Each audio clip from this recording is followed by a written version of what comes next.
42 killers, 146 killer perks, 144,947,602,800 possible build combinations on killer in Dead by Daylight at this point. Now, with this many possible builds, it's very hard to keep track of what actually makes the most sense on every killer. Even though there's so many combinations, the meta on Dead by Daylight is relatively figured out, and a few perks definitely stand out. In this video, I'll give you builds that I consider the strongest on every killer and showcase you how to play them. While for almost all of them, there are multiple possible builds that could be considered the strongest, I've spent hours discussing these builds with experts to come to a conclusive list of what I consider the best on average in this meta. I hope you enjoy. Our first killer is Trapper, and we will be using a very aggressive build that focuses on killing survivors fast, with Turn Back the Clock being able to regress generators on the fly, Agitation enabling basement plays, and making sure we can always hook next to our traps, which is incredibly important on Trapper and arguably his strongest perk. The iridescent add-ons make the trap way more deadly, making Trapper actually a decent killer. Alternatively, gen kick perks like Pop or Eruption could also work here, but I personally prefer this aggressive build. Alright, Trapper time. Make them scream. Sorry, Naughty, I don't want to interrupt you. We are on, I think this is Green Roll Square, and we have double Eerie add-ons. These add-ons make it really hard for survivors to disarm our traps, which is why I'm mostly trapping directly here. If I didn't have these add-ons on, I would try to hide them a little bit more, but in this case I really do not have to. But this trap is too good not to set it. All right, and I see you. Hello. Nancy spotted here, and we have Agitation, and the shack's over there. I'm not entirely sure if the basement is there, but one of the biggest strengths of Trappers, obviously playing around that basement hook.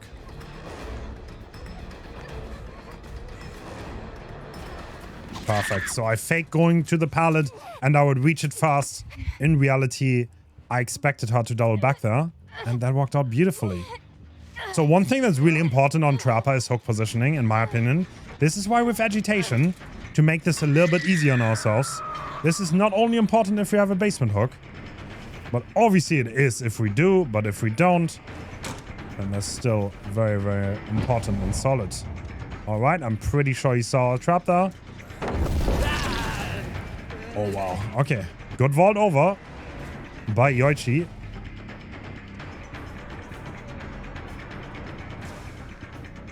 I'm not sure if he's aware of this trap. No, he's not. Perfect. Let's down him real quick. And we have Turn Back the Clock, which is a perk that allows us to regress gens without crazy commitment and not having to invest the time to kick a gen, which can make the difference because oftentimes you don't have the time to chase the survivor afterwards, but in this case we do. And all right, Nancy, here we go again. She might have seen us place the trap at the very beginning. We're gonna see if we get value. No, she's not going to the shack.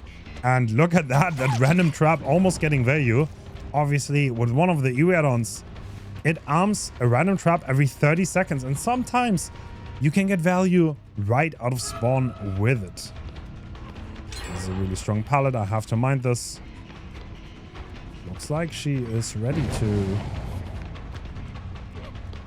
Wow, okay. Very greedy place by her. Alright, I'm gonna get rid of that by trapping it. I don't want to deal with that pallet. And now she's running more towards the area that I want to play in the middle. But I have to watch out because gens are being done as we are chasing this. This could be a dead hard. It is not. And I can block the pallet here. This is actually not savable. I think she tried. And I'm going to go for a pain rest here. The survivors already did 2 generators. The shack has the basement. That is pretty important later on. But we have our first death hook, which could be quite vital in a bit. The pain rest hit over here. And the survivor already left far, far away towards the shack, which has the basement. So this might be worth investing in. Let's see if he knows about the trap here. Because if he doesn't, That would be quite good for me. And he's gonna get hit. He definitely knows. The way he's pathing makes it very obvious to me that he knows about the trap. He does not know about the trap. All right, cool. That gives us the chance what you can do with the basement hook here, because I have 3 traps in the general area, and I don't think they can do gens fast enough here to stop me from getting a setup on the basement. It's always a... Alright, you know what? I'm not gonna break that. This is really good for me, because this means they cannot possibly disarm this.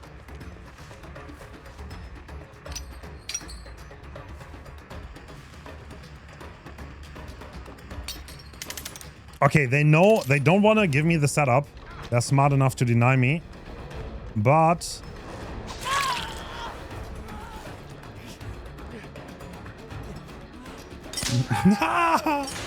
Bro. Okay, I'm gonna wait here a little bit. Are they gonna save this? No, they're not. This should be C, should be out now. Yes, it is. Could very well be Decisive Strike still. Not the perfect trap placement by me. They could have sneaked by. But we still can get a setup going here for sure. Okay, I don't want to lose to We're Gonna Lefebvre, so that's why I'm not hitting that. And now I can definitely bring this to the basement. This would at most be a trade. And I will still get the injury on Nancy too.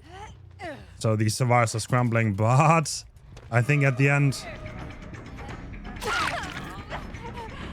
I don't think there's much they can do against this setup. Perfect. So this trap is already going to arm herself in a moment. We need to not put the trap too close to the window, otherwise they can vault over it. Need to keep that in mind. And get this doorway trapped. Activate this trap. And we should still be able to vault this. Yep, we can. We just have to be a little bit careful with the angling. And they trouble reset. Let's see where it is. Right there. Oops.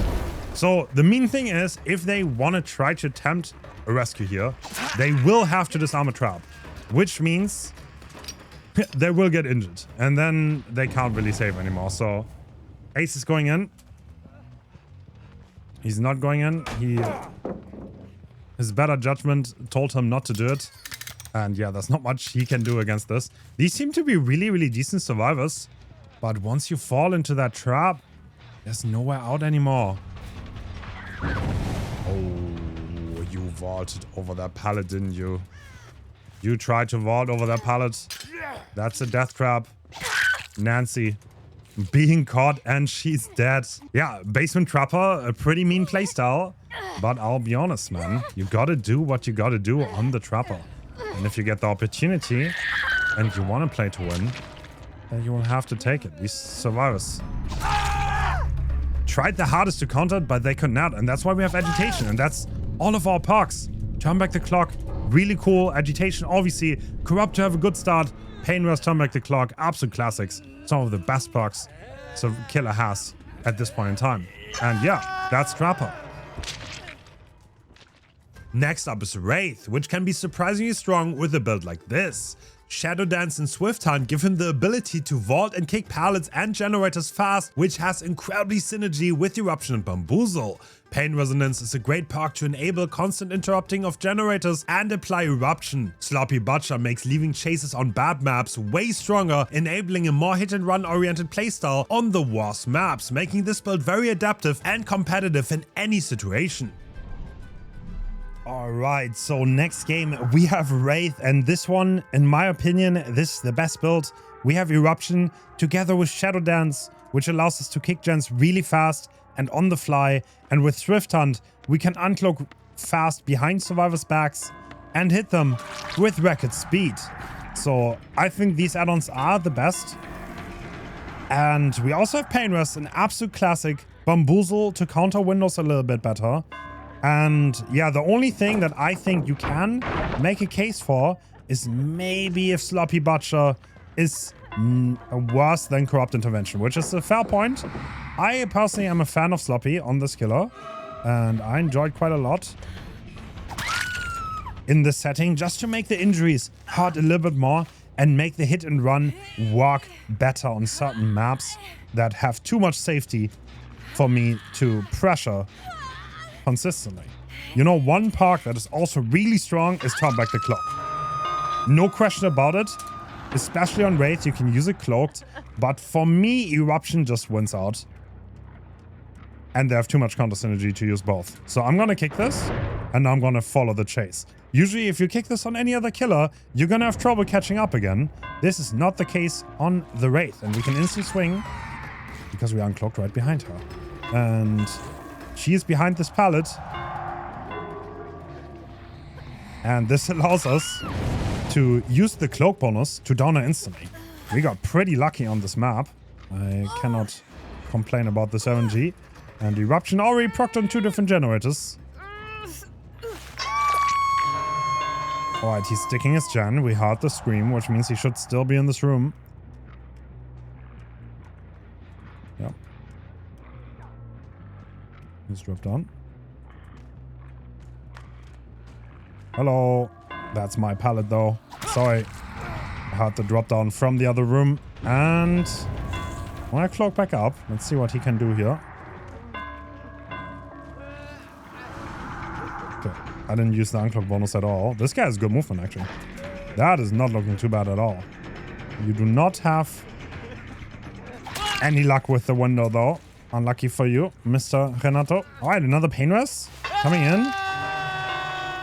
And on Wraith, I think it's a little bit important to control the map. Don't try to brute force too much. Don't commit to too many bad chases. Just get hits fast, get injuries fast, and overwhelm survivors because pallets don't respawn. And if you have a lot of pressure, then you should win at the end. I'll be honest, I'll take that. And now I'm gonna kick it, and now I'm gonna cloak.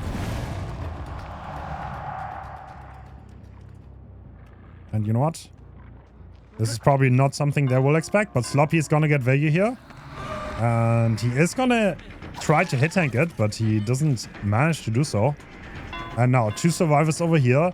And I bet you the ace went back on the gen. And this way hit and run, I think is very, very good. Even against stronger survivors.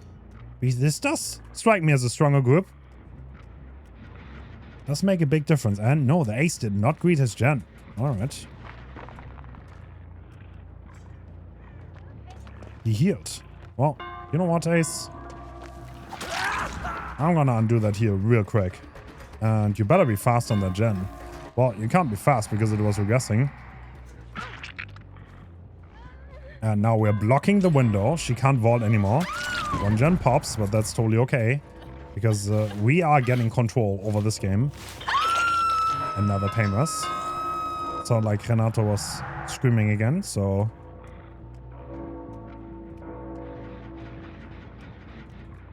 Oh.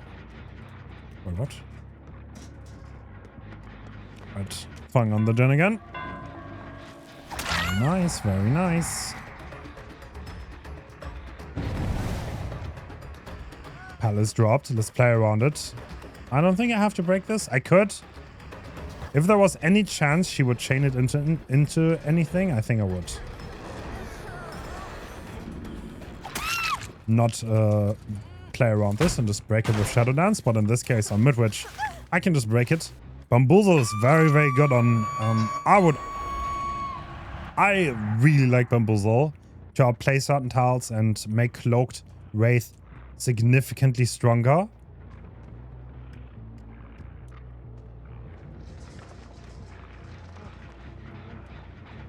Alright, so Eruption's gonna proc again. I can hear you, buddy.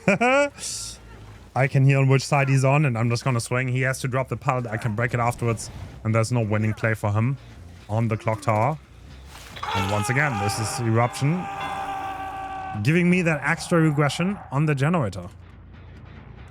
Do I want to kick this instantly? I think I want to skip the kick for now.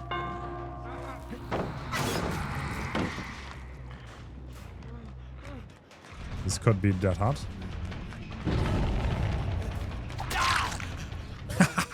It was dead hard. He dabbed up pretty hard there. Okay, let's put him on the hook. I can kick the gen in a second. I Perfect. Another death hack. Now let's kick the generator. Get eruption on. Gotta watch out for the gen kick limit. That is absolutely true. If you wanna use eruption. Sloppy once again. Okay, I should have seen her coming. She, like, the way she looked made very, very, okay. Very, very obvious to me. Yeah, I don't think the clock tower is like the best loop against Wraith, I'll be honest, Ace. But he seems to be sticking with it. And you know what? I respect that. I really do. No, I went into it. Okay, that's my bad. If you 99 your cloak like that, the survivor cannot differentiate between you uncloaking and faking it. So if you just W into the pallet like that, there's a high chance they will not know what's happening. Okay, that was a weak swing.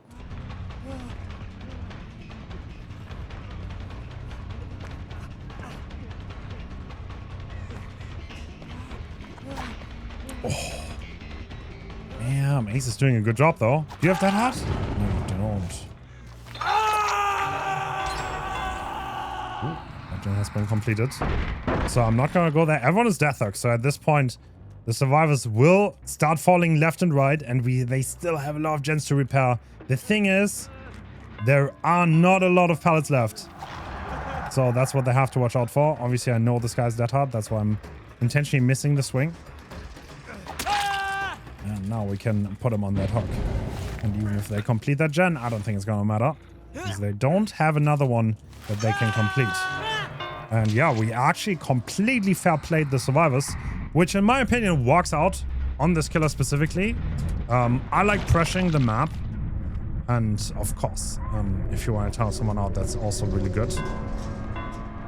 But just going for enough injuries and having map pressure works out beautifully. Alright, a little bit of a trick. We're gonna vault this window twice, which means when Boozer applies to it. I know that hurt. I know you do. Oh my god, what is the patience level on this? That is crazy. Unless she already dead harded. Okay, she's dead. And now we're gonna look for one of the 2 remaining survivors. They didn't choose to heal, so they could be doing the motor. Oh, we actually reached the regression limit on that generator.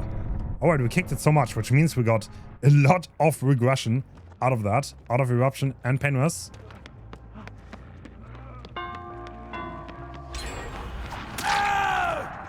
Yeah, they actually completed it. Well done to the survivors. And Ace is also dead, which means Michaela is the last one remaining.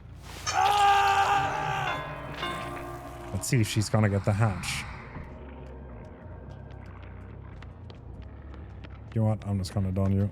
I know where the hatch is, and you're not gonna find it.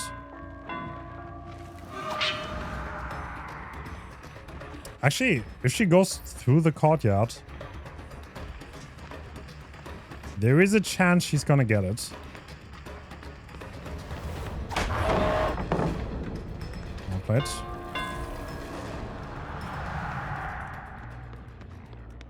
Which she's not doing.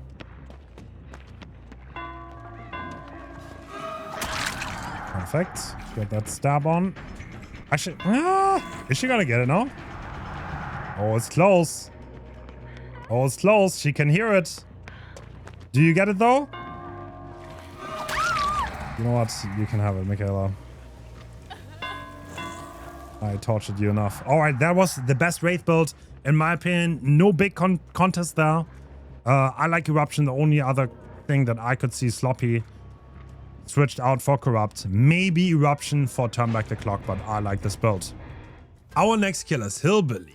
Hillbilly excels at using information like barbecue and chili in order to travel the map, collect overdrive, and then kill survivors with the overdrive we just farmed. Turn Back the Clock allows him to get regression on the fly, and Pain Resonance and Deadman Switch provides slowdown with 0 input, giving him time to focus on what he does best, killing survivors. You can also run a totem build here with Rune Thrill, especially with Infectious to interrupt the survivors from cleansing with screams, but I think the build showcase is a little bit more consistent. All right, we have the best Billy build in my opinion. So we do not have Corrupt in this case, and we are playing a very hard map. We have Larry's, but this could be a great test for us to see how far we can go with this. All right, Ace. Oh my God, how many survivors there is fine. Cool, cool, cool. There's literally have one here.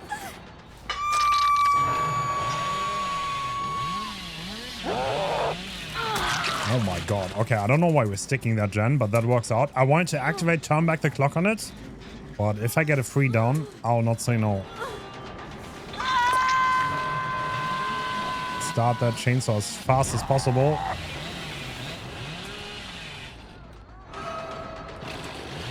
Disable. Oh, not quite. I can slide those benches, by the way, so... Oh! They are slidable, but she avoids it.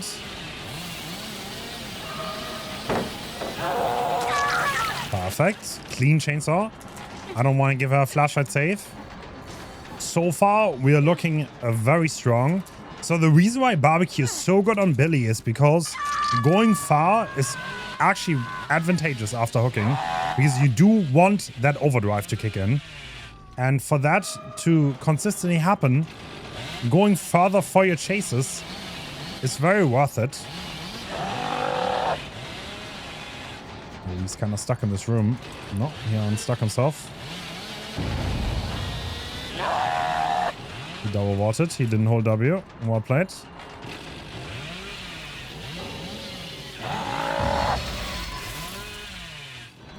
Alright, so overdrive is kicking in. That is going to give us a lot more lethality here. Surely you're going to go into this room. And there's a bed there. Cool. So Bamboozle is not a thing that's necessary anymore. On a Billy with overdrive, you can outplay all the common tiles already.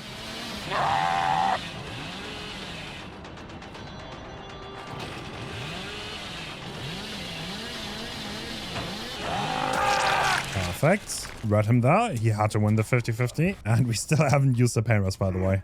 They're all on the bottom side of the map. And I'm going to go for my first one. Go a little bit further from the main room, because then we can come back with overdrive. Locked and loaded. And this is Deadman Switch activating on the main gen. The boot add-on helps the mobility a lot, especially on maps like this that are hard to traverse. And turn back the clock. First time we can actually use it. I'll wait out. Alright, they're ready to drop. That's okay. Next chainsaw's overdrive. Gotta keep that in mind.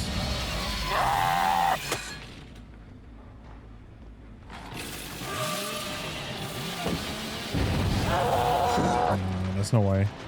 Turning circle too big with overdrive. Is she gonna loop the pallet? No. She is not, but there's no way I can get this.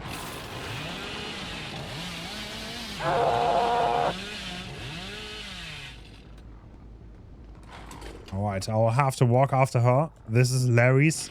The indoor map's significantly worse for this killer. Everyone knows this. And we get the chainsaw on the long side of the window. Same scenario. We can get our overdrive. Let's go far here.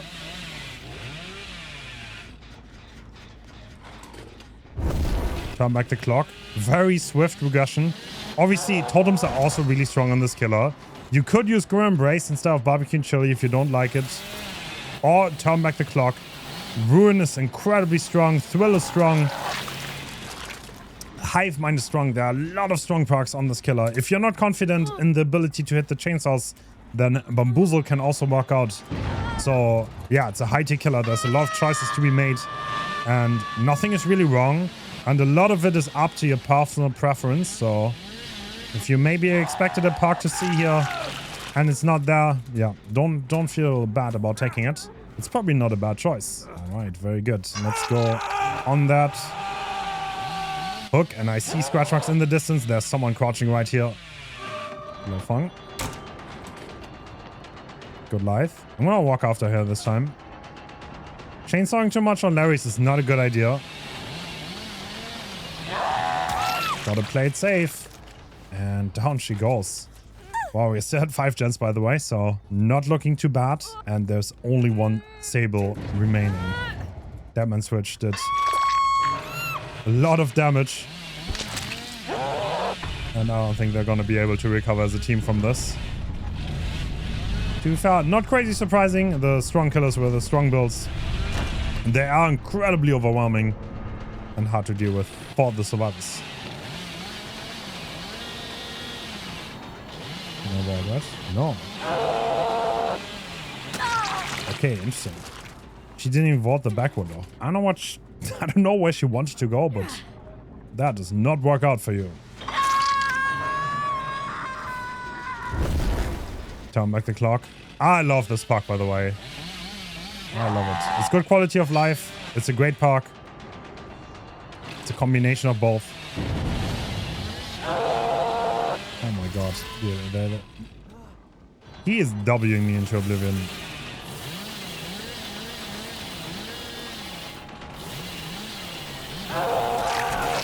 Perfect. I did the opposite of last time. And I actually committed the first time. And he obviously didn't want to fall for the same mic cam again. It's kind of like the psychology of Dead by Daylight and Killer. If something works, maybe reverse it. Do the opposite next time. Okay, Barbecue Chili. We see the Sable. Let's go for her.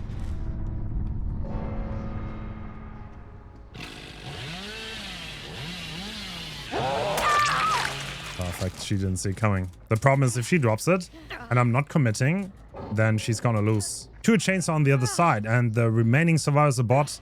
GG at 5 gens. That was Billy on a map that is not that easy for him. But yeah, a lot of valid choices for this character. But I think this is my personal choice. Our next killer is Nurse, which has a very effective but simple build. Lethal should enable us to get the first down incredibly consistently within the first 30 seconds of a match. Nowhere to hide is incredible to blink on survivors who are close to generators who just got kicked, and Eruption gives us more aggression on those gens, giving us way more time than we need to kill everyone in sight. Pain Resonance also helps us to get more time to contest those generators. The add-ons Batman's Last Breath gives us constant undetectable, making us very hard to track, while Janus Last Breath enables us to blink anywhere and return to the original blink location if we don't get a hit, giving us excellent area control and mobility all around. Alright, and we are in on Grim Pantry and we are playing the strongest Nurse build. We have Lethal Pursuer, which buffs itself. We get a little bit more duration here and we know exactly where the survivors are. Oh.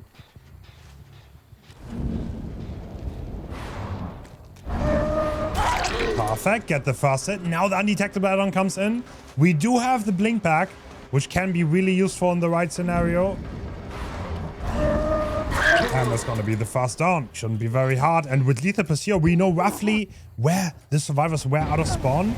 And that's something to consider when using this perk. Not only does it give you info for the start, but if used properly, you can also follow up on the second hit, and I'm gonna use my perks now. This is Nowhere to Hide Eruption. I don't think there was much point in using Pain Rest on that first hook. Okay.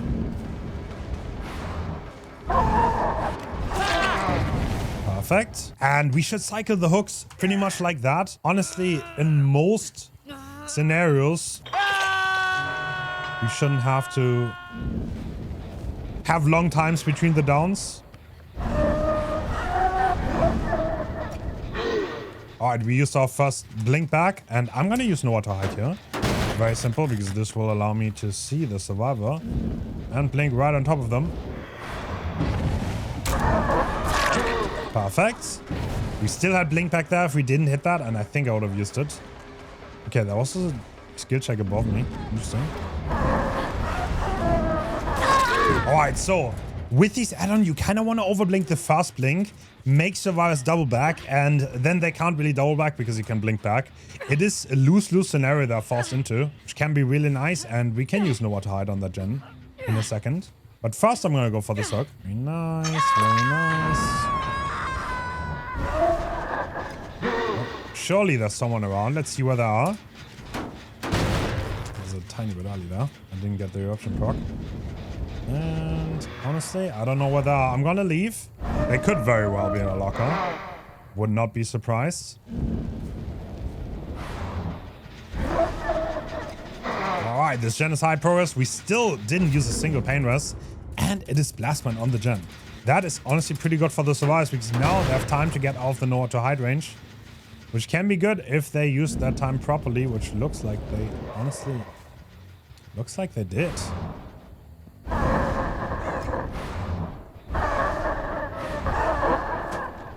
There it is. Hello, David. I see you. Perfect. Fast hit. This gives us more undetectable. And loud notifications coming through there. And I think we should be able to go for this down here. Oh, look at that. The maximum blinks coming out. Perfect. First panels of the match. It's not on this gen, actually. Okay. There is a higher gen. I'm going to wait for eruption here. Just because we have a generator this high progress right next to the hook, which is ideal for our add-on because now we can kind of fish for free hits. And the hits are more free than I even thought. And this is how long nowhere to hide lasts, actually. Perfect. We just have to zone and make sure we keep line of sight on him. And if we do that, there's not much they can do about it. All right, this is the next hook coming through. Eruption still on cooldown. The gen is regressing. And this is where the add-on is, I think, going to be insane. Because now we can just fish for hits. I mean, okay. I mean, if we hit every blink, then I guess we don't really need to fish for hits. But like, in theory, if I would miss these blinks, right, I would teleport back. And I think these survivors, they're already done with the game. Yeah, this is a really, really strong... Okay, maybe not, maybe not. This is a very, very strong build. And let's showcase one more time. I'm going to overblink this. Dude, does she go shardless randomly? What the... What I'm watching? Okay, I don't know how I missed that. Alright, perfect. And all four on the ground. That is the game over. Incredible area control on the nurse. These add-ons are insane. And yeah, together, this is... should stomp almost every game just like that. Our Myers build revolves around a devious add-on combination which gives us our reading on every survivor when ending evil carnage and the ability to end it on command. This together with the build that enables us to regress gens and bamboozle to keep chases short is a deadly combination that can make most survivor teams crumble incredibly fast. Alright, Michael Myers time, and we have pretty, I mean... It's not the most outrageous build. We have Bamboozle, we have Pain Rush, we have Turn Back the Clock, and good old Corrupt. I think Corrupt is something that is non-negotiable on this killer because he does have a little bit of a slow start. But I think we're gonna be able to make it work here. Oh, that was good pathing by them, actually. I thought they're gonna greet the main boat. They did not do that. Okay, I was about to say, they're not respecting my M2 zone at all. And I'm gonna end my power here. And actually get a little bit of stock back. And now I can see where they are, because I don't want to get flashlight saved. And this is exactly both add-ons that we have in action. We can manually end our Evil Incarnate. And if we do, we get our reading on everyone on the map, which is pretty decent. Okay, I'm going to use Turn Back the Clock on this generator. Oh, you're just doing the gen. Interesting.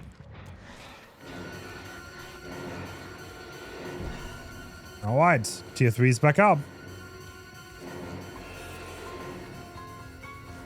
I think Michael Myers has a lot of good add-ons. More so than you might think. But these two are definitely my favorite, because now we're once again going to see everyone. Okay, I know there's someone going for that safe and there's someone doing that gen. I can use Pain Rest here to probably regress the generator. And now we can go there. And we will constantly get information throughout the match. So, yeah, with how diverse the meta is right now, there's once again so many parts you could possibly use. These are definitely my choices, though.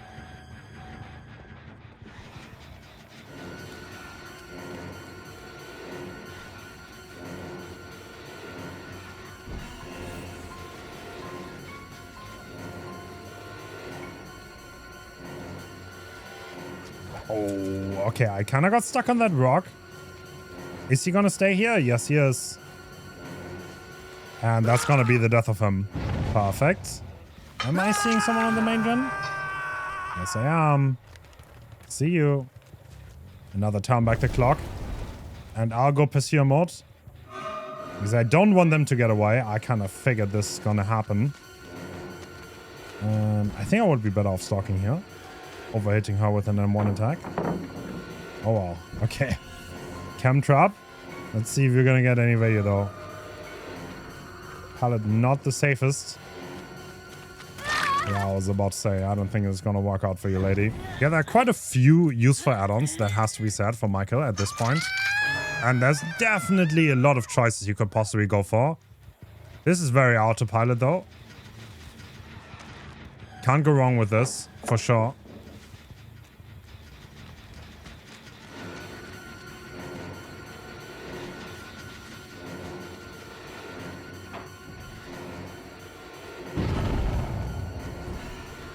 Alright, let's pop the power here.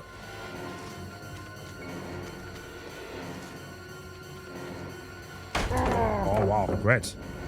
Great job by her. I don't think you're gonna make it anymore. Yeah, there's no way. Cooldown too low. Wish I could use turn back the clock while carrying someone, but I can't have everything. Perfect.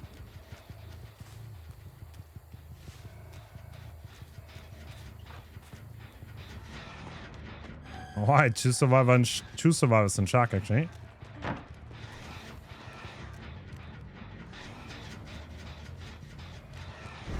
Always important to note that you actually do... Oh, they got the chem trap off. Look at this. Nice one. You do carry a little bit... I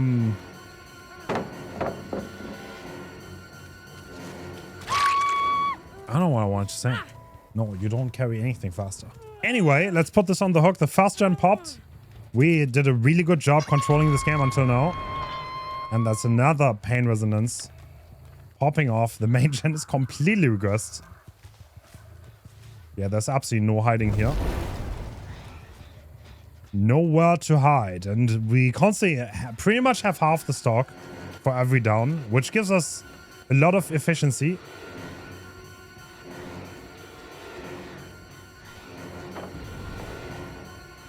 Oh, wow. Not joking around with the pallets here. I see. Leaving it, though? That's a very good pallet. I don't know if you should leave that. Okay. Shaq, sadly, already gone. I think what I wanted to say is that you have more vault speed in tier 3. So it makes vaulting very, very deadly.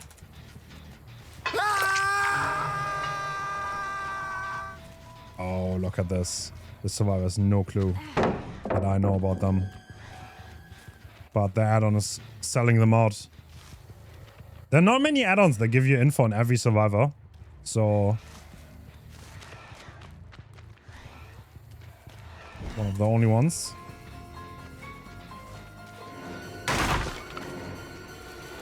Break the pallet.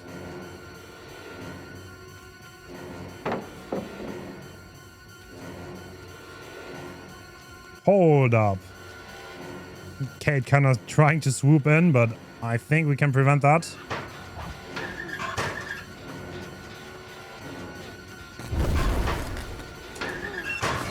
You know what? I'll take it. I even got the regression on, turn back the clock on the Shack Gen, and I'll go back here and hopefully we can down another survivor. Don't think I actually have to end tier 3 necessarily. Oh, you know what? I will for the info. Yep, figured someone stayed around. No big surprise. I know where you are. Sprint burst, okay.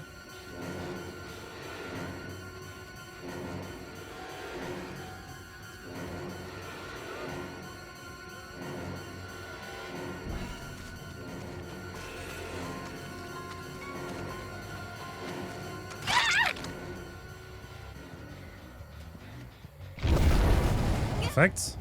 Man, turn back the clock is like... I am such a big fan of that park. For the convenience it offers, it is kind of nuts. Feels like a uncleansable ruin in terms of convenience, because you don't have to actually invest much time in getting the regression at all. And unlike ruin, it cannot be cleansed, so it will be with you the entire time.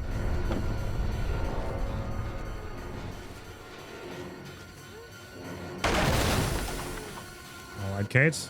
Very cheeky. Another chem trap. Jen is already regressing, so we cannot use turn back the clock. It only works on gens that are not regressing. Kate using balance landing.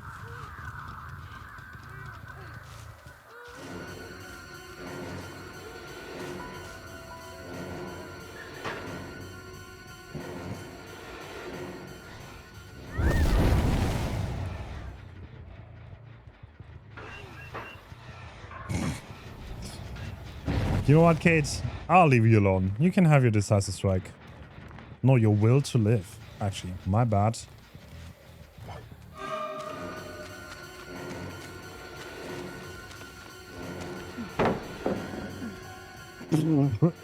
Another one. Alright, V.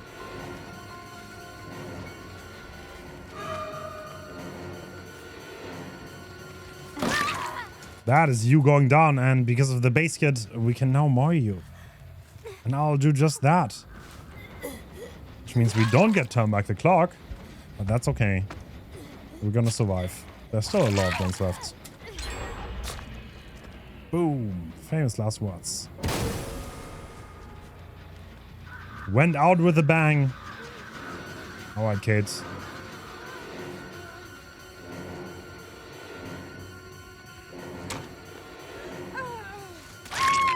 There we go. And we get another more here because we're still in Evil Incarnate.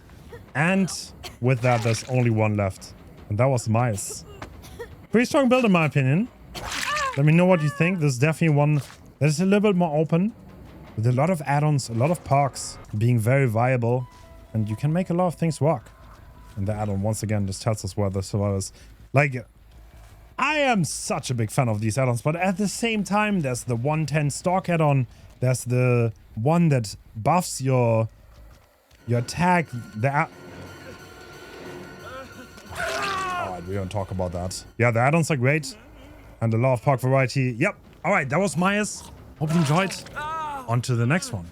Our hack build revolves around the Mindrag add-on, which allows us to teleport to any trap on the map without survivors having to trigger it. This add-on makes Hack a decent killer with great map mobility and the ability to pressure loops in a way she couldn't do without it. We also have Mindrag, which makes our trigger traps not produce a phasm for survivors. This means we can take a little bit more time and not have to teleport instantly and probably still get a hit. We're combining this with a simple build that gives us enough time to contest the map and kill survivors. Alternatively, we could go the totem route with Thrill, Ruin and Devour, but I think for Hack, the classic regression route is the most consistent and works the best.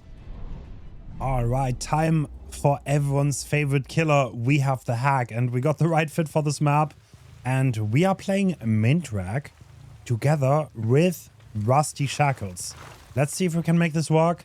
Mindrag allows us to teleport to any trap on the map, even when not triggered. Which is unironically very insane add-on.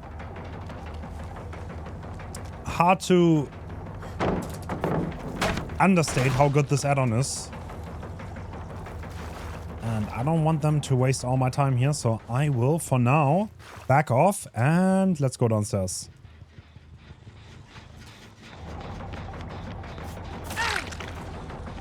Is worth teleporting to? Probably not, because I would put myself on cooldown. I will refrain from teleporting, but I will engage in the chase.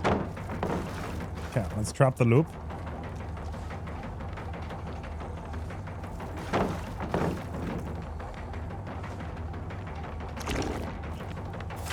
Nice, okay.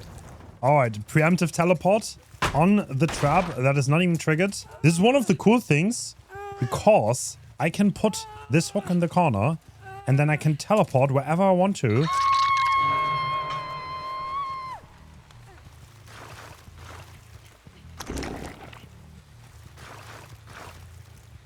Look at this mobility on the map. Kind of crazy, I have to say. And I'm gonna use turn back the clock here.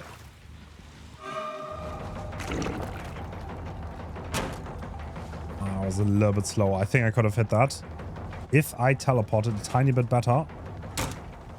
Right, triple vault.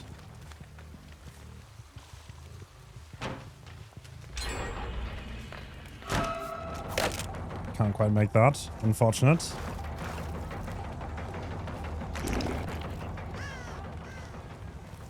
Is anyone going in for the rescue? Honestly, it looks like there might not be.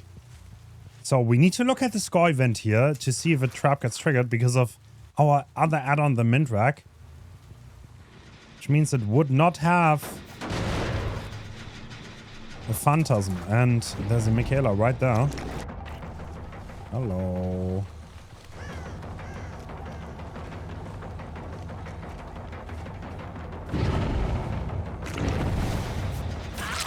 Perfect. She triggered the trap. She didn't know about it though.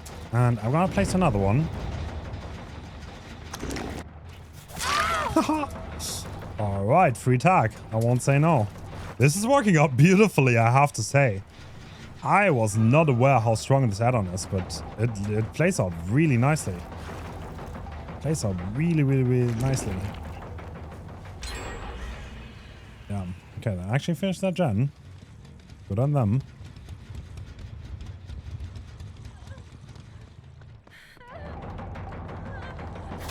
I can get it hooked down here. This is a death trap, actually. So let's get that going. And I don't even have to waste much time at all. There's someone down there. They went upstairs. Okay. Let's set a second trap in case they get rid of it.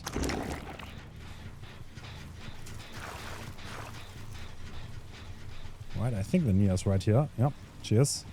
Trigger sprint burst.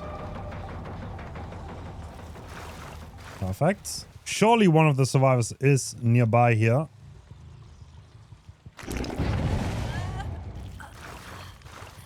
Oh. Don't actually see them. Oh my god, I could have grabbed them. I didn't realize. I think I just scared the living hell out of them. Hello. Yeah, the error control of this is kind of insane. Hack, obviously, a killer that excels at controlling an area. So no big surprise. Yeah, no. So you don't get that. And now there's another survivor slug down there. Actually, do I even make a hook? Yes. I have the real basement inside the basement of the temple. And I can put them there. This is turning into quite the classic hack match. It's looking good for the survivors. Until it isn't.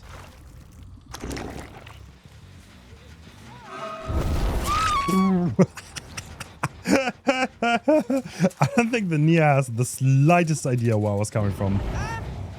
Like, I don't know. It's kind of odd, right? Because, like, I came from, like, the completely different direction. And now...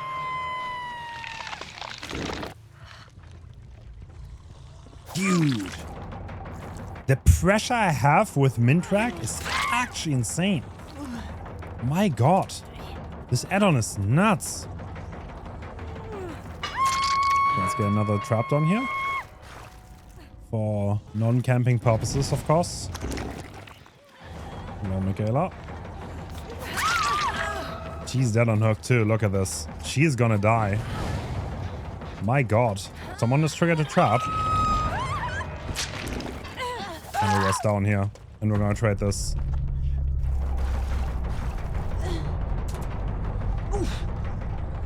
Alright, Dorella.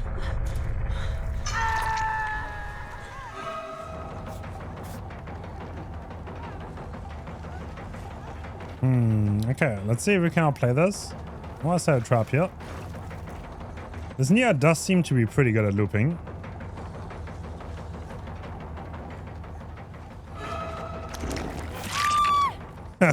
Sprint burst, sadly not good enough to avoid that one though. And are we gonna... Yep, looks like we are actually gonna save. Hello. Where are we gonna try to hide here? Kate.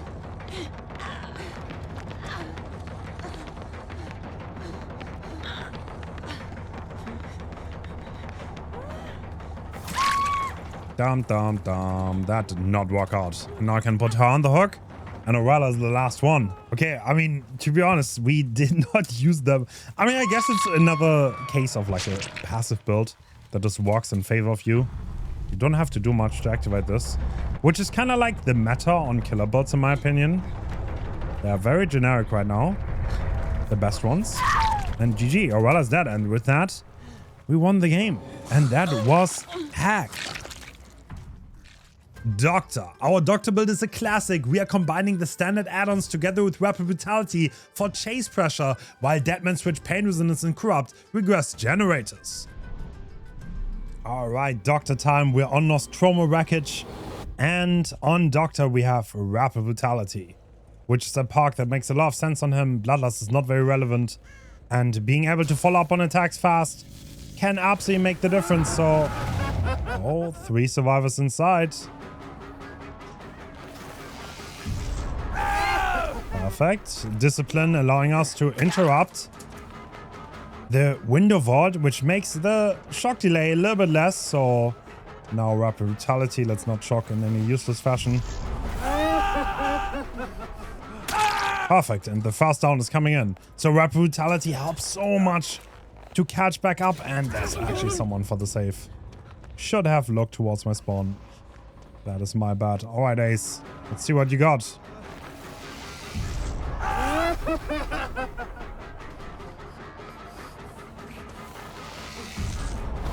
If he parts like this, I'm pretty sure he's going to be dead after one more shock. No, I don't need to shock. I'm just going to follow. Perfect. Should be good. I don't think I even have to look around. I do. Damn. Okay. Should have shocked, I guess. Okay. Actually getting sandbagged by the team. You hate to see it. But Rapid Brutality means he's gonna get punished for sins. And at this point, I was certainly shocked before picking up because I don't want to do the same mistake for the 3rd time. Alright, they're both over there. That's good. So I'm gonna pick up this way and they're not gonna be able to get this. So, since they put everything into flashlight saving, that also means there's nobody to do gens, so I don't even have to worry about it that much. And that is the good thing about the situation we're in. And we triggered Deadman switch on this. Alright, so 2 survivors running over there. I know for a fact there was someone in the back here. He went on this gen, okay. Alright, the survivors are not very gen efficient at all. That's for sure. And I know roughly where they are, all of them. And I'm gonna go for Jeff here. This should be 1 shock and then we're good. So a lot of the build we have on is very passive. And the way we want to use this and utilize it is by being aggressive and murdering people really fast. Okay, dying on the pallet. That's interesting. Let's see if anyone is actually around. Doesn't look like it. That is tier 3 on the Felix, which means they cannot continue that heal that they had going, and they have to abandon it.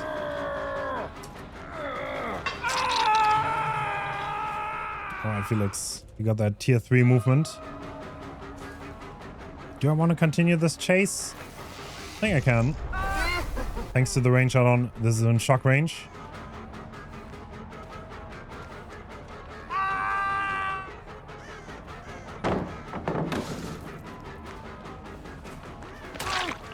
Perfect. Got the first injury. Now with Rapid Brutality, Felix is about to die. Dude, does he seem fast? Am I crazy? I'm probably insane.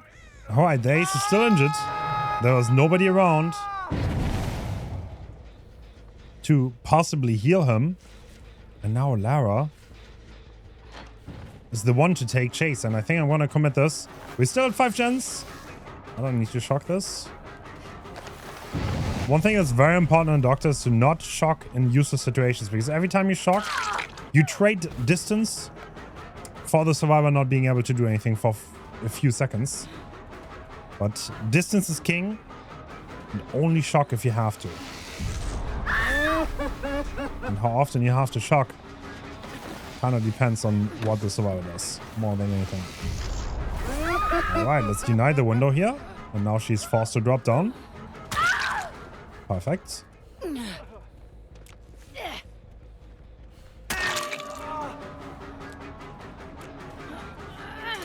Whoa, what was that? Damn, he always got that.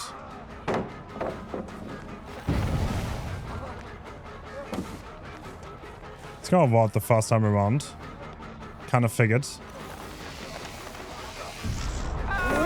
Dude.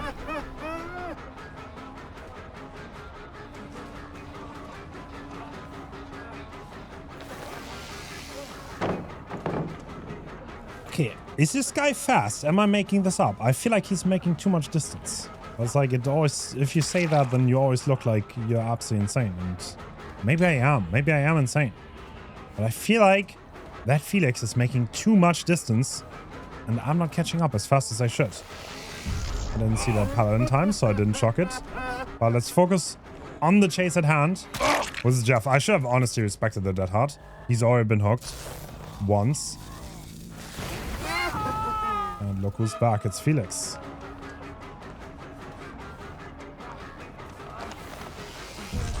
Yeah, I'm almost certain at this point. Dude. Okay, this guy's cranking his cheats. It's not even like close to him not cheating. What the hell? He's so fast, no? Like, this is not even like, we're not talking about 3% or something. He's like at least 5% faster. Alright. Doesn't matter. Maybe we can win even against a cheater. Using the best build. I mean, him being faster makes a big difference against Doctor. His distance is everything against him.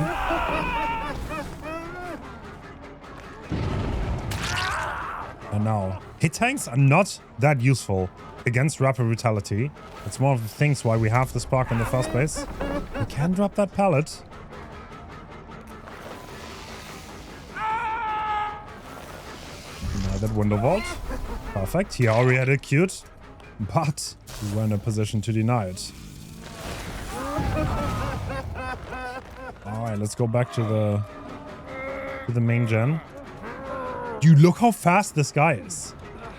I swear he like cranked it even more now. He wants that chase. Should I give it to him?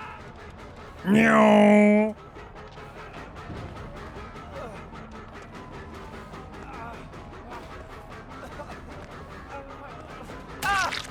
He's only, wow, I'm so lost, man. Okay, I'm gonna put him on that hook. Do you have DS? Yeah, you do. Okay, I should have seen that coming. To be fair.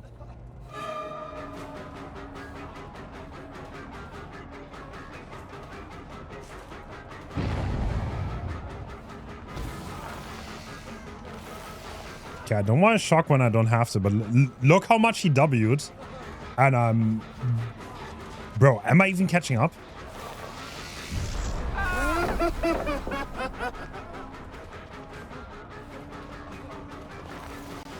Dude, my boy actually... I mean, I don't have Bloodlust with rapid brutality, so I cannot possibly... Yeah, I cannot chase this. I cannot. He's cheating so much that I think it's impossible. He's Resi too.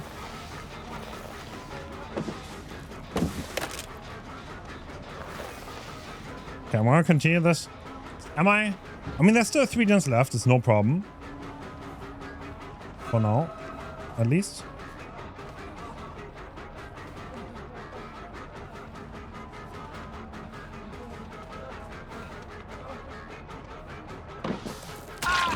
Alright, are you gonna start flying now? Or are you actually gonna let me kill you?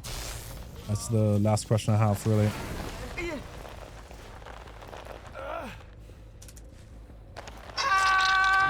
No. Okay, well, I mean, cheater dead. That's cool.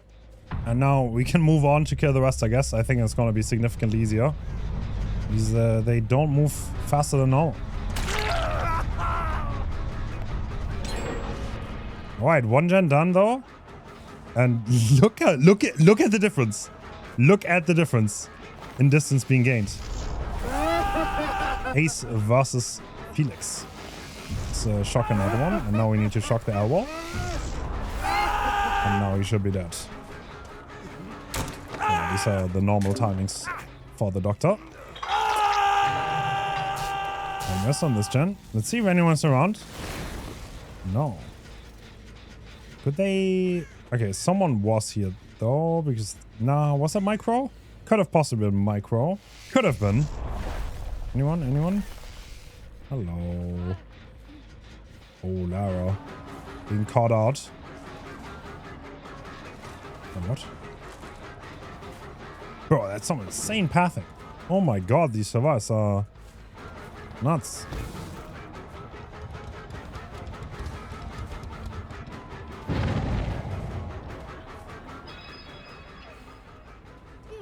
Look at that. We can actually mind game her on this tile. Nice, nice, nice. Okay. Sorry for not focusing too much on the build, guys. I mean, it's a very generic one. There's nothing crazy about it, I guess.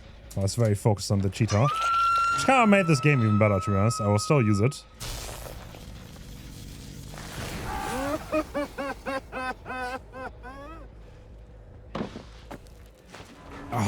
Okay, I wanted to catch the Lithe at the beginning. Couldn't quite do it.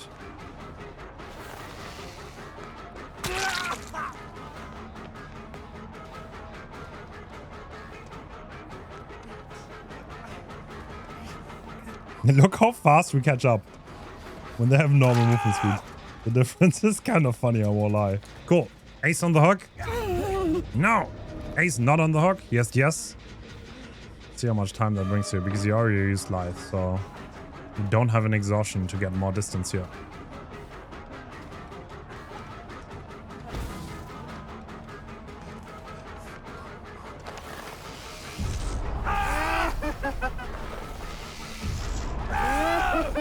One more shock. Now he can't use the window, and we're gonna put it on the hook. And the Jeff didn't actually unhook, which means I think this is a solid victory at 2 generators left. Unless he's doing another gen. Which he might be. But Lara is indeed dead. Let's see if we can find the hatch here. Where is this dumbass hatch? Oh. Did you find it? Nice.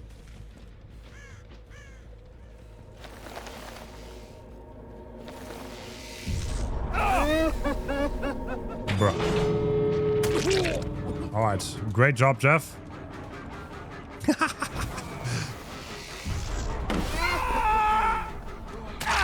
Alright, GG. What an interesting game I just watched.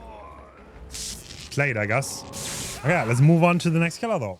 For Huntress, I've gone Rosewood as a complementary add-on for Babushka to enhance the chase potential she has. Alternatively, it is also possible to go for Iridescent Head. In my opinion, the lack of pressure when there's no hatchet with Iridescent Head is too much of a loss, which is why I consider Rosewood and Babushka a little bit stronger. Turn Back the Clock and Deadman Switch are absurdly strong perks on her. One alternative would be to use a Ruin focus build with Thrill, but I still think Turn Back the Clock is a little bit better. Alright, time for some Huntress.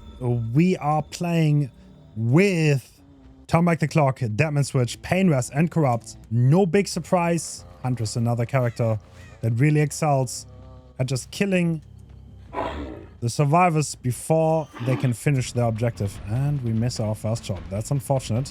We see someone rotate in the back there. Oh, wow. That's some interesting pathing by them. Bro.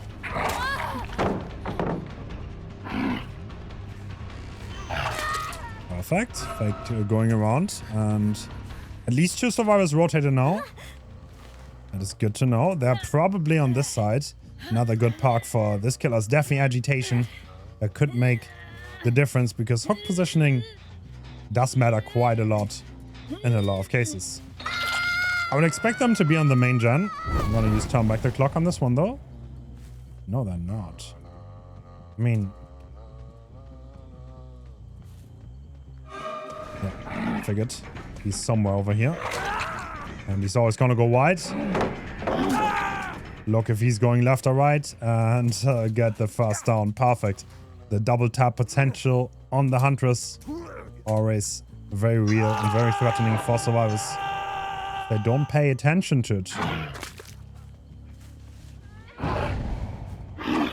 As the survivors are about to find out. Oh, that was my last hatchet, actually. Well, maybe they're not gonna find out unless they fall for Mike in here. Okay, I'm just gonna break this. Should have been more careful. I didn't pay attention. Okay, are you gonna drop this in my face? Yeah, okay. I think they know. I think they know. Time to reload. That's very impatient by me. I should have paid more attention to the hatchet count because now I lost a lot of pressure. And they can all escape my side, which is okay though. I mean, we have 5 gens to do. 0 pros for the survivors.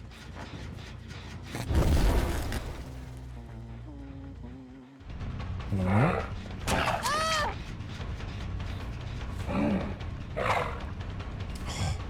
I predicted the dodge, but she was too slow. She was slower than I anticipated.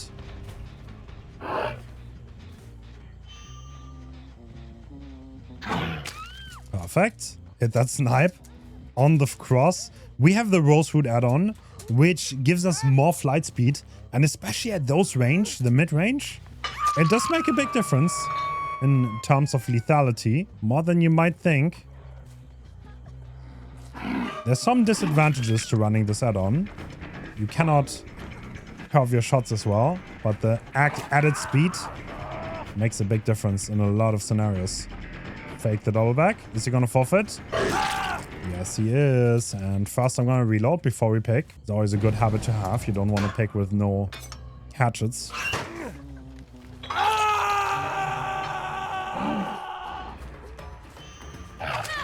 Alright, there's one straight for it.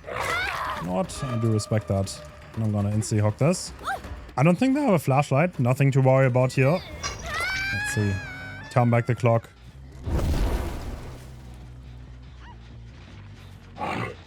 Always useful.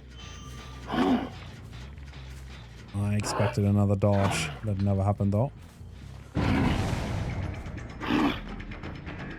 Okay, only 2 hatchets, so this is lock-in time. We cannot throw any more away. Have to make absolutely sure we hit it from now on. Hit that. Go for the reload. Very, very good. And we have 3 different survivors death hook. We're still at 5 gens. The survivors are kind of on the ropes here. Too busy dealing with my parks. It is very, very overwhelming. If you have fast chases, then a build like this will dominate. But don't forget, the main goal is to assist you in having a good game with fast chases. And if you don't have fast chases, then this is not going to help out for you. So always make sure that you play into your bolt, whatever you want to run. Fang is actually DCing. Perfect timing on that. Oh, that was the Deadman switch. Oh no. Oh no. They're getting destroyed at 5 gens. Wow, you actually have Deliverance. DCing with Deliverance. Okay. Alright, Nia. Last chase for you. Aim at the middle. Use the hitbox of the hatchet. Yeah, and Rosewood and Babushka help out tremendously in these situations.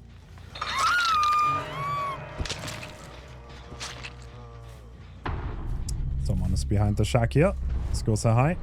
Are you at this corner?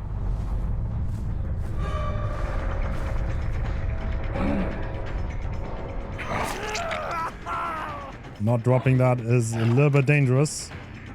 Well, we only have 1 left though, so we might have to make sure we actually hit it, and we do. That only V and a bot fang left in this match. Yeah, sadly we didn't get that much to demonstrate here because of how stumpy this match was. But Huntress definitely excels at holding an area, holding gens, especially if there's a hook in the area. That's even better for you. So always keep that in mind when playing this killer. We just went around and killed everyone, but sometimes the survivors can make that hard. And if they do, then you need to make sure that you don't allow them to split the map too much. Keep the playing field together. Hold some gens. If you have some gens nearby, that's what makes Huntress strong. Alright, only 3 left. That was Huntress. I don't really care about the hatch, and we can move on to the next killer. No way. All right. Bubba's build is all about iridescent flash, which can give us huge snowball potential, while beast marks and the parks give us enough time to make our chase power shine and end survivors before they can get the gens done. The key here is to force the survivors together and then use iridescent flash to end them all. Alright, it's Bubba time, and we have the same build as last year actually, so nothing big that I wanted to change, honestly. Nothing massively changed compared to last year. We still have Pain Rest, we still have Corrupt, Deadman Switch, which you could definitely switch out. The one perk here that is debatable, in my opinion, is Deadman Switch. You could use Turn Back the Clock, you could use No Way Out, which the Bubba mains are in favor of No Way Out. That's what I've heard last time. I personally prefer Deadman Switch.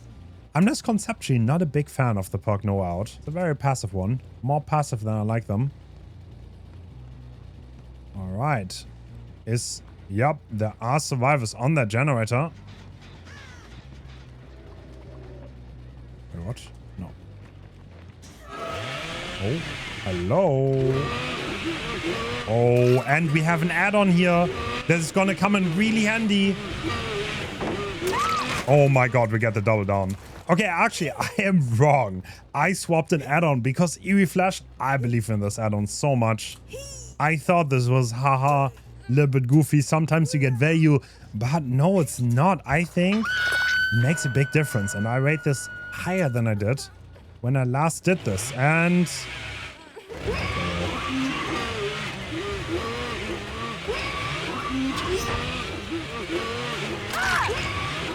Alright, you know what? I guess we are just gonna win in 1 second. Okay, bro. Alright. How do you unhook? Wait, what? Did you get anti-camp?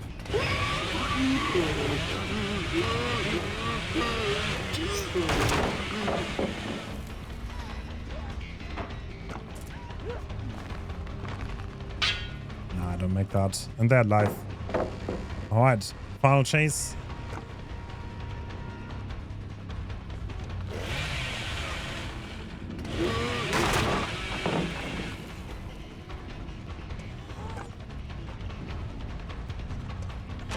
Alright, Mac, you have 1 vault left. I'm gonna fake the double back, and I'm gonna yoink you, and that's gonna be it. Unless you have the decisive strike, which you don't. Okay, I have to run it back, though. We are gonna play another game, and I think I'm gonna switch out Deadman Switch just to showcase another park you can run, because we didn't have much time this game. Alright, so we are running it back, and this time we have Turn Back the Clock instead of Deadman Switch, which is another perk that is relatively low maintenance in terms of effort put in, but a little bit more direct in terms of regression. Wait, what? Okay, if my calculations are correct, the survivor should be right here, and they are. Oh no. Extend it early. Nope, I don't make it. That's unfortunate. Don't want to bam this window. They are going for this one. Okay. I mean, I definitely want to run it this way. No question about it. Is this flickable? I think the answer is yes. Perfect. Okay, got that down. And I don't think they should have that much progress, so let's get on that hook. They're doing a gen right above me and right besides me, so good to know. One is getting Pain Rest. The other one is getting Turn Back the Clock.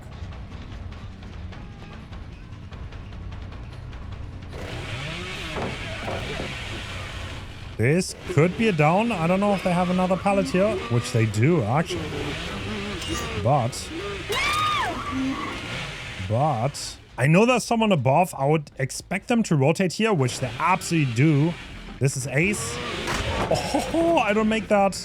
The slowdown is too much. Okay, can I quickly use Turn Back the Clock? Yes, I can. The 180 while being blinded. Alright. Trying to pallet save is the first step to get snowballed on by this add-on, to be honest. Never thought. They're actually sending it, okay.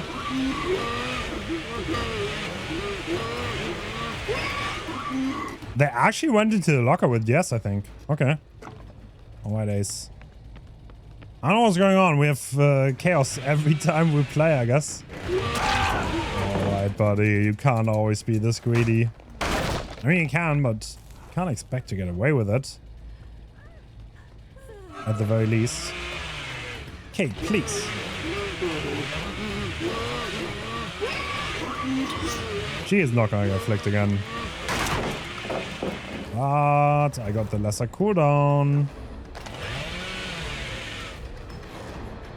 Bro, you know what? We're about to run it back. We're not, because we get stopped by the pallet.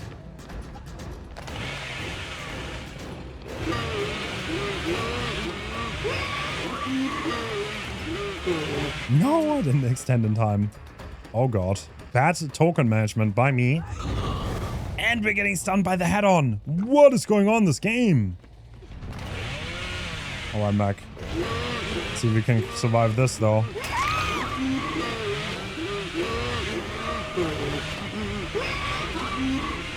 Pressed it a tiny bit late there. I don't think I would have managed to reach that anyway, to be honest. Okay, let's see. No, she's not gonna allow me to get a chainsaw going, but... Okay, let's end this and go for hook finally. We have a lot of pressure and we're getting rid of a good amount of pallets, so progress is being made. Man, I am a certified turn back the clock fanboy though. What a great park. Love using it. Oh, we found absolutely everyone here. Can we get a flick on? Looks like the answer is yes. Oh, it's all going down.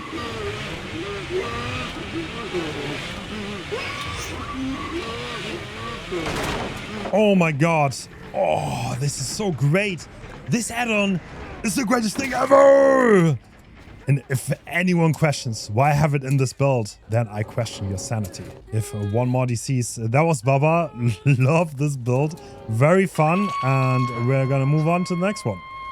Next up is Freddy. Freddy's teleport makes perks like Pop and Eruption shine really well, being able to regress generators consistently. That way we can give him enough time to make his dream abilities do the rest of the work. With the add-ons we're enhancing both the snares and the dream pellets to make them a little bit more deadly, which works really well and enables us to use our gen regression perks very frequently. Overall, a strong, solid build. Alright, Dead Dog Saloon actually got really lucky with the map. Freddy's one of the killers that has so many perks that could work. You could run totems, you could run Deadman Switch, you could run Pop, also a really good perk. One perk that is pretty decent on him, that you might not see every time on every other killer, is Sloppy. Oh, what? That was a weird time to open that chest. I respect it. Oh. Wow, they actually make that. Do they have a window here? Wow, they do make that. I think I could have possibly cut that off a little bit better, but... Oh, well. Oh. Hello, Mac. I think I'm playing against a pretty decent survivor squad here. Sure, I've probably waited until she's asleep with that, but oh well. Works either way. No value for me, sadly. And one of our add-ons is the jump rope. That is going to make it that the survivors are slowed for longer. And that is quite significant. It makes a big difference. Sadly, that did not connect. Got stuck, but I think we're about to get our first down. Perfect. Love that. Alright, so can we get a Pain Res here? Classic. Pain Resonance. Strongest perk in the game. Nobody's surprised by this. Thing about Pain Res is it easily allows you to turn up more gens and apply Eruption on more occasions. Alright. I think in this case, however... Oh wow, you can't do that at all. Interesting. They probably don't know that, but we can go over there. You know what? I think I'm gonna continue that chase.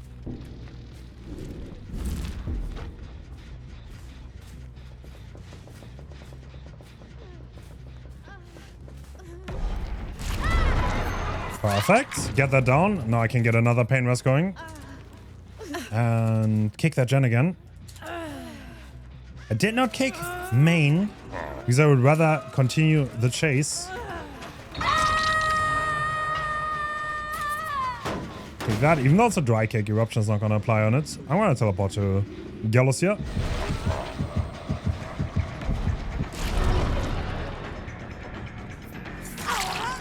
I just saw her get rid of her sleep status with the alarm clock. She's definitely trying to go for the unhook here. We still have a lot of gens to go. I'm not that crazy worried about the status of gens as of yet. One simple slow and another one.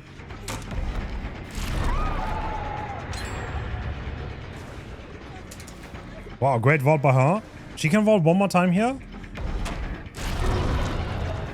She does go to the right, which means I don't think she's gonna make anything besides this pallet.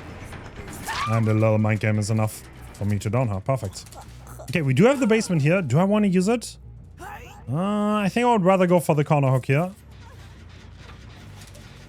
Here through Sloppy. It's gonna take a little bit longer. And look at this. This is kind of like a minefield at this point. Very hard for the survivors to navigate.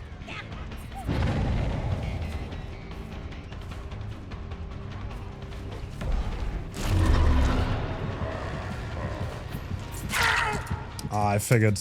Okay, so worst case is I get the pallet and then I'm gonna leave because someone is healing on the close to the main. Or I get the hit through the pallet. Wow, great pallet save though. From Mac. Survivors are switched on, aren't they?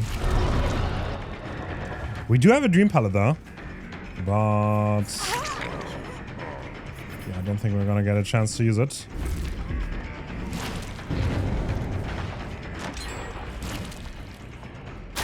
But that's a down. Perfect. And another pain rest. So we already have one survivor death hook, which gives us a lot of pressure here.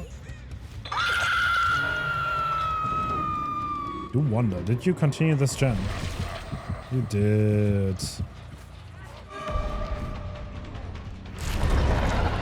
Perfect, that's low. Oh wow, that's very greedy of her. She's definitely gonna medium that. Perfect.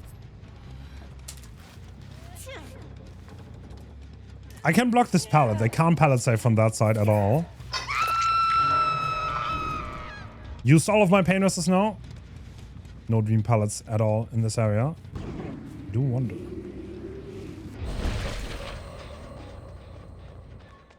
If we can surprise her with that teleport, and we absolutely can. Nice, love that.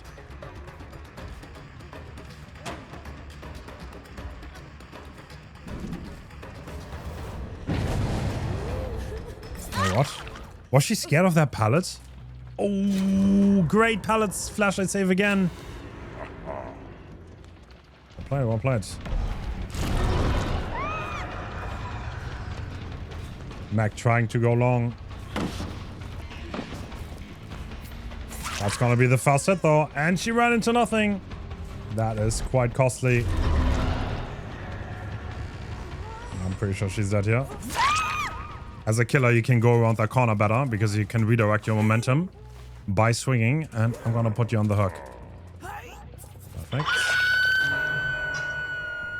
I see someone on the main gen. I'm gonna go there.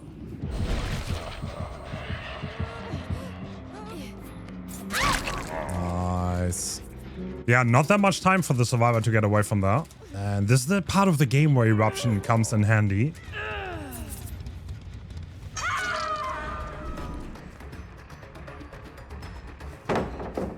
Alright, the survivor managed to find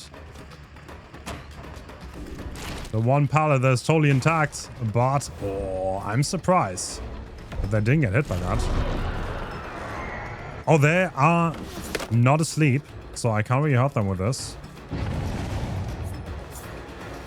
Good job. The moment I hit them, though, they're gonna fall asleep. Perfect.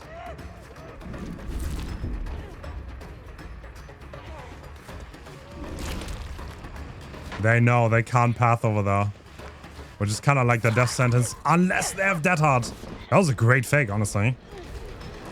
Looked like they were kind of lost in the sauce.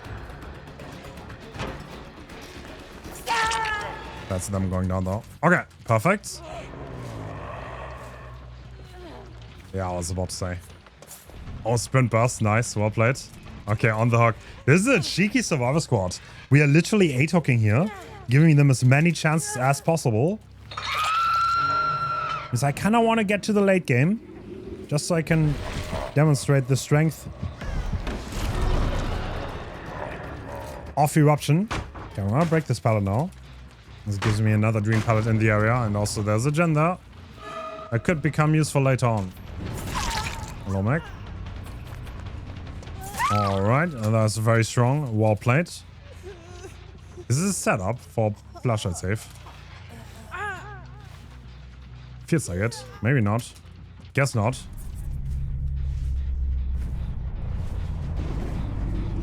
Oh, 2 survivors on there. I'm gonna use the eruption now.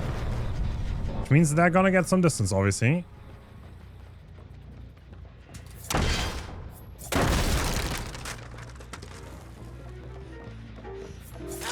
Bro, they actually just ran into me. I can't believe it. Alright, ciao. Jump rope. This slow so long. I don't think they make the window. Oh, I think they're vigil. Oh, that slow was not as long as it was supposed to be.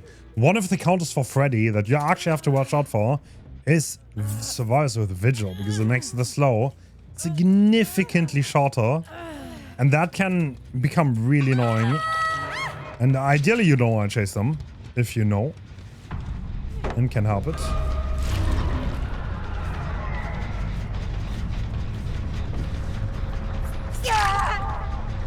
Okay, I'm not gonna lie. I think they expected me to expect that hot. But oftentimes it's a good idea to just not do that. And not wait. Because the survivor expects you to wait. You don't want to waste the data on the first chance. Alright, only Meg left. Let's see where she is. I think Meg was in this area, if I'm not mistaken. So I'm gonna go over here. See if I can find her. What I did find is the hatch and the Meg. Alright, GG's. That was Freddy. Pig is an interesting killer to make a best build for. Videotape gives all survivors that trap instantly, meaning we get a lot of regression up front, making perks like Corrupt less necessary, but it also means we lose pressure later on. Brutal Strength can really help counter pre-dropping and create dead zones early, while the regression perks should help us control the game later. There are some alternative routes here that could be brought: Deadlock to prevent multiple gens from popping, or Ruin that stops survivors from 99 the generators to outplay the Heart. But I do believe this is the strongest overall package. Alright. Oh, we're playing on the new map, Trickster's Illusion. This is going to be a great test.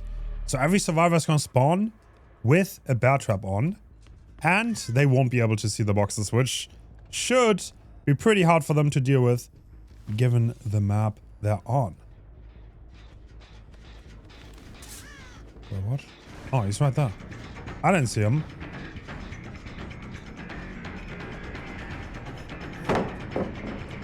That's gonna reverse it. Love it. Perfect. So they're probably gonna waste some time with the fast boxes, which lets us get away with a very aggressive build that doesn't feature Corrupt and Brutal Strength to get rid of strong pallets a little bit faster. I don't think I have to break this, do I? Oh. Do I? Bro, what a strong window. Do I want to block this? I think I do. Does he have to vault it back? Alright. He makes the market. Oh, that's a stun. Didn't want to let him get that stun. That's totally on me. And the first stun in the back. And there is actually someone doing gens over there too. Okay, so 2 survivors at least doing gens aggressively. I'm gonna go for the Scourge Rock here. He still has his hat on. They might want to try to pop a gen first. And then try to do the hats. So this is one of the worst maps for homunculus for sure. Great limit test here. Is someone on this? Doesn't look like it. Okay, I'm gonna crouch. I don't know where anyone is. Yeah, they're going for the rescue. This is Onryo. I'm gonna go for him. He still has a mask on, and we see Lara. Okay. That's pretty decent. Maybe we can get rid of some pallets here. That'll be cool. Nice and early. Okay, that's perfect. Brutal strength, allowing us to kick this faster. And kind of stuck on the shack window now, right? Yeah. This window, incredibly strong for survivors. Because of the shape of the shack, so you can see the killer come around the corner more. But I don't think you have anything good here, right? I mean, you have this window, which is definitely not bad, but it's not going to last you forever. Perfect. Very nice. Can we surprise the Claudette, who's presumably still on this gen? Should be close to completion now. Yep, it is. Perfect. In good value. No, I didn't want to run into it. That's my bad. I wanted to turn right before. Didn't quite do that correctly.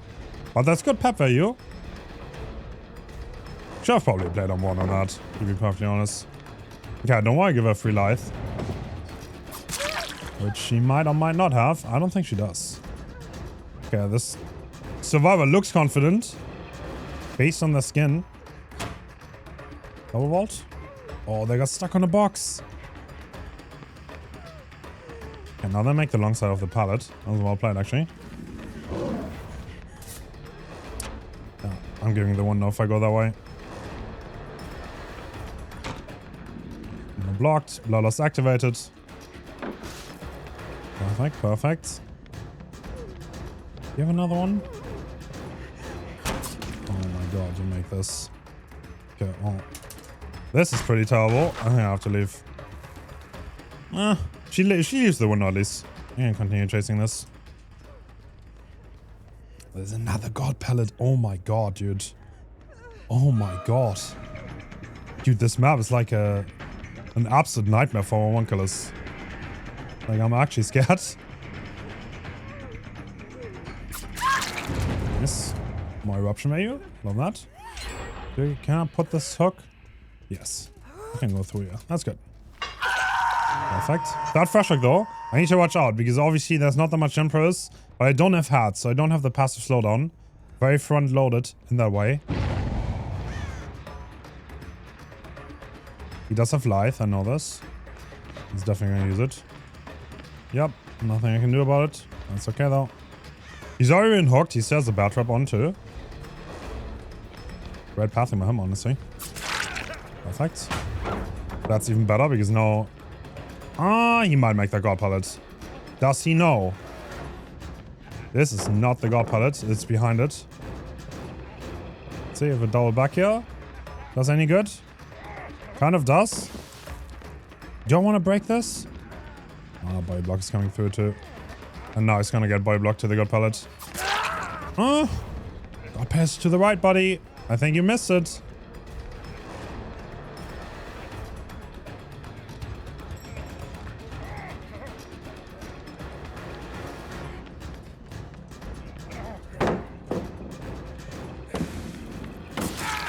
Perfect. Okay, the ace already been hooked. It's also in the area. I'm gonna carry the hook over here maybe. Do I have one? Yes, this one by Shark. It's still regressing. That's good. And the ace was on this one. He could be healing now. Let's see.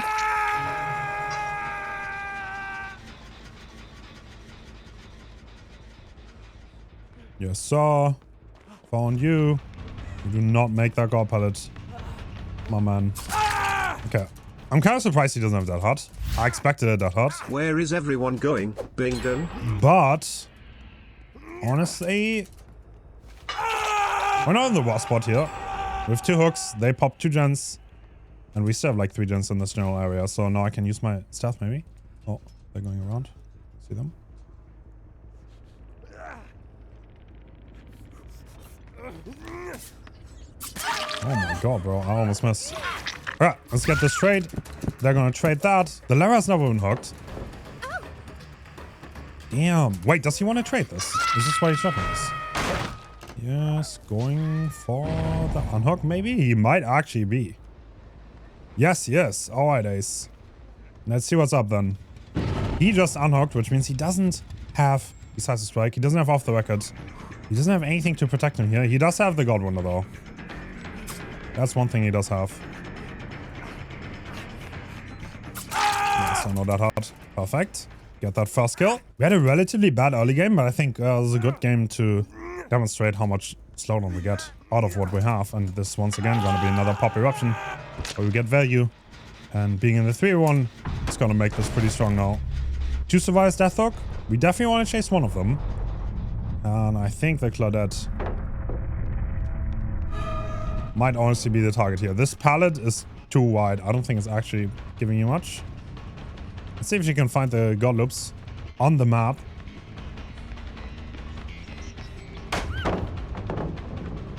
Oh, someone's ready.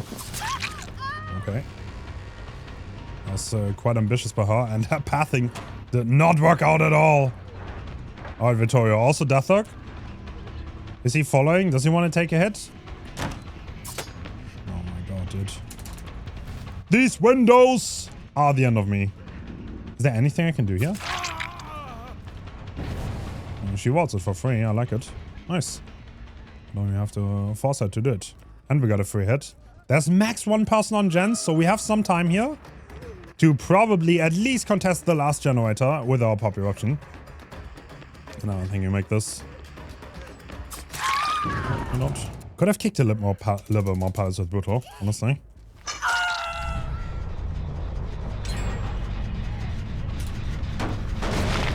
Alright. This is not the pallet to be stuck at. My brother. Not the pallet to be stuck at. And he's down too. Do you want a sabo? Is that the plan? What? Alright, let's see what's up. Did she just try to unhook? Alright, they did pretty well. It was a close game, but in the end, we were a little bit too strong with our build, I think. But it's always good to have a hard map for these.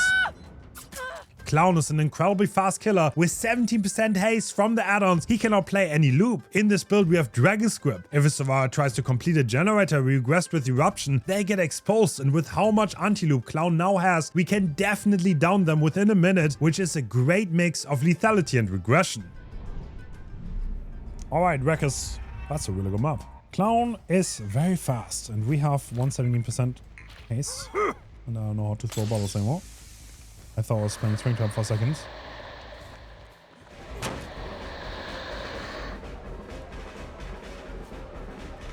Wait, what? Dude, this mech is like the standard pathing. I think I need to one bottle this, otherwise she can board this. Perfect. Did she just W that like all the way? Okay, I'm gonna yellow bottle this once, and okay, I'm gonna double bottle. This should be death now. 1%. Yes, sir. The 17% haste is way too much. Is it a flashlight player? I think they're still on the air wall though.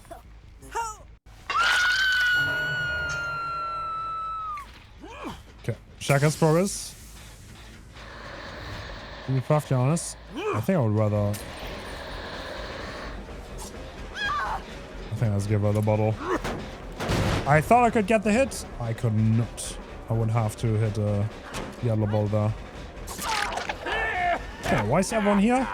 I'm not entirely sure. I'll take it though. Let's go for Sable.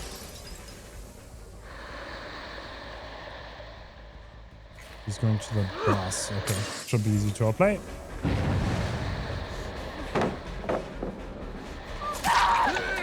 %70 haste. It's just deadly. I mean, this is like very easy. You don't survive fast.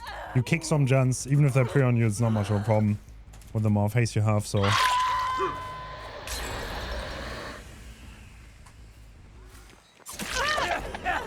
She also got the haste. No, didn't.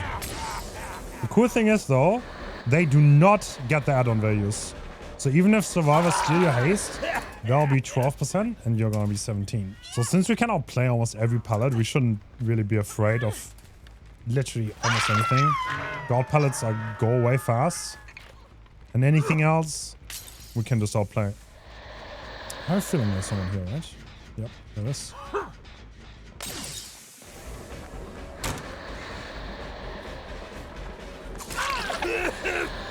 Perfect. Yeah, this is probably one of the few pallets we actually want to break. I'm going to yellow bottle before breaking because this is going to give me the speed boost. And I'm going to yellow bottle again just to follow it up. She doesn't get it, by the way. Even though it looks like it goes through the wall, it will not go through the walls. Need to reload though. Well, first death hook. Pretty sure I hear Shark. This is more porous, so I better pop target. Nice, nice, nice.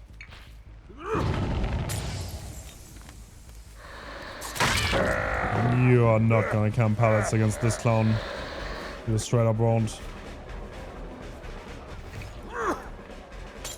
Okay, honestly not bad. She moved well though.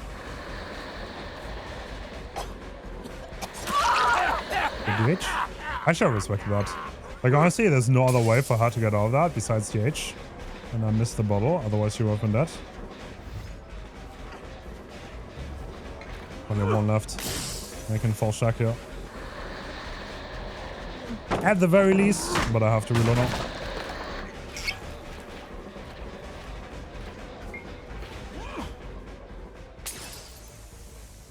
This is already a pretty great chase. Oh, I got stuck. Bad movement by me. It's not that. Come on, double bottle real fast. I should make it like not playable for her. That doubling shark, okay, that's good info. Thanks to eruption, we know this. We still have 2 bottles. I would love to interrupt that with pop if I can. No, I absolutely can. Could have waited for eruption, but I don't think it's necessary. Maximum aggression. Oh. New phone, who this? We have fun in our game. No way. Let's go say hi to her with absolute max speed. Okay, we have 2 death hooks already. That's also on Shark. The regression limit kicking in.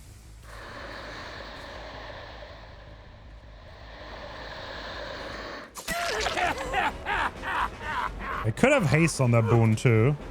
I don't really care though, to be honest.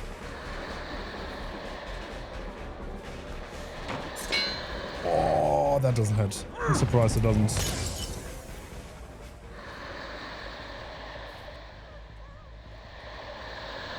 Wait, what? Oh. Oh, look how loud she is. I thought she's really close to me. But she's not. Yeah. On dog.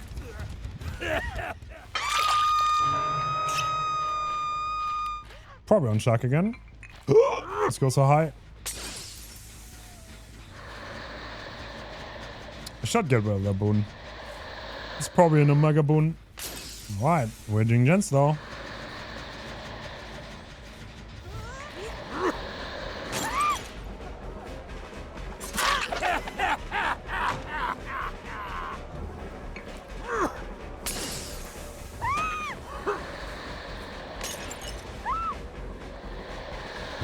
Bro, this guy, I saw. Is she just guessing? She is guessing so well every time. I don't think I'm doing the mic games wrong, but she's playing really well this mic. Somehow she is always one move ahead on the air walls, and because of eruption, I know exactly where you are. Sorry, we're right here. Any shack doers? Yeah, one shack. Get a refresh on the haze.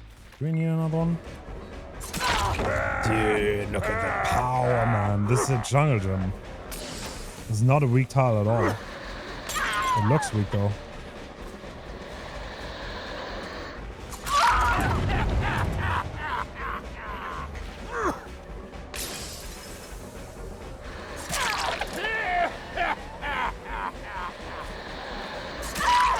There we go, both of them down. Okay, I can put them. Actually, it's Expo. Yeah, it's an Omega Boon. Omega Boon! Time to stomp it. Clean up crew. I don't think they allow us. They allow us. I don't think she's bad at all, to be honest.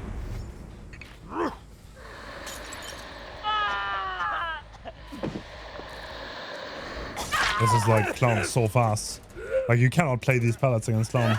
There we go, on the hook, and only fun left.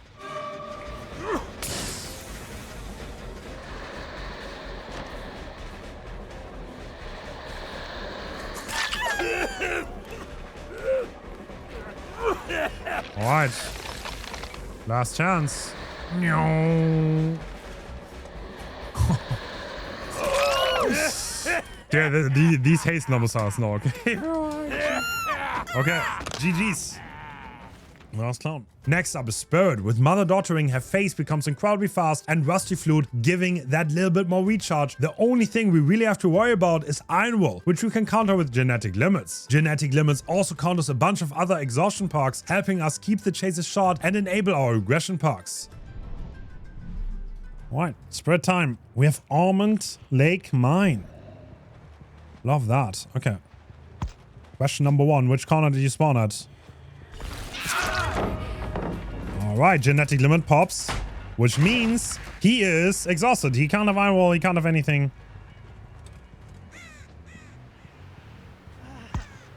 Oh, he actually went all the way. Okay.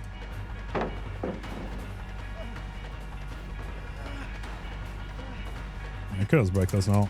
And then phase on top of his head.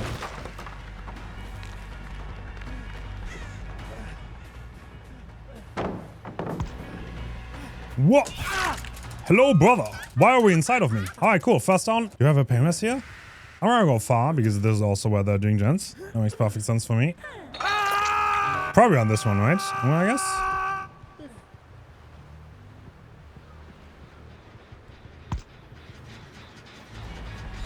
Perfect.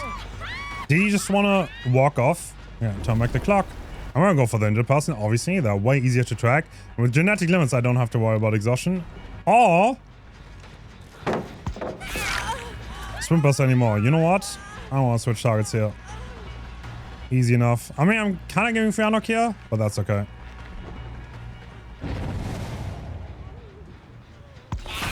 What? Okay, crazy. Cannot believe that. I have another. Nah, I'm gonna walk to the pallet actually. That makes more sense. I'm short phasing here. Break it now, and now she's on.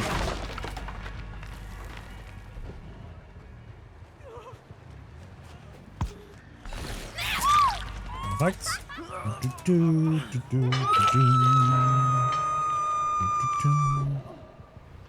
He's still injured. Oh. There he is. Passive phasing value. Love it. It's completely random, but sometimes if you make those turns and you have passive phasing at the perfect spot, then you can just get somebody for free. And now obviously saw you. He's probably by the pallet now, right? I'm gonna swing into it. Yep, yes. Now I short phase, which means I instantly get my cooldown back. He has Genetic Limit, which means he's exhausted. Which kind of means he's completely cooked. And there's nowhere to go. Alright, 3 people on the hook. Adam better pull some magic out of his hat, if he has one. Because otherwise, it might just be very over for this team. The lethality of Spirit, still very, very good. Very, very good.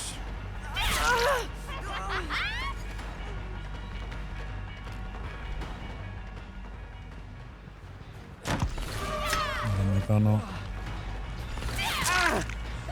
Not free. Perfect. He's deathing now. And he will have to trade. No sprint burst. No eye roll. Should be an easy face.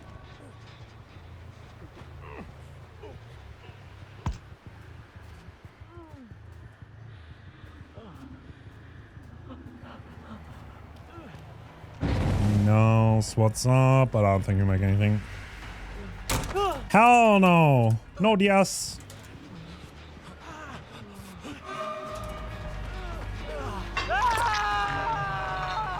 Okay, Alan just healed him. Good body block though. Great body block. Alright, Alan, let's see what's up. It's kind of nice that I don't have to worry about exhaustion here. If he has anything, he's not gonna do much for him.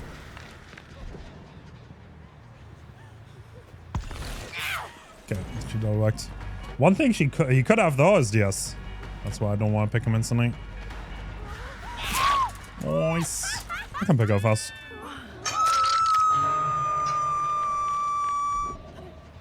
He's gonna go to the god pile, right?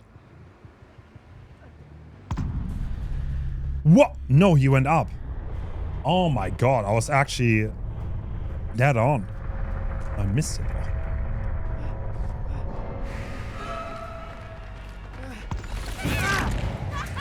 Short face for the speed on the lunge. There we go. Quick and aggressive.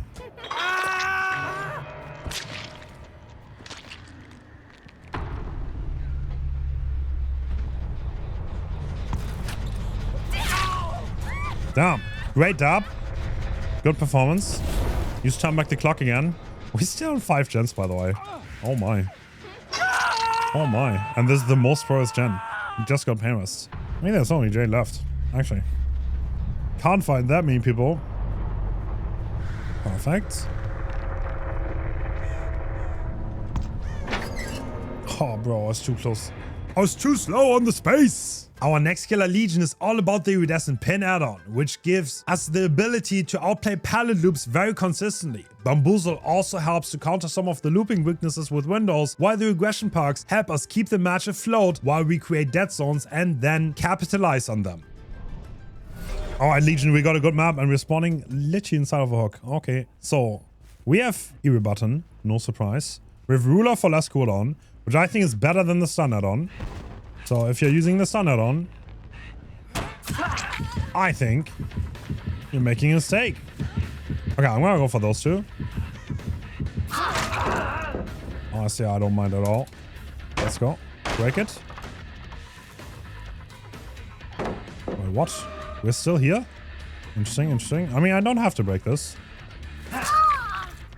Perfect. First down. I expected her to move to the next tile. And she's gone. Dude, there's some synergy between playing bad and DCing. I've not found out what it is. But it's definitely a thing. But scientists are still working that one out.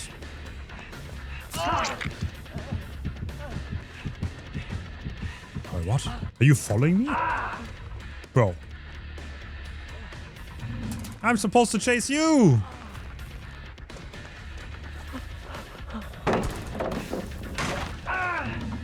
Alright, window blocked, pallet blocked, everything is broken, and this is the power of the Eerie Button. Okay, we're still at 5 chance. Let's see which one is being crossed. It's probably the main one, right?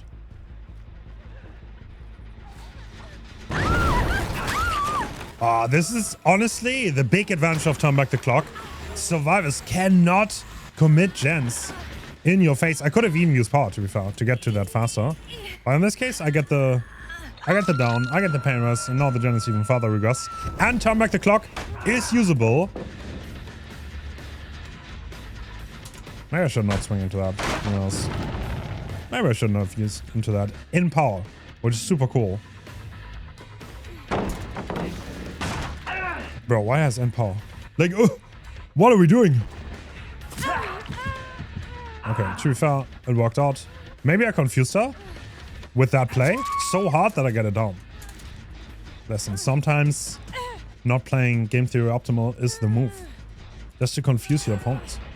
Because how are they gonna know what I'm doing if I don't even know it myself? Think about it. Alright. Where are we going? I'm gonna use power to catch up here. I have very fast recharge. Yes, you wanna drop? No, you don't.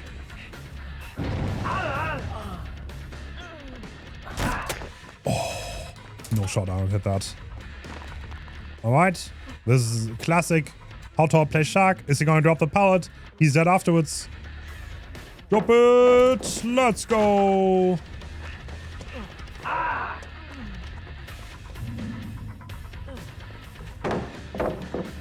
You know what? I was gonna take your pallet, bro. I will do it! Wait, what? Where did he go? I got outplayed. How could this happen?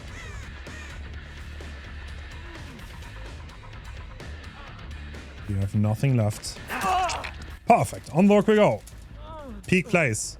The thing is, you don't see scratch marks in Frenzy. You don't even see blood. You gotta be good at the game, which is highly problematic. Alright. Hello, Michaela.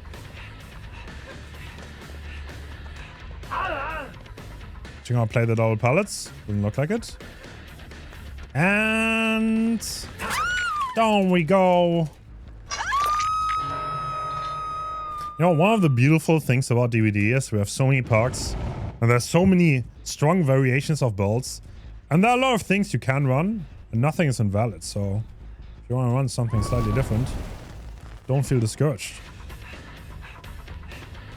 But I do think this is a pretty darn nasty build, if you ask me.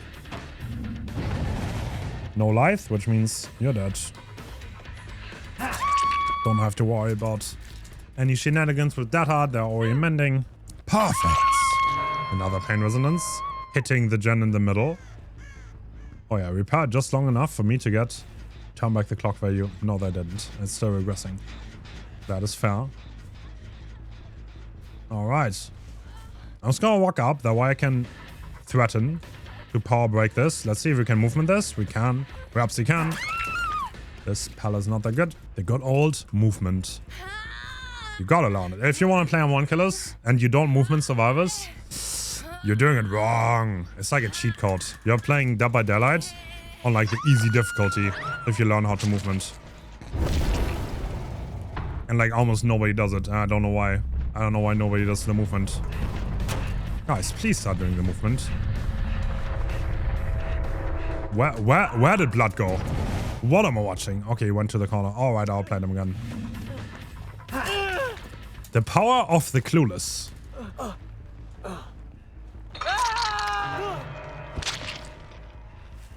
Yes, Bambuzo blocks in the power, but you do not get the speed boost. Okay, this is some gen rushing right there. This is some crazy gen rush. But you do not get the speed boost from Bambuzo. But you do get the vault. One thing that's cool, by the way, you can stall your power by continuously vaulting. I don't know how many of you know this, but look at the power bar. You see that? Look at that! I'm in power permanently! Cool little fact, if you want to delay your power a little bit, wait for people to mend to get a 5th hit, you could win because of it. Who knows?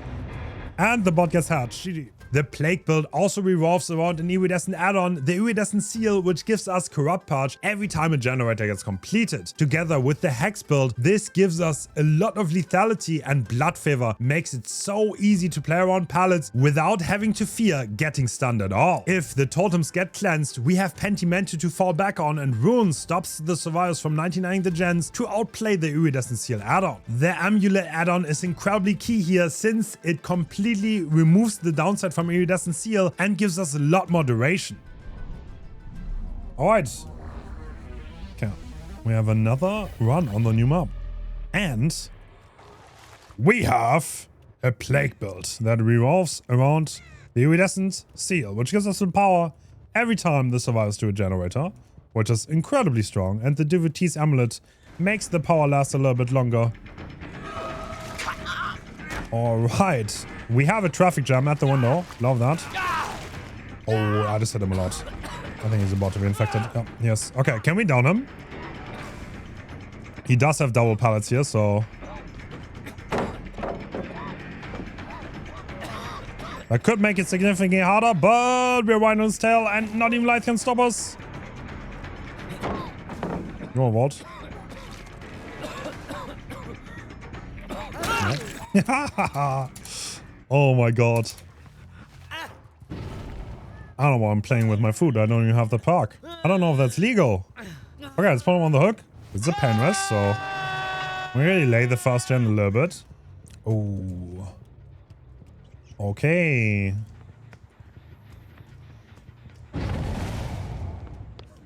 Fun. Can I fully puke on her here? I think I can, to be honest. She should be almost fully infected, right? Why, what? Why did the thing turn red before she got injured? That was so weird. Okay. I think I can commit the down here. Obviously, I don't want to really run into this pallet, but... Nice. Put on the hook.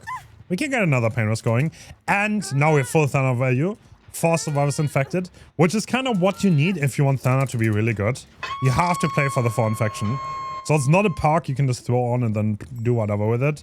I think you have to play a certain way to make this perk strong. Alright, brother. I have a normal terrorist. I'm the killer. Hello. I'm right next to you. So waiting for that first gen completion. Could definitely also have your option in this. No question about it.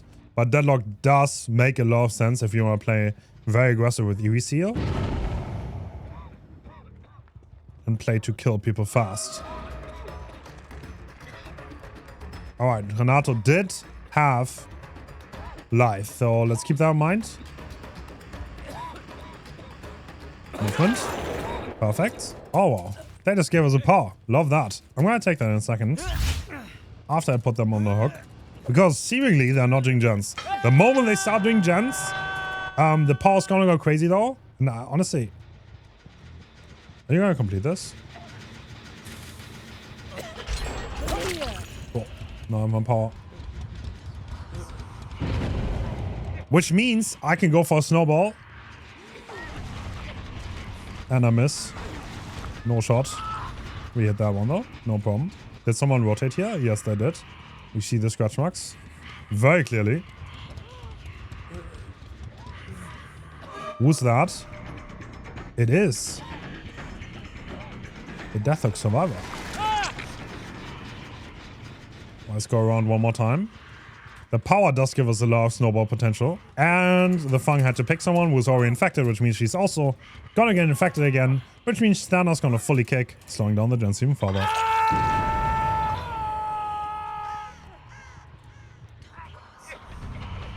Hello, Dustin. Perfect. The power is about to run out. We still have that pool on the corner though. We can definitely take it. Don't be too stingy with those pools. Like with EV Seal, you get so much power, but especially at the beginning of the game, I would always try to take a pool to like start the snowball a little bit. It's not like one of those potions in Dark Souls where you keep them until the end of the game. That's not a good strategy. And I know you do that. I know you do.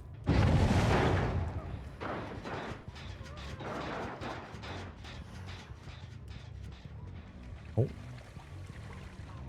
Who's back? You're coughing so loudly. Do not think that is gonna help you much.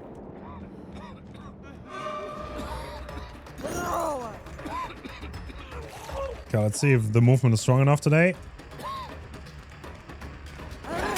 It is! Down he goes! And we got our first kill already. They only finished one gen so far. I have a pool over here. I think I'm gonna take it. I will not take the pool. But Deadlock is kind of telling me where to find someone, which is very nice. So one thing to note, because one survivor's dead, we are... Bro, this is so weak. We are not going to get full value of Thana anymore. A dead survivor does not count as an injured one, which means it's going to be at most... I think it was 6%, right? Thana only really fully kicks when there are 4 survivors alive and they're all injured on hook. Oh, Found someone. He ran away. Very wise. Still have a little more power left. See if we can down him in time.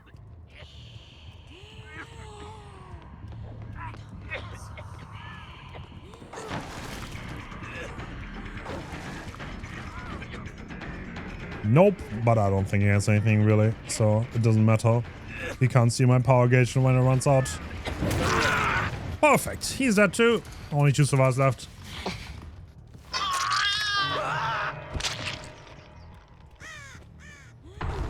Oh. Alright, someone over here. Let's see who it is. It is Mr. Dwight. Wow, we actually got through this map quite well. One other thing that I think is really strong on Plague is totems. If you don't want to go the route of Deadlock, totems are also really cool. But I guess this is a little bit more default, and I think it's fair to call this stronger. But Penty, Ruin, Thrill, and I like Blood Favor, just to make the power a little bit less awkward and not having to respect palace as much.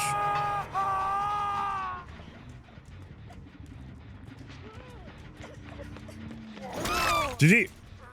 Our next killer is Ghostface. Ghostface can use a bunch of perks well, and I honestly prefer playing information perks on him, but in my opinion, nothing beats play with your food in terms of raw efficiency. It stops his biggest weakness, the inability to close down chases, with Turn Back the Clock, Corrupt, and Pain Resonance, making up for the time lost acquiring the tokens. Another great option is Eruption here, instead of Turn Back the Clock, to play a more 3-gen oriented playstyle, which can greatly help him acquiring play with your food stacks. Toba landing on a Ghostface, not the worst map, has a lot of restrictions. We are using a play with your food build. I'm honestly not the biggest fan of that park, but it's undeniable, in my opinion, that it's really, really strong Ghostface. Because it does alleviate the biggest weakness he has, the lack of chase and the inability to close out starter chases. Okay, they saw me. How did they know? Alright, the cool thing is, we already know our obsession is. She was over there on the gen, and I might just want to go there. Because if I can get some play the food stacks going, that is going to help me so much in closing out more chases. She's right there. I'll get some play the food stacks. Fooding time!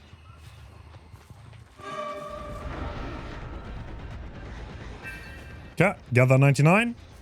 Got that going. She's probably not even going to suspect a thing. Ideally, I don't let the obsession know.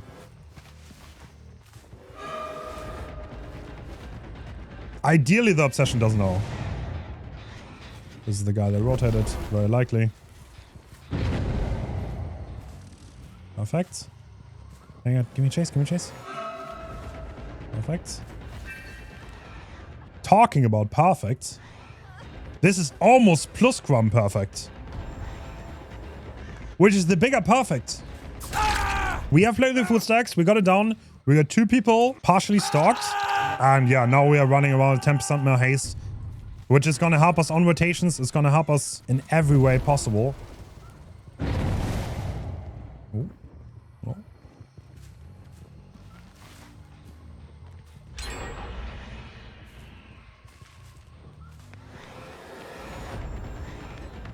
Oh, look at that. Yeah, together with the knife sheet, we are moving so fast when we expose people. This is exactly what we want. They got 1 gen done. And I think that might have been the obsession, right? That might have been the obsession, because at this point we only have 1 stack left. But that's no problem. We're getting a big snowball going.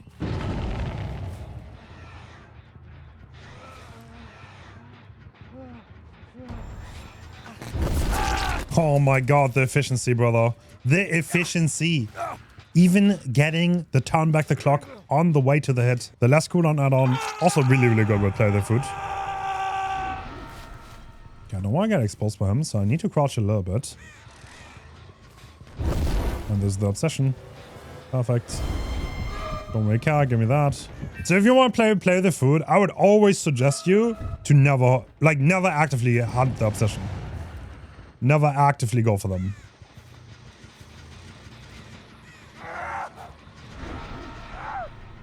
Okay. David has a gen very high.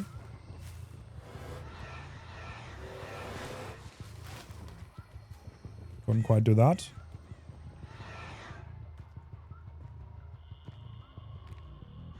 Perfect. I mean... Wow, okay. She revealed me already. That's not gonna be a big problem. I'm gonna farm one player with the food stack. I have the cooldown not on. I have 3 stacks. She's 99 and she's completely dead. Like, there's nothing she can do, really. Like, the speed is just way too much. No, plus 25%. What a cheat code this is. I'm gonna down her, I'm gonna kill her, and we're gonna carry back there. Hopefully get back up to 3 stacks. And yeah, don't forget that, like, nothing can really hold you back in this mode. Mode, quote unquote. So... the ace should be somewhere too. But, once again, not actually going for her. I never will.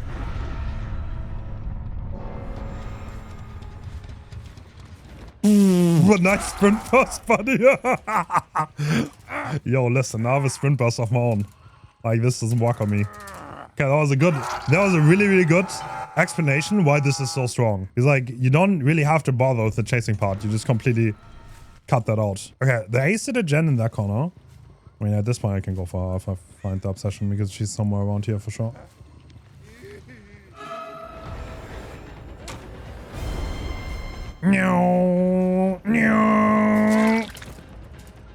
And the only one who's left is a Deathhawk Ace, who is already injured. Yeah, that was a good showcase of how to play this, and turn back the clock makes a lot of sense. You can also play Eruption. That's also a good choice. But it's a little bit more tactical, not that straightforward, and you have to play more about controlling gens and less about just downing survivors. And let's see where the ace is. He's right there. It is possible to stalk through survivors, by the way. Shoot. Oh! I'm getting sauced! You want to play with food stack? Perfect. Give me another one. Another one. Can't run out of range too fast. She probably has DS. She's the obsession after all.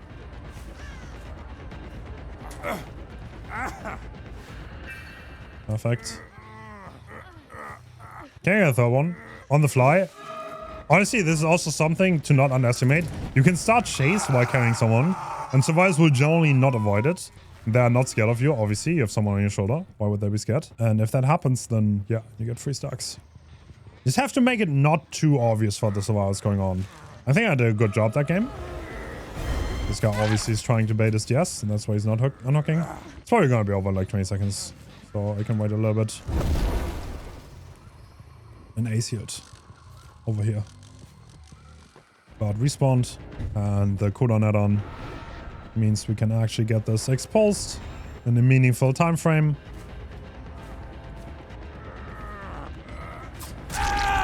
And he doesn't even get that. Oh, GG. The power of play the food. Demogorgon. Demo is a simple chase killer that greatly profits from turn back the clock to regress gens on the fly. Lepro's Lycan is a great information tool to always know where survivors are, and Barb's glasses allows for better pallet zoning, while the build gives Demo more time to murder survivors efficiently. Alright, Larry's on the demo. So this build is no big surprise. I think this is like I feel like the most default strong killer build there is right now. But yeah, on demo, I think it's pretty inarguable. I think it's better than Totems or any other realistic choice we have. And you know what? I'm going to puddle instantly, because the one thing that might not be as default that we have is Lycan, which shows us the hour of survivors that are relatively close to portals. In this case, nobody's close to portals. Okay, I'm going to be nice. I'm not going to go for the... I don't have Blackheart, so it doesn't matter. I don't have to him too. I have the Lycan add-on instead. Obviously, Blackheart is really good. No question about it. But Lycan info, kind of insane, honestly. It is kind of insane.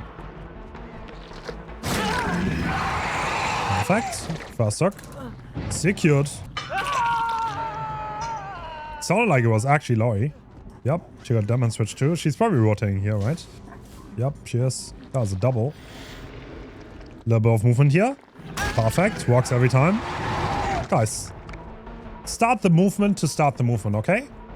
If you don't movement right now, I'm silently dodging. I mean, not really silently. I'm judging loudly. Okay, there's another pain rest. I should have... I could have waited for DMS, actually. Could have delayed that hook for 3 seconds. Get that DMS on. And now we teleport back. We see the survivors. They're healing over here. What? I swear I released, but maybe not. Game says no. Game is always right. Alright, we're going up. This looks like someone who maybe knows how to run Larry's. Or not. What? I take that back. What is wrong with your Scott? Okay, you turn back the clock. Actually, you know what? I might suck here. I might suck here. You've already been hooked. Laurie has never been hooked. We already have pressure on someone else. This do be looking like slug a clock right now. This is too steep of an angle. I cannot break that.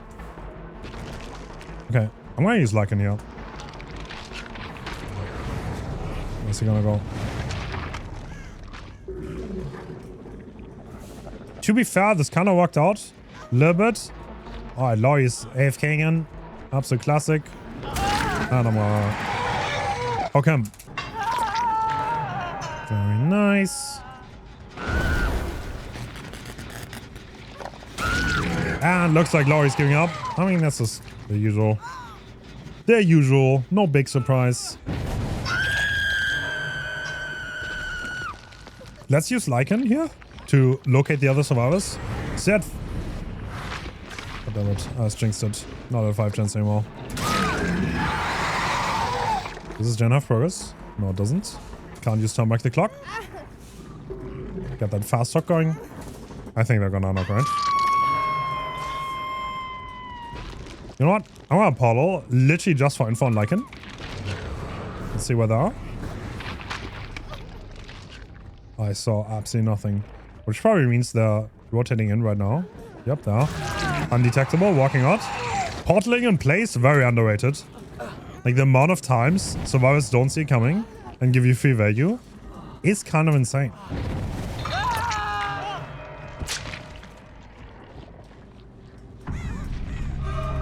Down. She denied my turn back the clock on the 1% gen.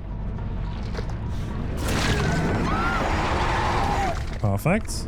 Kind of a feeling she's gonna fall for this. And she runs into me afterwards.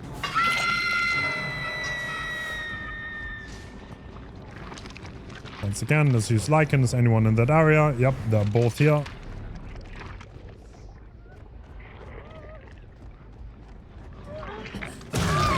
Perfect. Putting you on the hook. She's Deathlick too. I think this game is about to be over, right? Is Laurie still in this area? Yes, sir. And that is it. Strong demo bolt. Lycan giving good info. Not much more to say. Oni's build holds no big surprises. While there are quite a few perks that could be chosen here, going fancy is not really worth it in my opinion. Chase perks like Bamboozle or Brutal could work as slot-ins to help in chase, but regression perks are still by far the best to give Oni time to collect blood and use his ability to end chases fast. Eruption is incredibly useful on Oni, as you can kick generators and reliably activate the regression with the fast chases and Blood Fury. For the add-on, I would always go for Splinter Hull and then either use Duration or Speed, depending on the preference. Alright, Mount Almond, on the Oni, we have I'm not like the other killers build on. And I mean, we gotta go with efficiency, you know? You can hate me for it. Oh, that is so free, so free. Love that. So free. It has never been more free. Oh, you want to get 2 taps?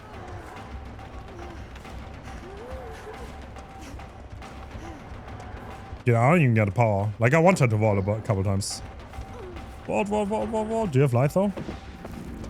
No? You want to vault again? You want to vault out. Okay, the reason for this is I do want to get my power off that first injury, and if I down her too fast, and I literally 2-tap her, then I don't get my power. That's why I waited to down her. I could have downed her faster, but I did not want to. And now I'm going to put this on the hook. That man switch is going to kick on main.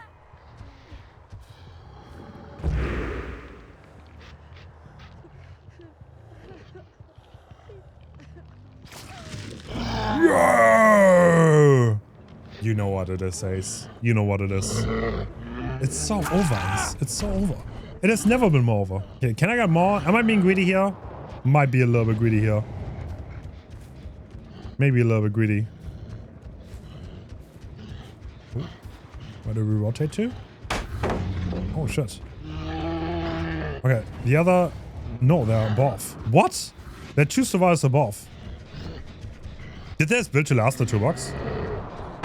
There's no shot Yari ran out. That's crazy. Okay, I'm gonna run out though. That is not crazy ideal. Maybe I should have hooked him. Maybe I should have hooked him. That took too long. Alright, I'll not let you take away this down though. Oh, with Sabo. Okay. Okay, these survivors seem competent. They know what they're doing. Bro. Can't be serious. Ada on the Sabo.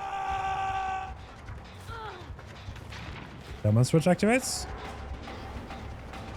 Is involved. I want her to be stuck on the L anyway. She went way too wide. This should be a hit. It is.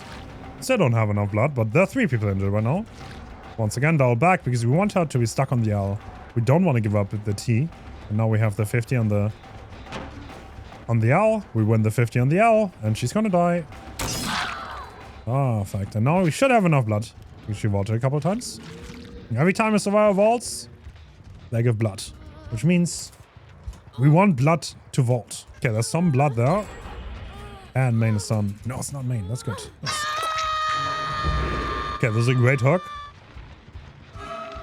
Do I want to? Do I want to? I think I can. I'm gonna commit this. Get rid of the pallet here. Why the hell not? She doesn't drop that. Wow. Crazy greed coming out. Does she have life on that pallet inside? Oh, if she did, then it was too late. I'll break this. Just to make it a tiny bit easier after the fact. Looks like they didn't heal. Or they're double resetting, which is fine either way.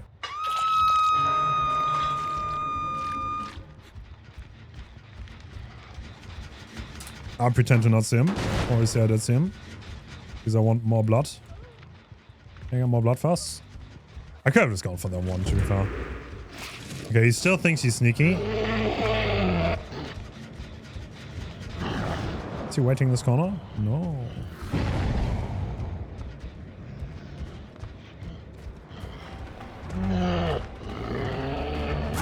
Oh.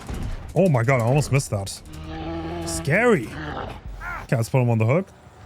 You see more blood there. Someone is he seeing? I feel like someone is he's seeing a lot lately. I'm not sure what's up with that.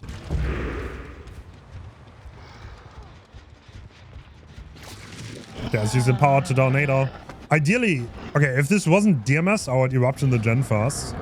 If you have power and like the game is under your control, don't forget to use eruption while you're not under power, and then you can explode with the power. And Oni's probably the best eruption user in the entire game because he can so consistently down survivors on command with his power. Yeah, considering that he has the best chase power in the game, which is highly gated by time. No, no, no. Who is doing gens here? Very likely that one of them is going to continue doing this gen, and I'm going to go for Ace here. Bro. Ace is forcing lock. Very smart, very smart. Like, there's one problem with forcing lock against Oni in such a state. You do not lose the amount of power you usually lose for downing a survivor. So I'm going to take this little bit of blood here. Literally, I could just take the blood from the hook, and that would already be enough to get the power back. So I don't know what Ace is doing. He's not cooking at all.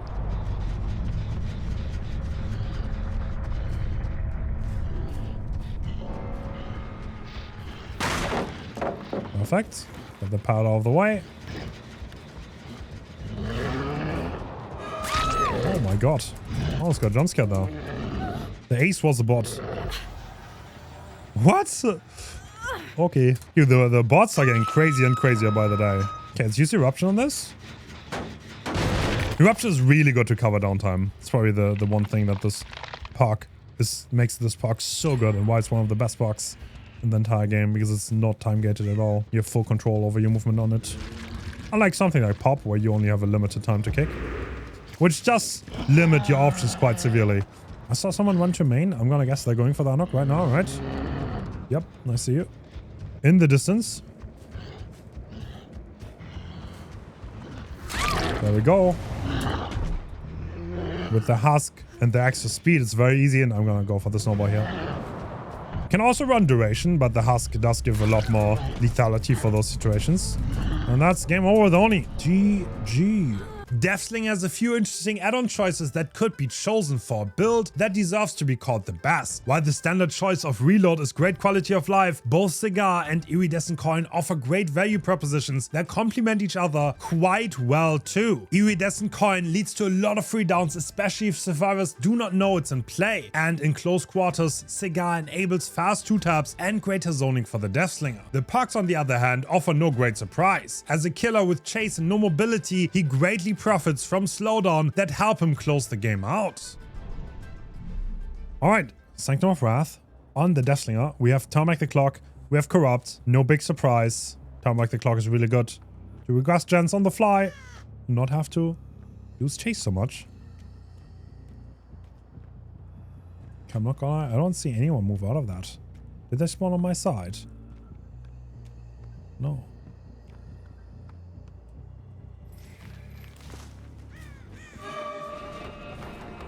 Okay, so I spotted. They tried to sneak in.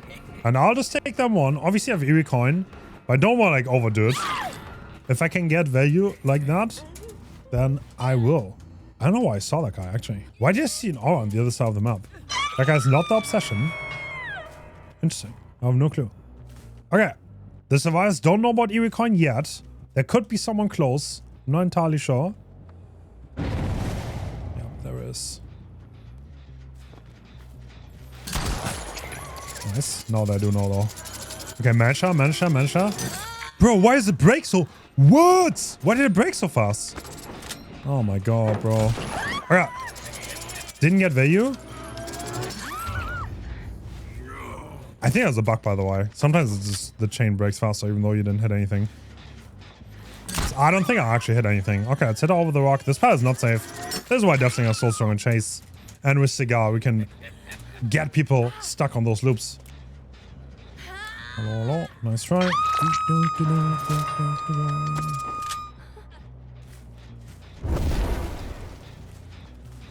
Are we saving again? I would not be surprised. This guy played really aggressive for the other knock. So, kind of makes sense if they play aggressive here, but I don't know if they actually did. This bird respawned, so they were here 15 seconds ago. And looks like we found them.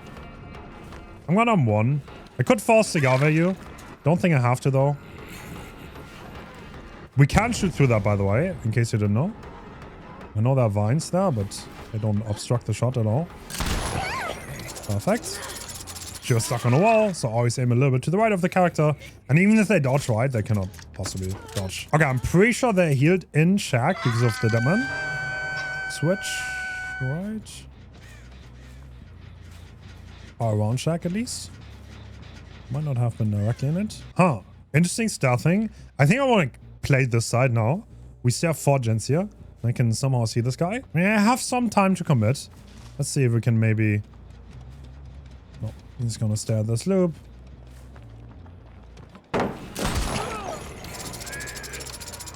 Yeah, once again. Get some Cigar value going. Good shit. Give him a lot less distance. Means he's gonna be stuck at this loop. And even if you vault, it doesn't really matter. Like, you can't really escape this. Okay, cool. That was a fast chase, but we're on the wrong side of the map. We don't want to play this. So we better return really fast. I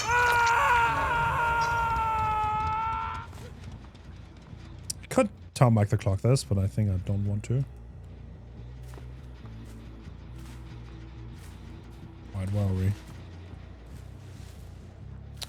Rotate. Okay. Demon switch on that gen. That's good.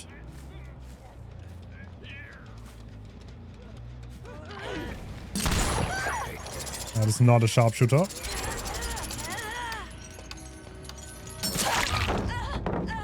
Nice. On that. We wasted some distance there. Can I follow this up? They shouldn't have another Gen High Pros on that side, so I'm not very worried. Okay, I gave away the Eevee coin, but that's okay. We get it down here. You notice how she was running into a wall, and to the right there was nothing. She was not looking back, which unironically makes it so obvious she's gonna go to the left. Like there's almost no other valid choice for her. They do finish the gen. They were camping it. No problem though. We can manage. Oh. Wait, what? Blight. I did not expect you here, I'll be honest. That probably means that Michaela's on shack, actually. And I hope we can be there on time, otherwise they're gonna get to one gen left, which wouldn't be ideal for us. See? Turn back the clock. No, they're not. Okay, so she probably helped with that gen then. That makes sense, but she was hiding somewhere. And I'm not gonna go on a huge run to try to find out where that is. Alright, Joe. This is your last chase. You are locking now. That's a sad miss. A little bit too far to the right.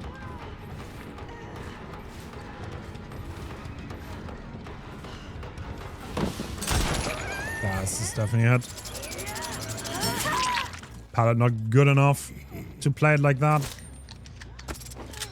Okay, you know what? You're gonna run away.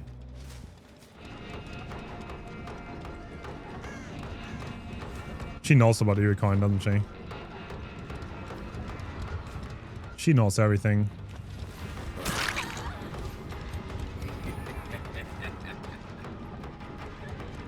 Bro.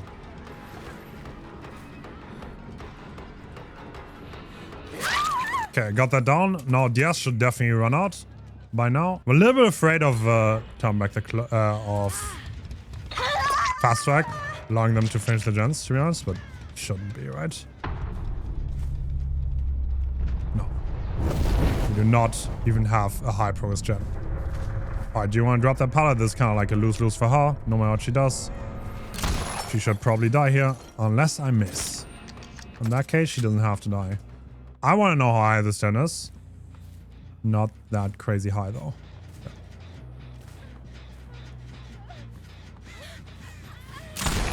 Perfect. Nice. I did not use my Paralysis at all this game, by the way. I might not even know that I have them, to be fair.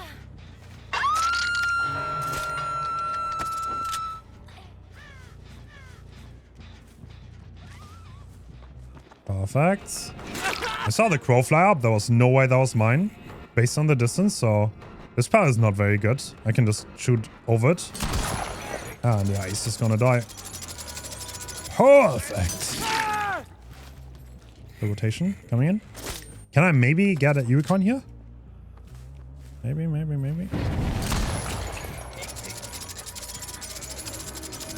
Bro. I feel like the chain bugged out again. Like it broke too fast for no reason. Like there's a bug on Deathslinger where the chain breaks as if it's obstructed, even when it's not. But I think the only reason I got that, by the way, is because she didn't wiggle. If she would have wiggled, I would have not gotten that hit. And now I can hook her, and the game should be over. Cool. We got value for everything. That's good. Who wonder where the last one? Unknocking in the 2v1 should be illegal. Change my mind. Bro. What are we doing in the corner? What is going on here?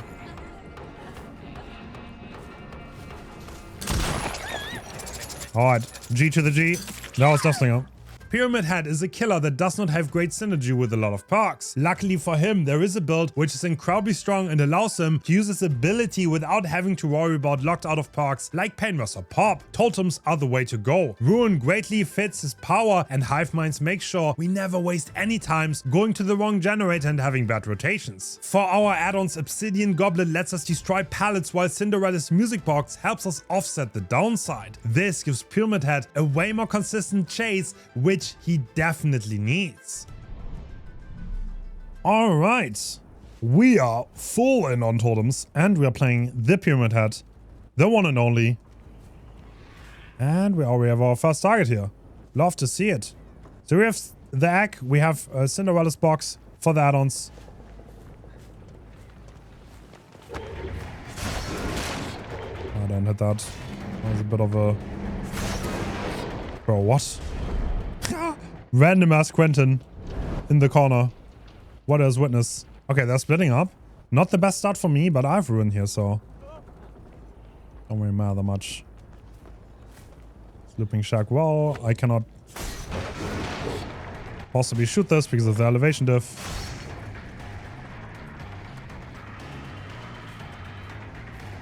Don't really care if he wants to drop this. I can go around.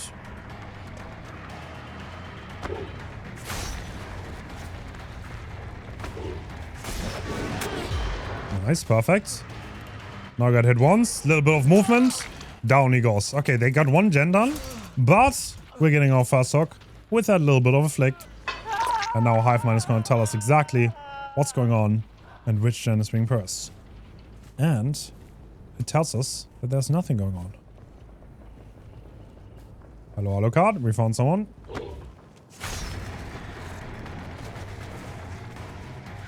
I was kind of seeing if he maybe wants to eat that torment, but he chose not to. That's smart. Perfect. Don't want to risk a shot there if I don't have to. Oh, great flashlight. Nice. I was more afraid of the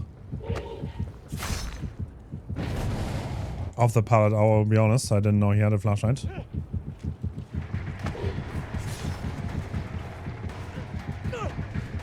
Okay. Not that much to worry about yet, though. And honestly, this is the power of the egg. Look, we have 3 people infected now, and we get constant updates on their position thanks to the Ekadon, and I'm gonna catch him. I don't want to waste any time. Let's see if anyone is around here. Doesn't look like it.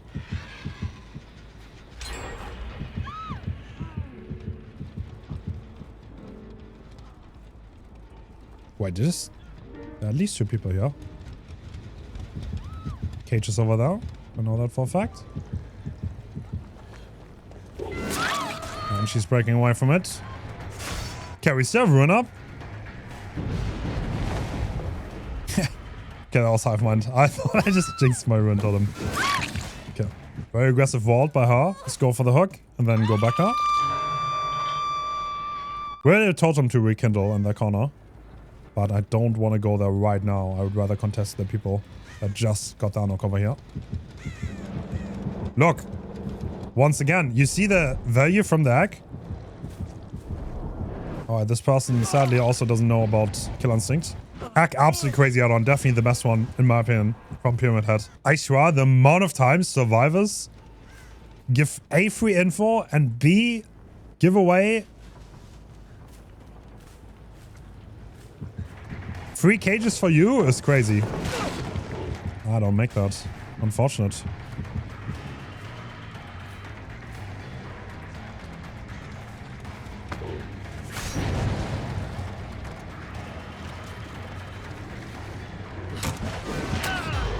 Nice. I predicted right that they went left. Predicted right that they went left. Damn.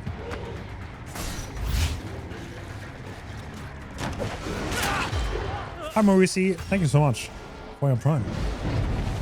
Another totem goes. That was Ruin. Now it's time to rekindle. We still have Thrill. We can double up on...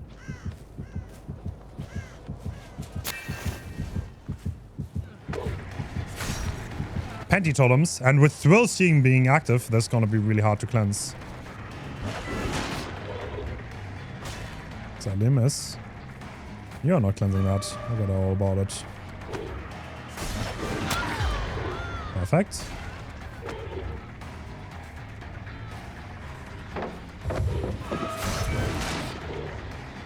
I tried to predict the light distance, but couldn't quite do it. Does she make main? Not cleanly. I'm pretty sure I can zone both windows, so not the biggest problem here. I'll be careful with breaking the doorways, honestly. Oh no, I didn't shoot. Oh, someone walked out anyway. Because it makes your zoning worse. So if avoidable, I wouldn't do it. You can avoid the main building. Should probably cleanse the totem any second now. And I can set the other one in a second. And this is the power of the hex builds. The power of the Pentimento.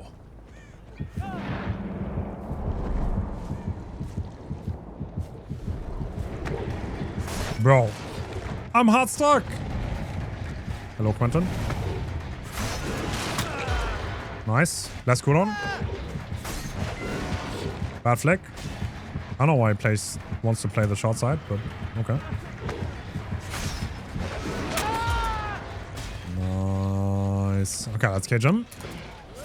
Don't want to waste any time. And also... Oh no, it's over here. Let's get that second Penti up. Even more slowdown for the survivors. Thrill, Ruin, Penti is kind of like a god combo right now. And Hive Mind just fits in perfectly with Ruin, so it is kind of like the hex build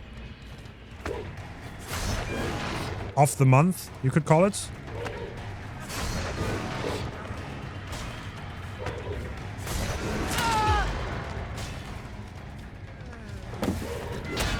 Good finesse for you.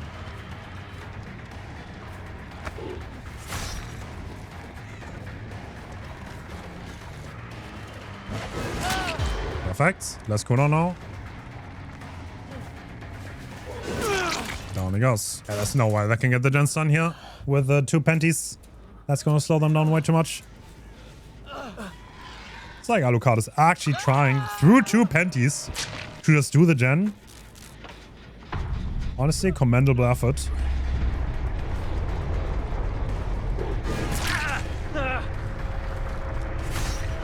Does he make window? Yes, he does.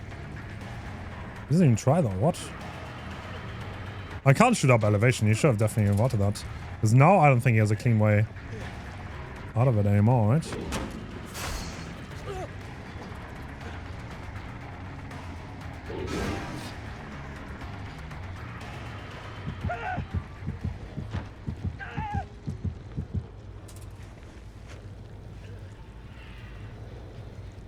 Come on, chase Quentin here. This main building is still a little bit too annoying. And if I can help it, I will avoid it.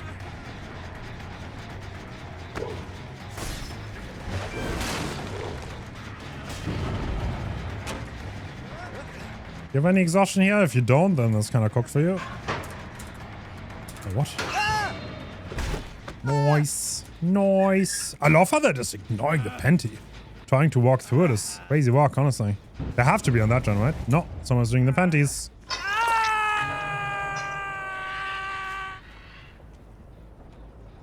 Hello, we're back out.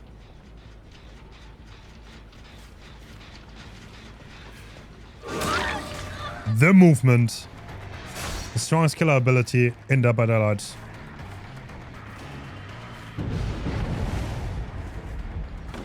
That was not the Penti. Alright, Alu. Valiant sacrifice by him. Got chopped up straight after though.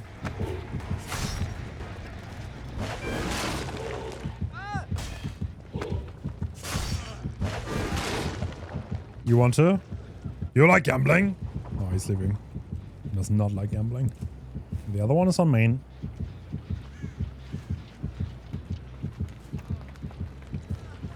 Like, the thing is, the info you get in tiles too with this add-on, if anyone ever doubled back, right, you get the info from the add-on, which is just crazy. Oh. Quentin is not falling for the movement though.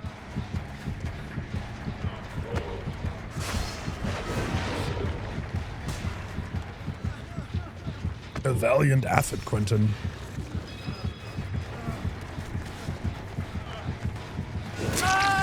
There we go. Chop, chop. And I think that's gonna be game done. Let that man go. Yeah, maybe we're gonna think about it. Yeah. Have to talk to HR about this. Blight. Blight strives off the same build as he always did. Gen Kick is very strong given the fact that his mobility has a short cooldown and getting into chase is not an issue at all. Alchemist Ring provides him with great mobility on his later rushes, which makes positioning on the map way easier, which is especially good on the bigger maps. And a Blighted Rat is the obvious add-on to give him more lethality when using bump logic. Alright, Mount Almond for the Blight. What do we have on? We have Corrupt. For a great early game, we have a pretty good map. 2. With the Alchemist Ring, we can go very far with individual rushes. It should make it really easy to connect those hits.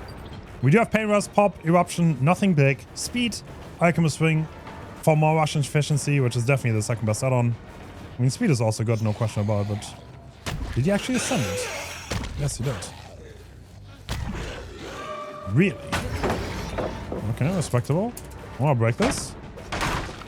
He didn't That is so interesting. Oh, even as a 110 killer, I hit that though. Okay, of course, we don't have much info in this build, but with the amount of rushes and mobility we have with Alchemist Ring, I don't think it's going to be a big problem for us.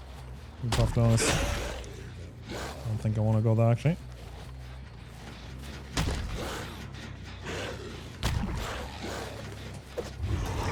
This person left already. I want to kick this gen.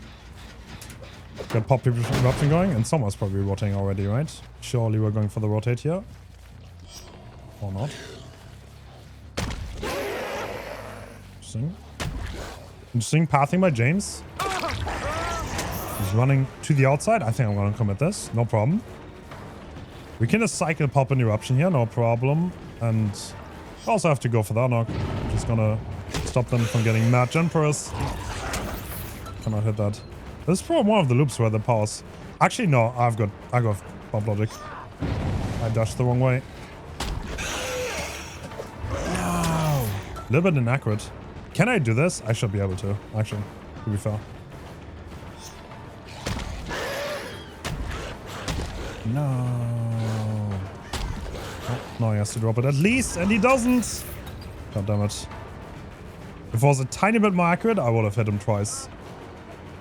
But force the pallet drop, play the short side with M1. If he ever decides to leave to the long side like that, we can use our power to down him. Not very clean, but I guess it does the job. Well played to him though. Still have to get used to the 110 a little bit, to be honest. It does change the way the loops are played. But like that's kind of like the bread and butter how you play it though. I think even if you're 110, you still want to play M1 in the short side, and if they ever leave for the long side, this person's going for the rescue, right? Surely. Then you have your power. It's a very interesting gen split. Not many going on this side. Oh. Did I see someone here? I did.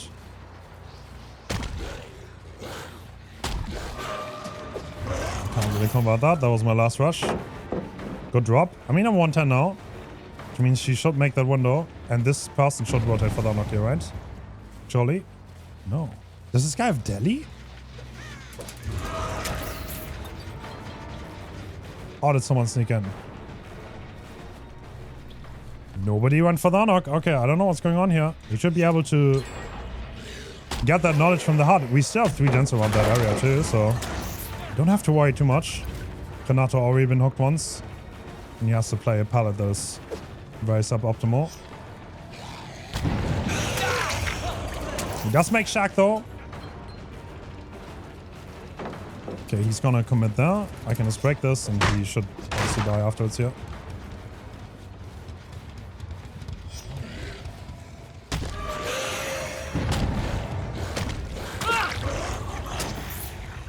Is this last stand? Bro, why are you dying by the window? Was that... Did he fake last stand? I can't really make sense of this, but let's use Arc Ring and go back to main.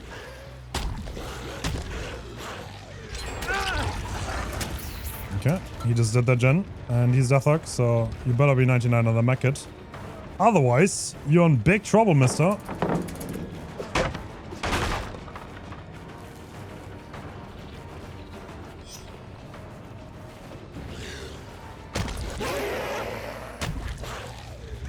No, I missed that. Do you want to break it? Oh, I can hear you from above. Did you actually go all the way down? You did. Okay.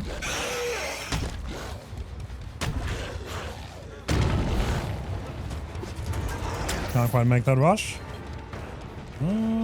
He doesn't have safe pallets to play here. All of the pallets that he can reach, I cannot play with my power. He can drop this pallet, but I can just play him one on the short side, even if I'm a 110. And if he ever leaves...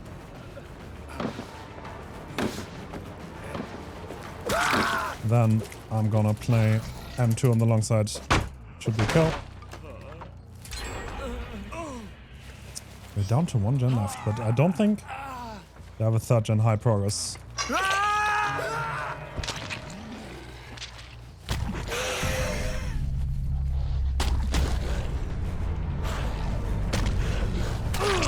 Perfect. That's 0. The only gen that I didn't check is this far gen, but I'm pretty sure if someone's on it, then it was very recently. Do you make anything here? I don't think you do. Oh. Let's get the Paymers. They could be doubling the far gen. Nice. Arkham Swing is gonna make it very easy to travel them up here. Like, obviously, our reading parks are also really good on this killer. And now, this is where Arkham Swing comes in. Look at this.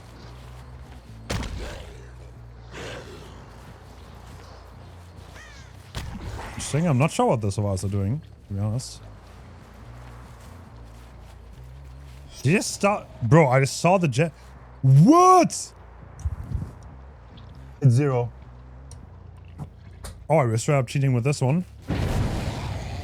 Yeah, I can check the gen through the wall.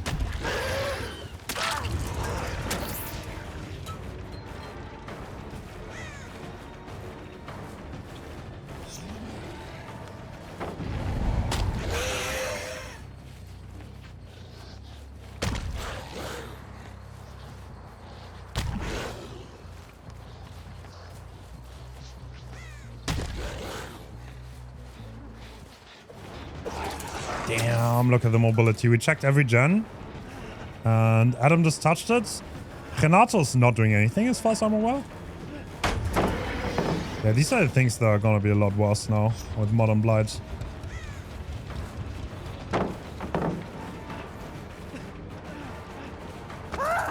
Yoink. He touched the gen, so there's no chance he has yes. Same hook. Same thing. With Arkham Swing, we can just hold across the entire map. No problem at all. No problem. You can still run Brutal Strength, of course. It's a little bit worse now. Zone Breaking got nerfed.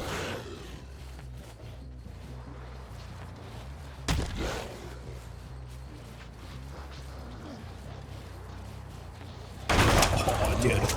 This add-on is insane. Completely nuts. Completely nuts.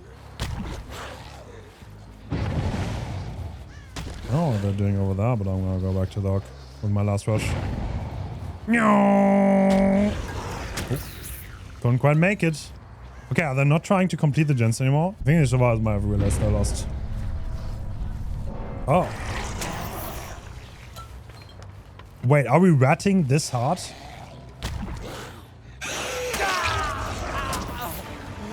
Are you the CEO of all rats, by any chance? You have 3 crows, buddy. Every gen is 0. I think the survivors might have a rat off because they realized they stand no chance. They got to 1 gen left, but it wasn't really close. Like, they never got progress in the last gen. They still have Pop-Off Eruption. At this point, a lot of the pallets are gone. They play it quite well, but I think what made them strong kind of made them falter in the end. Can we go for a crazy last rush here? Hello. And they got the arch. Alright, GG's. Twins. Twins is a killer that greatly profits from Ruin. With the speed add-ons and Hivemind, it becomes really easy to harass gens survivors are working on, which can easily overwhelm almost any survivor team. In my opinion, clearly the strongest build in this meta. Alright, Forgotten Ruins, we are playing the Twins with a disgusting build. And this build is kind of insane. So we have Hivemind. Okay, I don't have to explain the build. This is the totem build. I mean, some people call it the hen's build. I think this build would have got meta even if I wouldn't have popularized it, I'll be honest. But like sometimes content creators, if they do videos like this, they accelerate the how fast things get popular? Quite a bit. So I guess you can blame me for that. Okay, I'm not gonna go for it. So getting in on 1 early like this is huge. Huge for twins. You always want to get 1 on 1. And the more ones you get, the more you're gonna win. That's like kind of it. The more ones you get, the more you're gonna win. But obviously, use Victor efficiently. He's like, the way you should look at Victor is he is damage on a cooldown. Use your cooldown properly and manage your time well. This is twins in a nutshell, in my opinion. Okay, this is number 1. So he thinks he did something. He really didn't. He is gonna taste the floor in a second. And yeah, well, I can suck. It's no problem. Like, I'm a twins brother. I don't know if you know. Decisions have been made. We are subbing against the twins killer. Okay, let's play it safe. Don't miss. It's very important. Because otherwise we wouldn't win. Okay, there's another 1. And we should be able to follow us. Like, this game should be over because we got so many 1s in a row that the game should be over here. So all I need to do is defend the slug, get Victor back, and the game should be over. Straight up. Because I'm gonna go through and I'm gonna mow them all down with Victor. Really? Okay. Okay, if that's the vibe, then we unbind here. We go around. Down her. Where are you? Obviously, there's no gatekeeping on us anymore because we are actually downing them. Which is why having injured survivors is so valuable in this thing. And now the game is over. GG. Oh, called it. Called it. I mean, I wanted to be nice. Listen. I don't want to be that guy. Okay, we're going to do this again. That was too fast. Oh, we're back. That game was too fast. That was not a good showcase. And... oh. Wait, what? Okay, very interesting. The survivor spawned right next to us. And you're down. Okay, I think they're upset about the spawns. I would be too, to be honest. Can I get more here? This kind of looks free, to be honest. So I'll take it. I still have Victor, so... okay, we're back at slugging now. I mean, it's friends, right? Like, I mean... Am I really the bad guy? Oh, we're looking for the round object. I like this. I like this. Good thought, but you didn't commit to the play. Oh, they're already gone. My bad. Listen, I'm gonna pick up. I'm not the bad guy. Oh my god, bro. Okay, we're gonna end it. Oh, I'll be so real. I'll be so real. Okay, we're just gonna end it. Okay, we know someone's in the back. They're gonna go for the pick, right? They're gonna go for the pick on them. Okay, you know what? I'm just gonna hook. That's okay. They're gonna pick the lower. I think I have 4-man slug potential because we have so many injuries again. Right off the gate. Now we also can see gen progress with Hive Mind, which didn't happen. I mean, yeah, we could see that the other game, but it wasn't really influential. So now, because we have the injuries, Victor's not stuck here, and we can just go on. And we can just snowball. This is why healing is so important against twins. And we are terrible at the video game. And we missed. Wow. Always take your time. And it's always better to let them run into your aim. Don't be impatient like me. Good lesson to be learned, for sure. Cool. Let's put her on the hook. And then, do we see any generators that are being worked on? As of right now, it looks like no. Looks like no. This totem is known. And since we don't see any generator pros, I would not be surprised if someone's on this. Yep, there were, but we have 12 the hunt, which means it takes forever to cleanse those totems. And that gives a legit chance. Wait, what?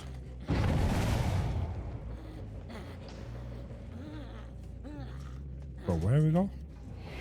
Did she run by me? Am I the silly? Alright, we found Lara. We found another survivor who really wants to cleanse our totems. But once again, we have 12 the hunt. And even if we cleanse it, it's gonna come back with plenty. So there's the deviousness that is hidden behind this build. Okay, I'm gonna guess Laurie's back on this totem. She is. Perfect. Let her run into it. Don't flick ourselves. And let us back on this totem. Okay, we're playing totem totem tower defense, I guess. But yeah, well, the lorry can't really do that totem. She's a little bit useless. And we see another one in main. That's good info for us. This is another injury. And now we have 3 injured. This is kind of looking like a little bit of a snowball again.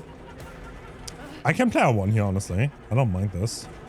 The lorry can't do anything. Recall now.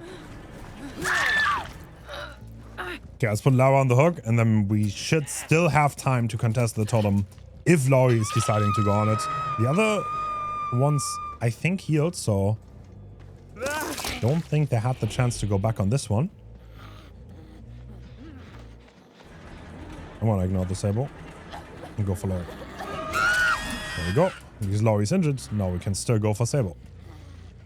Injured survivors are almost like a resource for the twins. As a survivor, you always want to heal. Can't believe 2 people DC'd. Oh, I'm so sorry.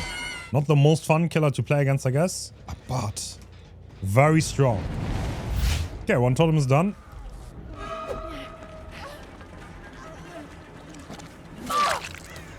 Oh my god. Got that hard by Lara.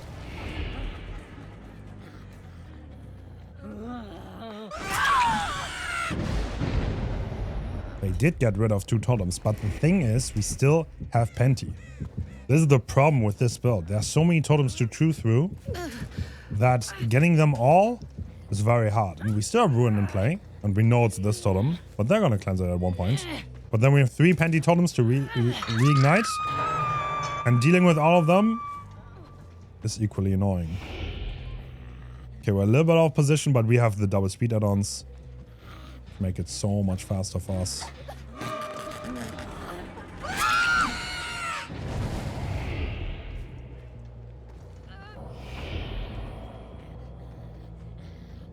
Okay, I want to cut them off. They're both injured somewhere over here in the ship. No, they went this way. Yes, sir. The blood is so bright, sometimes it's really hard to see. Okay, to be honest, I should have respected her that hard. But she expected me to, because I know she has that hard. And it's a mind game, trust. And even if she wins the mind game, I've Charlotte right there, so it doesn't really matter. Unless you have Decisive Strike, which you do not, so you're going back on the hook. And let's hook Laurie. Twins game's pretty dragged out. Take a long time. I mean, the thing is, if they don't take a long time and people don't heal, then you should snowball. And if they take a long time, then you're still pretty strong with the guaranteed damage of Victor. Yes, he's on. Yes. Blow Sable.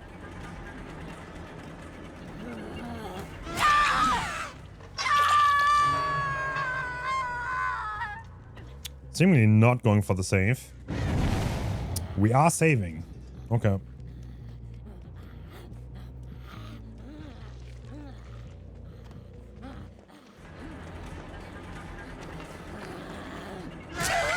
Crazy camaraderie, considering the teammates are bots, but I respect it. We see the Sable go for the knock, and she's going to the back of the ship, so...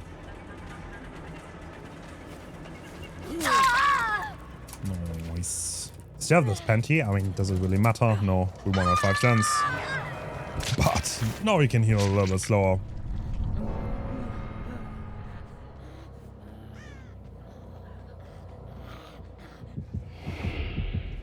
I think I'm too far. I'm gonna get a little bit closer, but they were in the locker. I heard it quite clearly.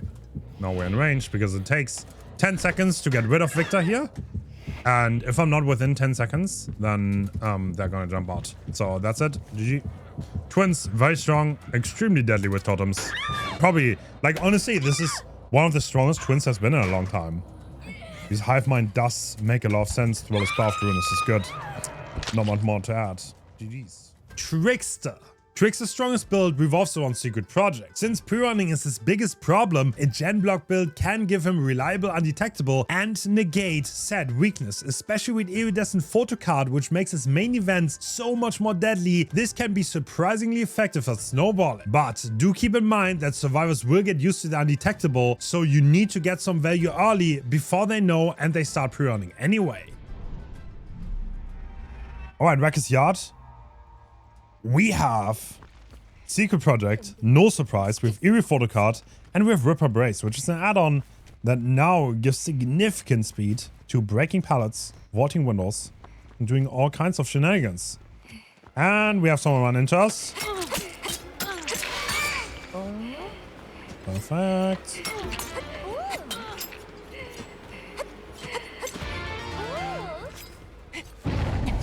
Oh. One knife away. Can we finish it off? No. Oh. The decay is shorter now, right? Yeah. No, it takes longer.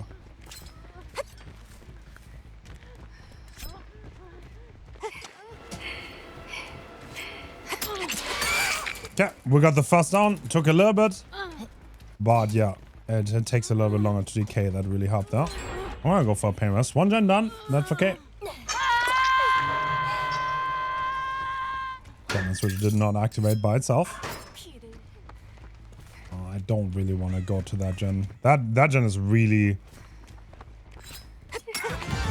well positioned. Okay, we have main event. We see the kill instinct. And we know what Lara is.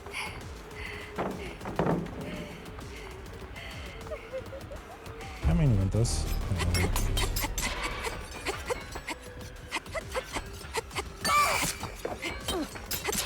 Okay.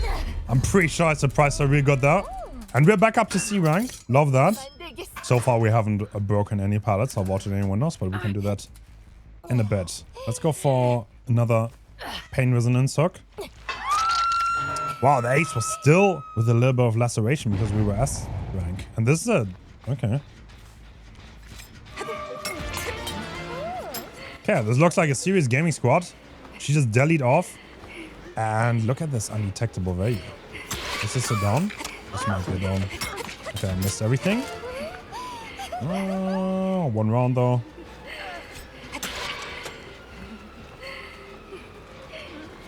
One more. There we go. On the hook. Quick with this. Another DMS on the Shack gen. Almost looked like he intentionally wanted to block it.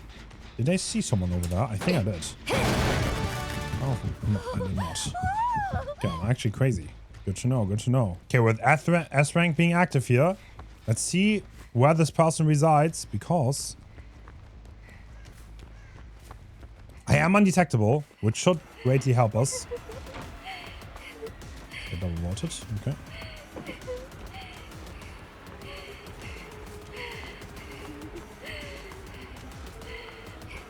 Let's see if we can move from this a little bit. Yes, we can. That's perfect. Easy down.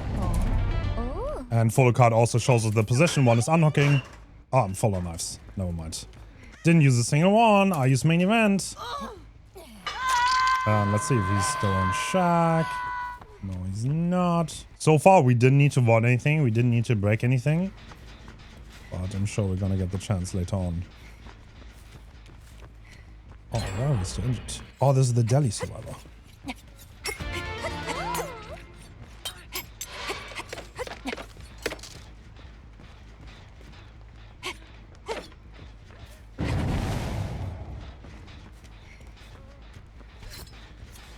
Oh, that was so close. So close to glory.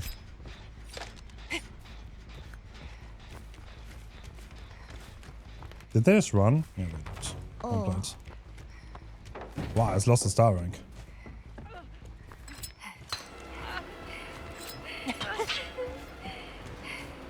Can I get away with not breaking this? Yeah, I can, yeah. Oh, if I missed a singular knife, I would have had to reload. But luckily we didn't. We broke that pallet fast. Nice. Okay, we have 2 Death Hook survivors now. With a fast reload. So Secret Project kind of like... It's really good at the beginning, but the longer you play the game, the less good it is. That's something definitely to keep in mind. And these survivors do seem quite serious in their approach. We do have 3 gens here. And surely this person is going for Sadako right now, right?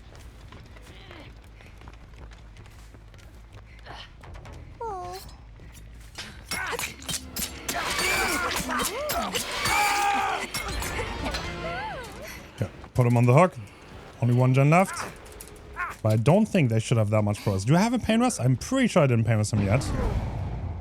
Okay, they're on check though. That's a gen that's going to be hard for me to hold. That was a good test. Okay, they just plot twisted in shack. They do probably have DS2. That makes a lot of sense because we know they have Deli and they have plot twist. The most obvious choices. Wow, another deliverance. Okay. He's probably going to get on that gen instantly. If I would have to guess.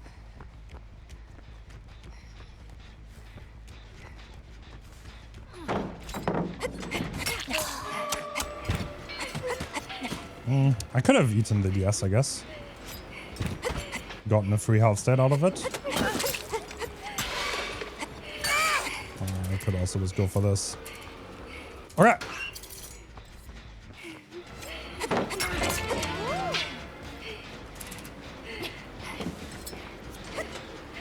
Let's break this real fast. I mean, I know they're probably doubling this gen and I have to interrupt it. It's gonna be hard to do much because this hill is perfect for them to pre-run from.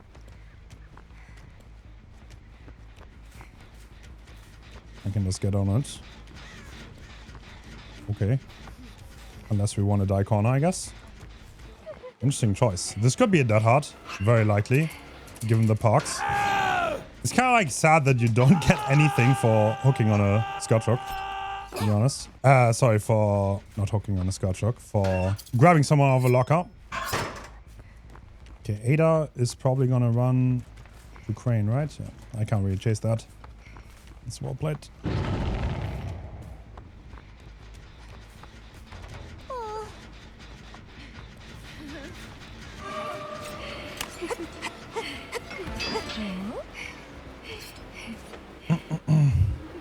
I think I need to play more sweaty on this killer. It's like the thing I kind of like... I don't know, it's like the thing that I really don't like about this. Like that much. Feels like you kind of have to sweat to do well. Well, I guess that's how it is.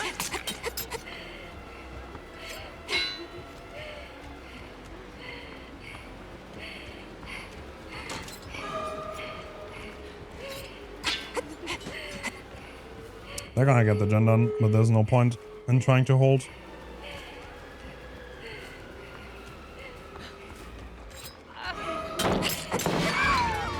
Nice.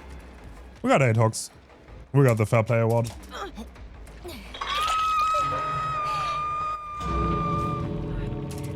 Reload real fast.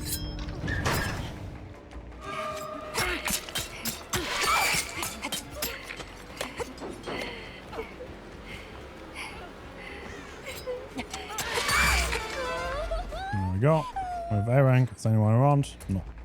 Put them on the hook. And that's it. GG. Yeah, eating double daily is a little bit much. But we still got a lot of hooks, so that works. Nemesis' best build focuses on letting him do maximum damage without taking the attention away from his strength, which is his strong chase. Discordance is a perk that tells you where to go, but also alerts zombies thanks to the explosion that is only visible to you, which is why it can help interrupt multiple survivors and make them a lot more useful. The add-on choices are incredibly obvious for Nemesis. Marvin's Blood helps us get to the tier-ups faster, and Licker's Tongue slows down survivors after the initial infection, which makes the follow-up hit so much easier. Alright, now it's time. We have Tarmac the Clock, we have Corrupt, we have Pain Rest, and Discordance. Discordance, a perk that alerts zombies to double generators, which has a lot of synergy. Also, obviously, alerts us. So, we also got that going, and it's a Crowfear up here, so that means someone has to be here. And it's Dustin. We're gonna go for them too, Whip. And with Licker Tongue, I would expect him to not make much distance. I mean, Dramaturgy did kind of hit you there. Perfect. Get that. I'm tier 2 now, which means I can break this pallet. Marvin's Blood. Coming in hot. This is why this add-on is good. I mean, to be honest, I feel like Marvin's Blood, you can definitely run other add-ons. No question about it. But the extra tier 3 speed is really nice. Okay, this is not very low accurate of you, Leon. This is not accurate at all, buddy. Aren't you the hero? Buddy, what? Resident Evil characters DCing and giving up against the Nemesis? Weak. Revoke the characters from the account. Right now.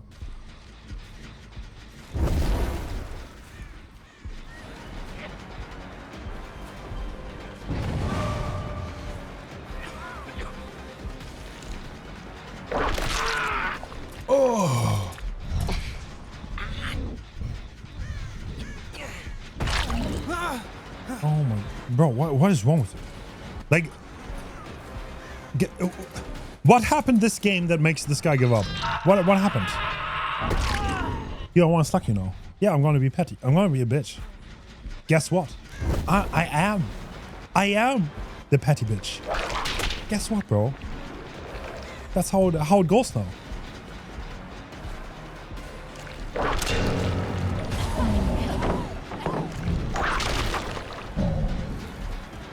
Guess what?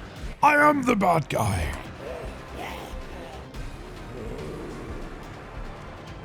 Movement fake. Always good. Okay, you know what? I'm just gonna hug him. Who cares? I'm over it. Oh.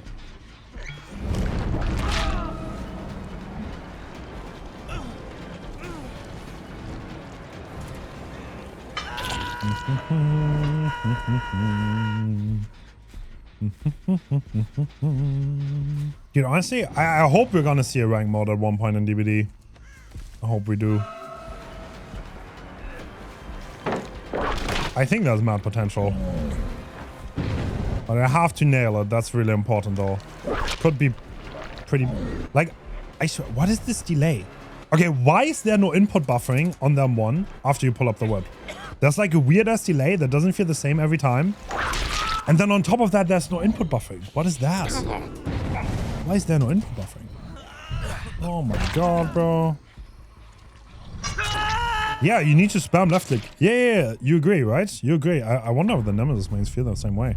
Maybe I can like annoy someone about it. You're just crazy. Am I just crazy? Like the thing is, like this delay before you can strike has increased at some point. That didn't used to be that high. And like there's no input buffering, which is really annoying.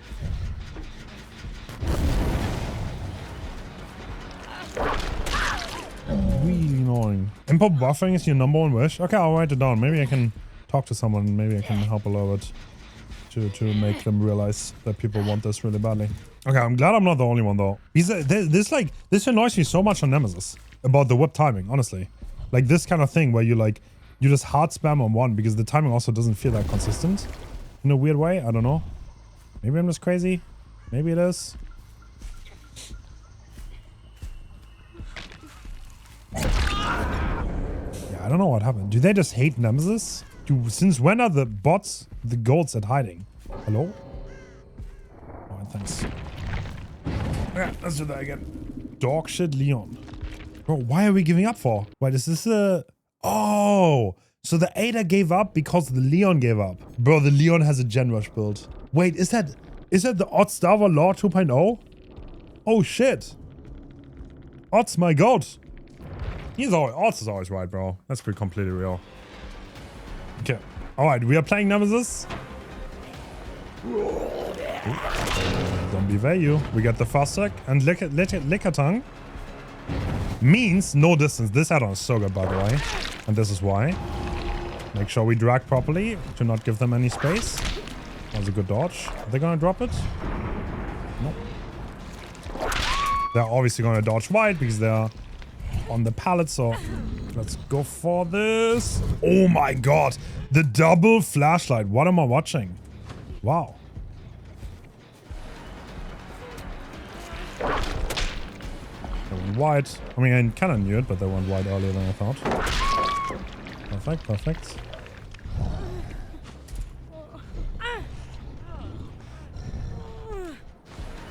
Damn, bro. We got the flashlight gods out here. And I can regress this. Perfect, get that. You know, another perk that is really good on Nemesis, I don't think it's worth using in this context, is Thwack. Because it also alerts zombies. And on top of that... Well, this guy definitely has SB. Not the best use case of it, though.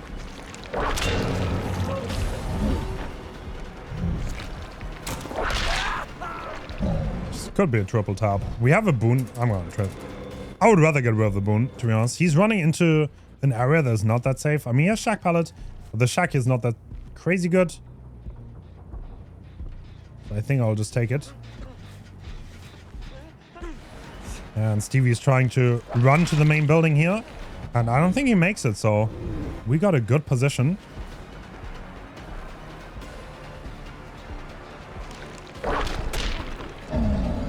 hate the delay, bro. I will never get used to it, I think. Hate the extra delay on the Nemesis whip.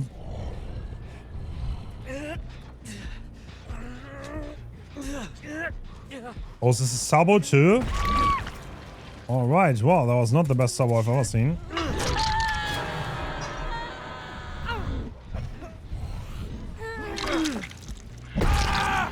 Based. Real. Okay.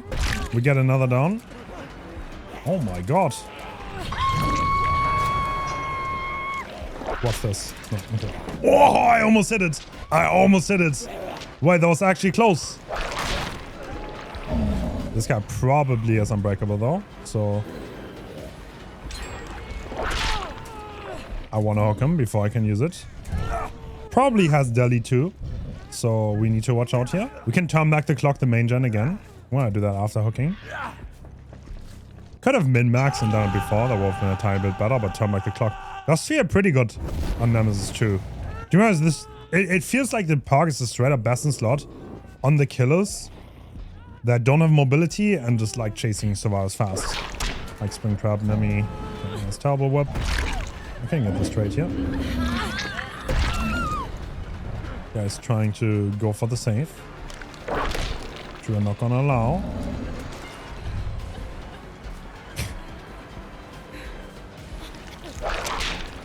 This is so unserious. Once again, I got screwed over by the delay. Good strafe though. And it's over as a zombie. Okay, fair. Well, that was an odd game, but it works. GG's. Pinhead has a few possible options that could be considered his best build. Engineer's Fang together with Blood Favor can be really good, but the problem is the lack of anti-loop after the first hit thanks to the downside of the add-on, which is why I prefer Impaling Wire for more consistent read chains and Greasy Black Lens for aura reading that makes hitting survivors very easy after hitting the power. Since he's a great chase killer, a classic passive regression build works the best for him in my opinion. Alright. Playing the game on the game. Is this a good map? Little bit, but not that good. We will have to break some pallets for sure. And play well into our power. I mean, this is a pallet you don't want to be stuck at. And he agrees and runs away from it. I think I can get a hit here if I play it right. Pretty sure. That's well played. Nice. And with that chain, I think we get the first hit. Even through balance landing. No, the ceiling blocked us. That is really unfortunate. There's no... Okay, we get rid of the pallet. Don't overcommit though. Sable took the box. This could be hard actually.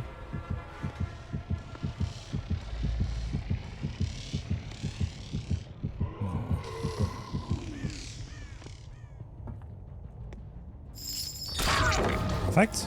Get the hit, get the pallet. I think on this map specifically, it's a lot about just playing efficient. Getting the pallets out of the way. This guy's just following us with a flashlight.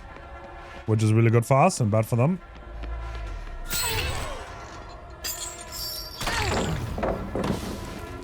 And another pallet down the drain. Because we don't have a good way to outplay them. We just have to play the long game. Nobody on this. First gen is complete. That's at least a double. 3 people over here. Okay.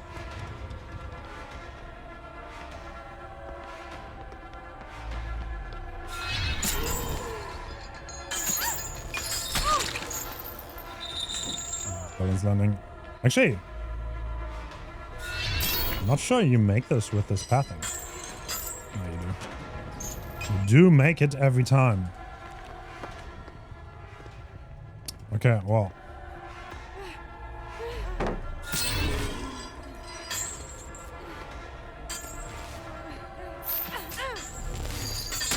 Perfect.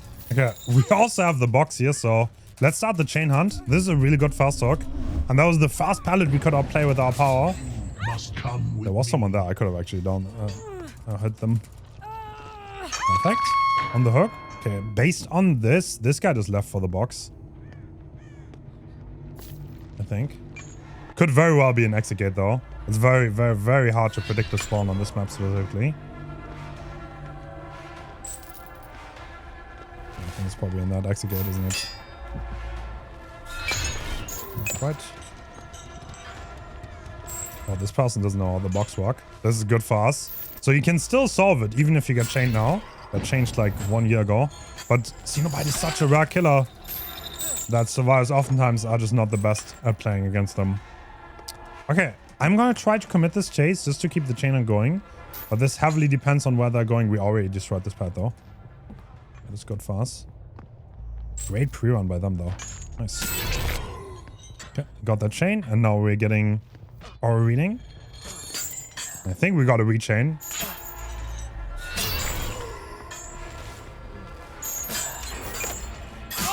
Nice. The fact that I vault again means that I can grab a little bit sooner. It's more time efficient. On the hook we go. And the Kate is just happy to trail us, I guess. Okay, I don't know what the Proest gens are. I should have probably looked around there. That would have been smart. Did not do that very well.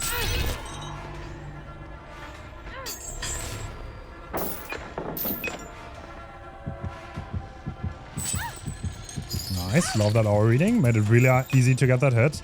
And I'm not sure the Kate makes much. She does a balanced landing, so she can drop off the back here.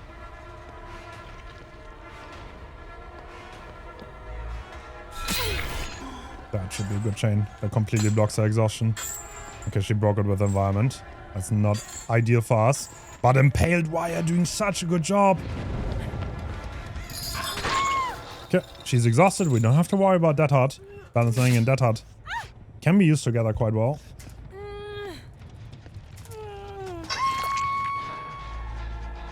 Sprint burst. I don't think it's worth chaining this. I've not managed to get any turn back the clock value, sadly. It's harder definitely on these maps because they're not as open. And it's harder to get an idea which gens they're doing. What was that? Hello? Oh yeah, the chain don't break when I hit her. Perfect. I'm not gonna complain. That's good for me. I'll put it on the hook now. But the best way to use the power, in case you didn't know, is to spawn it on top of them and then aim down. You never want to spend any time in the gate. Ever, really. The chain link gate.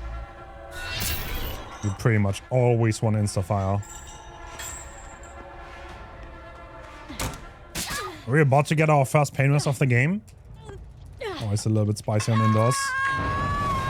Value is not as easy to get.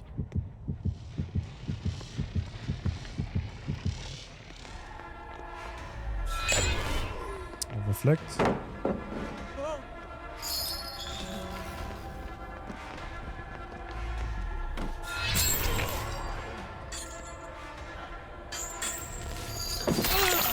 He might get rechained here, yeah. That's exactly what I thought. And you know what? I'm gonna turn back the clock this real fast. You can solve it if you want. I'll take it down. Oh, great, that hard. The animation wasn't long enough. Should have waited for that, honestly. That was silly of me. Does he want to be stuck there? Yeah. He died in exactly that position a second ago, so looks like he's happy to play it again. I don't think you have a pallet here.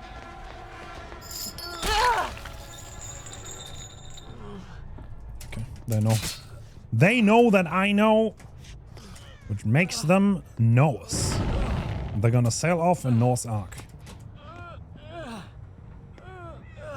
This gen is high progress. It's probably gonna get pain rest and also DMS.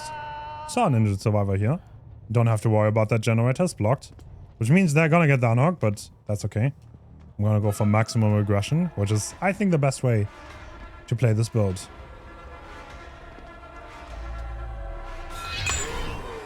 Nice, well played. Did you make anything here? This is that hard. Okay, she used it in a bad way though. Like her pathing made that really obvious. And the late pain rest is the deadliest. Everyone knows this. Oh, we already pain rest there. Oh, guess not. That. Did they see me? I think they did.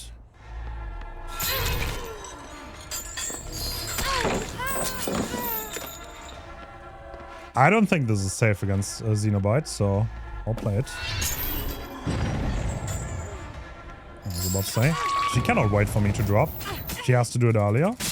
And yeah, this is the power of the power. She can only slow vault. And if she does, she's cooked. So no matter what she does, she's cooked. And now we have the chain hunt again. We still have 3 gens. We did a good job juggling this. And also not to commit to chases where our power is not that useful. Even though we missed a couple times and we could have definitely gotten better, done better. I think we did a good job going for the aggression and playing into our build properly. What am I watching? Hello? What exactly are we doing?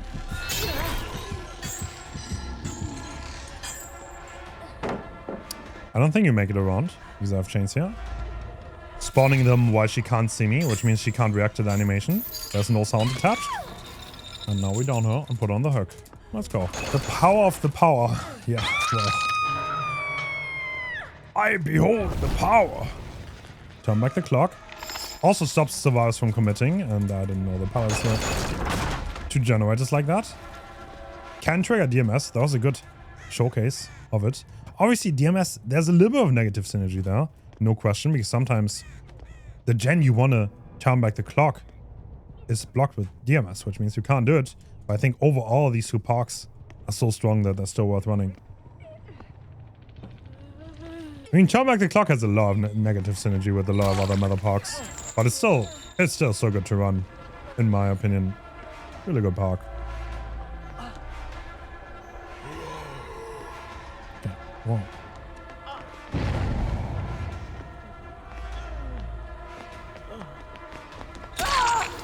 This guy always dodged every chain I did, so I just cancelled. Because he always dodges back into me. That's something you can take note of if you chase survivors. And they constantly double back your power. You can just cancel. Like literally, because they lose distance. You don't lose that much distance if you chain. And they're gonna run into you, and then you just hit them.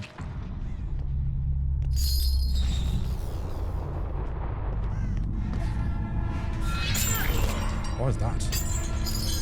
Why is my screen fading to black? There we go. Got our reading value. This was a sprint burst user, so they can't really do anything here. Well, I'll put them on the hook. Then we're gonna chase the sable. Alright, where did we go? Did we go up? Up. We did. What were we doing upstairs?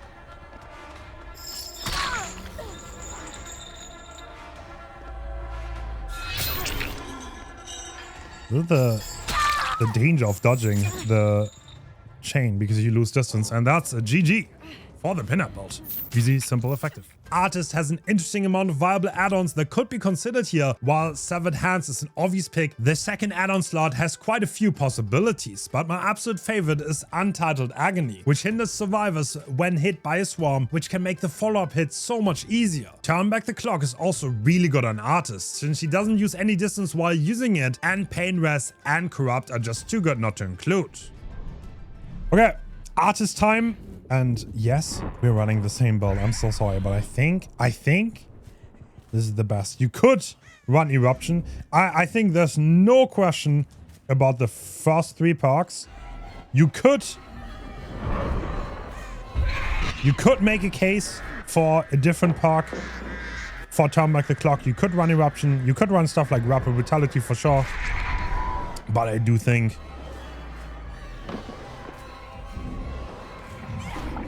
Oh, wow. That was actually an insane play. What?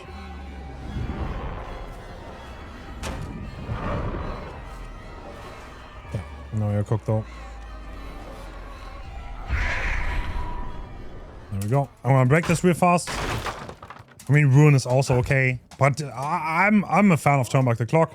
It's very easy to use. It doesn't use... you don't have to do anything. And more likely than not, you're passing the pro stance anyway.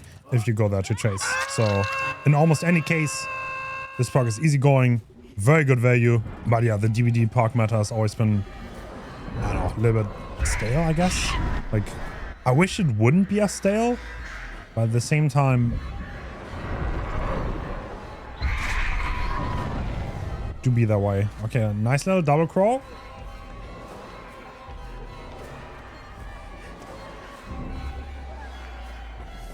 Don't think she makes this. Yeah, another POC you could definitely run is Rapid Brutality. But if you get a lot of bird injuries, because survivors do run into the birds, and they don't play properly and they don't force on one, that's just not that good. So, okay, this gen, seemingly nobody on. It's still regressing, I see it. And Claudette is not very happy seeing the state of this. Okay, I see Sable there. Hold up, hold up, hold up.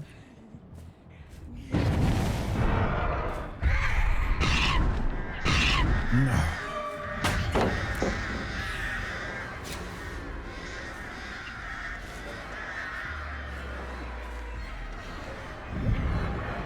Run after the sound! Perfect, we get them too. She does have the pallet here though, because we didn't break it. Okay, now the Tauber bot. Actually, it worked. What? Sandbag by a bot! Sandbag by a bot!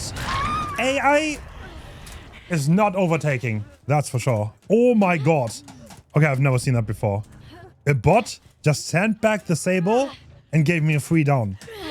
Wow. You're definitely getting hatched for that. Yeah, what kind of... I would be so down to have another meta shakeup, to be honest. We just bring old Eruption back again. We're just running it back. Incapitated. It's good for the attention span.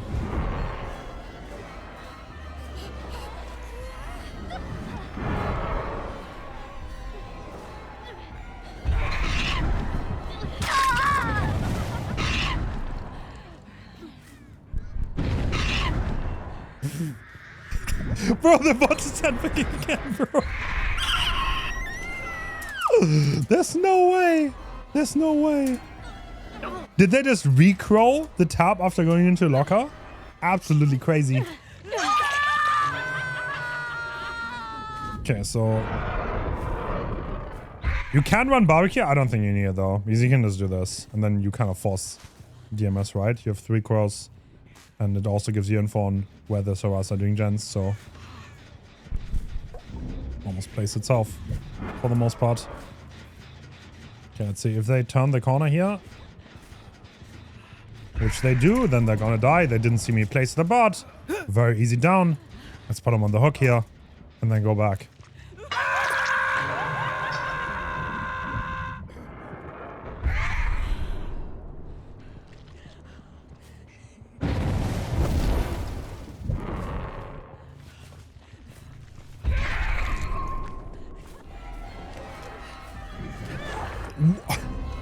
Insane movement. What am I watching? What in the world are we watching here? Okay. Oh, I got spawned by a bot. Sorry. Alright, what are we doing? What exactly are we doing here? This is some crazy gameplay. And let's see where they are. Are they still on this? Are you committing this? Yes, you are. Going into locker right now is pretty rough, by the way, because you can't go out in a reasonable time frame. It takes a lot longer, so hidden artist buff, I guess. No, it's not in range. This could be DH.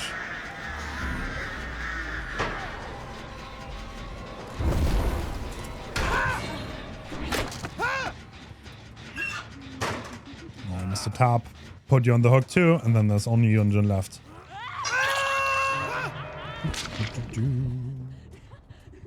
Alright, Yunjin. Check out the hatch. Alright, geez. Sadako's best build revolves around the condemn power and map control. Remote control together with bloody fingernails gives us exactly that. Ruin and Sloppy are great perks to enable hit and running, while Face the Darkness gives us frequent updates on survivor positions if left unchecked by survivors. This can very quickly snowball into us getting condemn kills on survivors that did not know what hit them. Alright, Onryo time. We got a really good map. We got an indoor map. These are relatively good, more often than not, because sometimes you have TVs that overlap on different gens, and especially with like multi-floor maps, because TVs, there's a sprint bus survivor, so I'm not gonna go for them. Unless you're balanced. You do have balance. Do you have balance? You do not have balance. So the ace didn't make a sound when dropping, which instantly gave me the tell that he does have balance. So now my TVs are about to turn on. You always want to take that first TV. First TP. Like, almost always. Like, there's very few instances where you don't want to instant TP, because these condemned stacks, they're completely free. And nothing will stop you from getting them. Also, you get aura on everyone, thanks to our add-on, and we have fingernails, which should help us. To be honest. Yeah, you're not taking that TV. You're not taking that TV. Alright, so that's a lot of stacks on him, and the fingernails add-ons. So we already see the 2 add-ons in effect. We just dealt massive damage to the survivors in terms of condemn. Let's see, do we see anyone else? No, we don't. So nobody got condemned for that, which is to be expected. But the thing is, the survivors, A, they don't have a TV to take a tape from, and B, we have Face the Darkness active right now. Oh, this survivor's actually, he's in big trouble. Because he has 5 stacks, if I'm not mistaken, which means he needs 2 more teleports, and he doesn't even have an active tape yet. Does not have an active tape. She might have done a tape run already. She does have some condemn on her, though. I see that, I see that. I could slug her here for sure, but I will put her on a hook, because I can teleport back real fast. I think the survivors might be busy doing a tape run, right? Yep, that TV just turned off. They just deactivated that TV, okay. Which means I have to manually walk over there. So well played by them. But the one I have an eye on right now is definitely the ace, because he doesn't have a tape. I know this for a fact. He can't even take one, and he's on 5+ stacks, which means he's kind of in a position where he can't really escape the condemn anymore really well. She has a tape, which makes me want to end her, to be honest.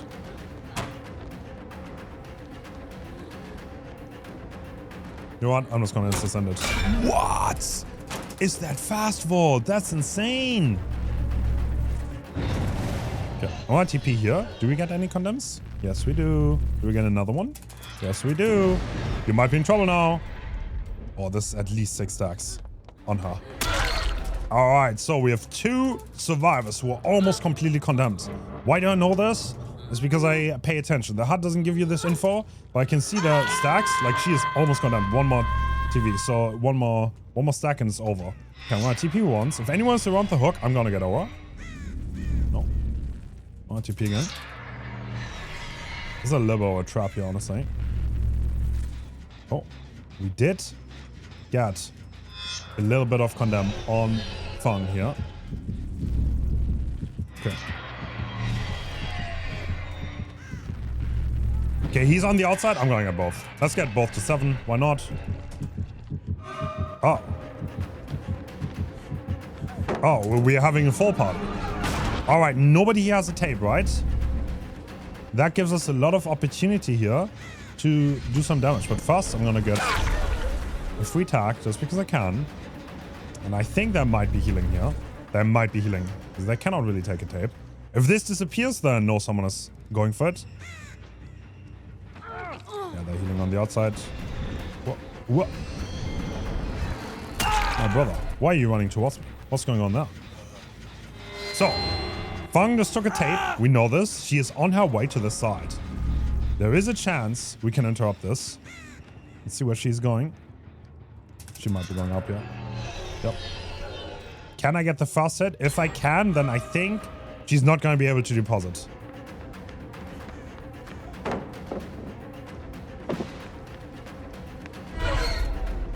Great life by her. I need to get the hit before she gets anywhere close to the TV. If I manage to do that, then I can get her condemned. Alright, Bloodlust is ticking. Perfect. Alright, now she should be cooked. Unless this is her TV. Oh, she's running towards. No, that's not. That's our second condemn kill in the match. Love it. Great vault. She's playing it well. Is she gonna see this one coming too? No, she's not. And now that we have 2 condemn kills, we don't really need to plan the condemn anymore. But the early condemn really worked out. The add-ons did a great job, and we got the pressure going. Pretty lucky map, but in principle, We did a good job executing on the condemn. We managed their tapes well. We didn't allow them to take a tape because you have to remember, in order to take a tape on Survivor, the TV has to be on. And you, as an Onryo player, you can control which TVs are on. Which means, like, Onryo, this killer has, like, so much control, but it's, like, very hard to focus on everything at the same time. 20 already less than 3. And execute on everything you have to execute on, which, yeah, kind of makes it a little bit hard. Alright, let's see if we get fingernails here. Someone got condemned. They're on this gen. How are we gen rushing? This is great. We do seem to be gen rushing right now. Someone's taking a tape here. I see you, I see you. I see you.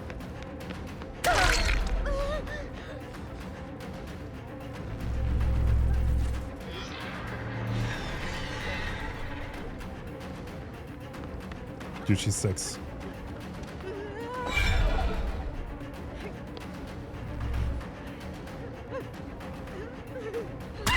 Okay. I think if she gets into one more TV's range, I think I could marry her, but she's obviously not interested in doing that, so we will put on the hook. And there's only one left. I think Ada wants to do a tape run, which means she has to. She just deposited on this TV. You know, that's like, the HUD gives you so much info. Because, like, you cannot know when someone takes a tape, the TV disappears. And because they have to go to a far TV, you cannot know what pathing they're going to take afterwards. There's so much info on Onryo. And it's, like, so hard to execute on everything you have. But hopefully this helped a little bit. Explain why this build is strong. Dredge. Dredge's best build is a gen kick build that plays nicely into his power, while Lavalier Microphone gives us perfect information on Survivor's position on command. Pop and Eruption helps us keep the game long enough while getting rid of locks and pallets in order to snowball into a commanding lead.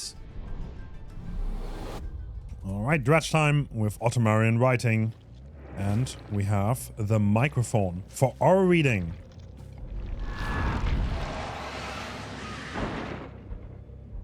One over here. Oh, for this one. Alright, we see everyone, and someone is in this corner. I'm gonna go for this, but I have to watch out because this is in the land of the corrupt, so not the greatest chase to take first. Hide the red stain around that corner. Is he gonna take the vault? Double vault? No double vault. Oh, he sends it, and now I have cooldown. This is really bad. Okay, I should leave now. I should leave. Let's interrupt the gens. Trigger that. Why not? Do you have life? This is probably an exhaustion we're gonna eat. Dredge, early game, not the strongest. He kind of relies on some of the pallets being gone, I think, to really access a great amount of power. And how do we miss that? Alright, guys, we're completely boosted. I haven't played Killer in 2 days. Excuse my boostedness. That gen is done, which probably means it's a double. Not the best start, but we can definitely manage. Like, it's not impossible. She's not looking back. But you don't drop it while not looking back. That's incredible. Get the yoink. Saves a few seconds. I would love to get a painless here. That's too far. I don't think it's worth it. We can get a later one. Sadly, no good locker for the main gen, but I think... No. Guess we don't think. Alright, let's apply pop and eruption. A lot stronger now.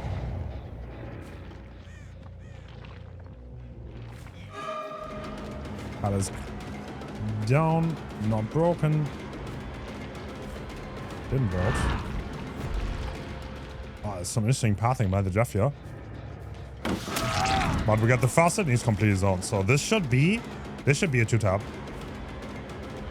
So on Dredge, we definitely want to break some pallets, or a lot more than on other killers. Like, I tend to play more into outplaying the pallets. That's how I like to play on killer. 5 moves ahead. That's a very good move. But breaking them and creating dead zones is really, really good. Especially if you get rid of the locker locks too. Alright, there should be one more gen that's really high progress. We can get a painless here. Okay, we're doing painless at one time.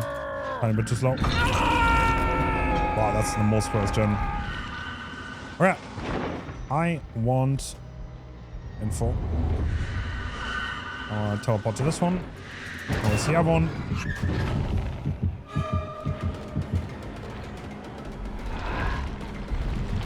She should, realistically, she should have ran there. That's why I ended it early. The Remnant. And she could have just left the loop, which is like the biggest problem of the power, I guess. Didn't you have life? She does not play into her life, which I was a little bit afraid of. And given how little gen proc we had like a second ago, I don't think that's going to be much. Yeah, I'll not use the payments here.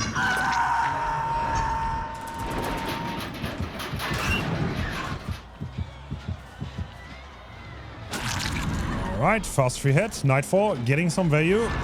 Love it. Making some locks too. And we get a free down. Love it. Getting rid of some pallets, getting rid of some locks. And with Pop Eruption, we should be able to snowball the game quite well. We broke this lock already. I'm gonna get out. And they're right there. Another really good park on Dredge is obviously Sloppy Butcher. We don't have this in this build. I could also see me not running Corrupt, just to make the spawns a little bit more predictable. Nice, very nice, very nice. I don't have to break that pallet. I'm very addicted not to breaking pallets. On the hook we go. And now we teleport back. And Dredge is a character that kind of excels late game. Hello? Where we quad? What? Interesting. She didn't recover, she quad instead. And we see Renato go up there. Let's see if we can get to him. Oh, that's much farther. Is he on the main gen? Yes, he was.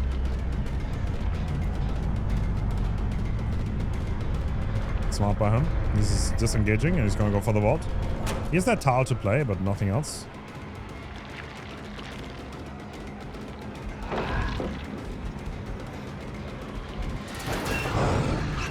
Nice. I expected him to not give me the straight value for a Remnant, so it's a little bit of a risky play to go for that locker, I think.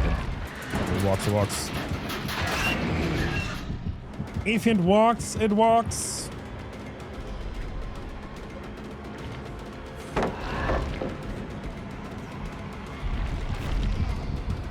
Perfect. Teleported back. Oh, I don't hit that. Bro. He's gonna leave the loop. That's smart, but now he's stuck on a way worse pallet. We get the grab. This is a pain rest, so hopefully we can interrupt one of the gens they're doing. Because this chase took a little bit. I should break this pallet so I don't have to deal with it later. Especially because I have this lock broken. So this is one of the gens that's very controllable.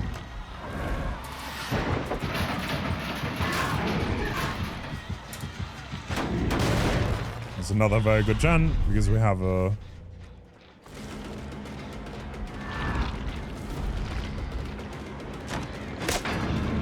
locker right next to it. It's kind of interesting on Dredge because what I just described matters more than how close the gens are together. We're gonna go for the vault. The angle is always pretty weird on this.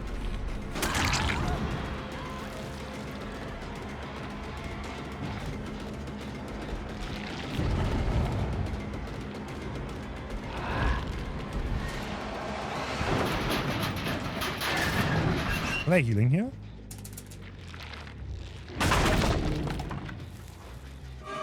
It's a lonely Jeff.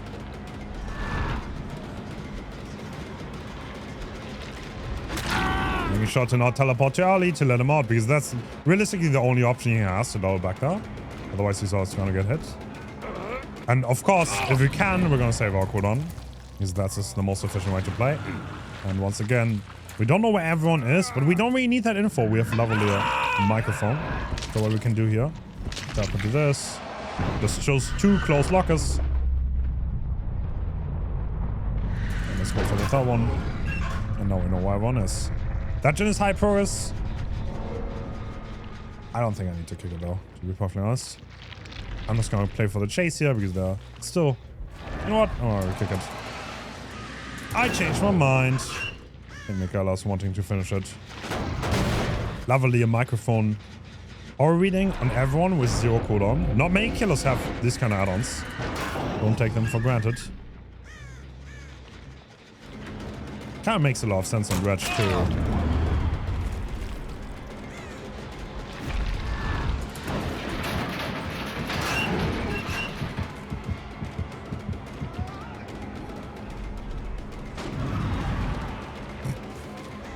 MS, dude. 20 MS! Swinging at everything now. Don't mind me. Dude!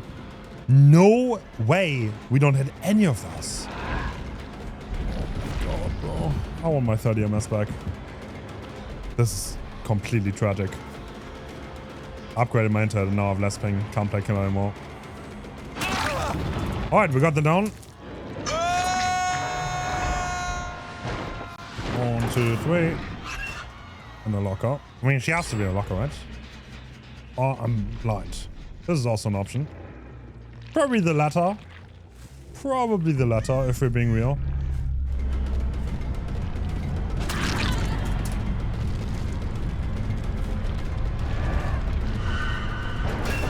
Cut off a little.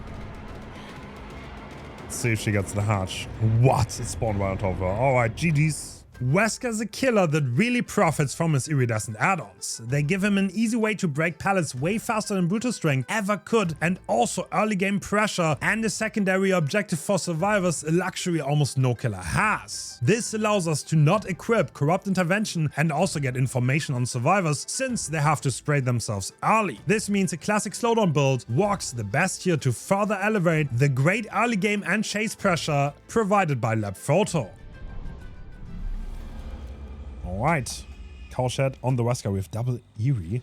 And we have a very, very naughty build with 4 slowdowns. So we don't have Corrupt, because we do have Eerie Vial. And with Eerie Vial, everyone has to spray anyway at the beginning. So we're gonna get info, which will probably help us get a great early game. We can find them at least.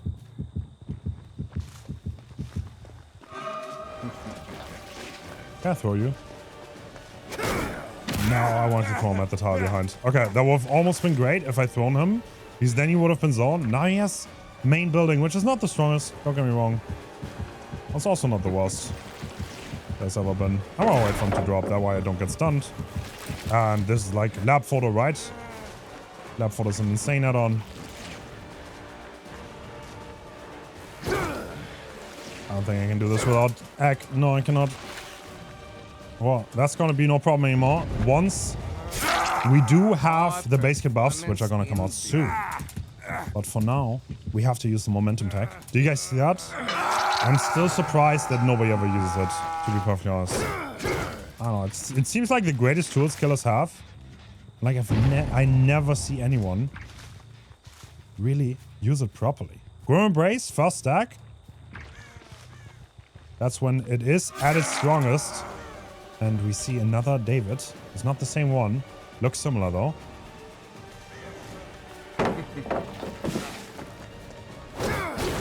Okay, I could have just broken that, right? I could have, but I think given the shape of this loop, I am in a good position to just go around and not bad. Once again, more info. He just teabagged, and he's the obsession, so he definitely has DS. Like, there's no way he doesn't have DS, but I want to take the chase anyway. I want my 2 tokens. Alright, love Wesker hitbox. Love the Wesker hitbox. He doesn't double vault, but he didn't realize my pathing in time. So he's probably gonna get hit anyway. And we got the throw, which means we got the better cooldown for ourselves. And he doesn't get any distance. He has to paddle right there though. You have life? No, you don't. This might be the edge. It's not the edge? Kinda expected that. Like, if he had the edge, he would have pathed like this to extend the chase further and not death on himself. I would have maybe waited a little bit if he actually pathed back to the tile. But the way this worked out, I was pretty confident. Seems a little bit like bait. I will apply Pop Eruption here on this generator.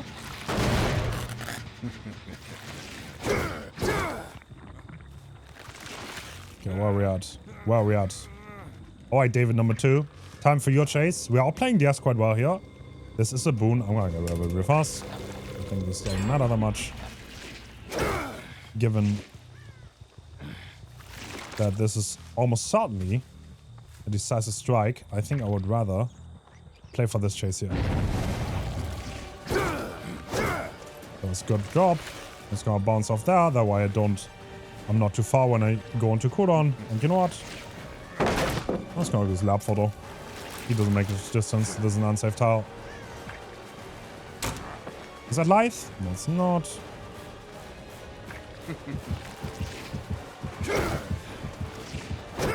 And once again, we're going for the throw. There's the distance to get it, which gives us the more advantageous cooldown. And this is definitely dead hard pathing. Like, there's no way, right? No, it's not. I waited out the dead hard so long that they get the gen done. That is not efficient of me. We already used the pain rest here, but I don't think we have to worry that much based on the gen price. And the Grim and pain rest do not get worse later on.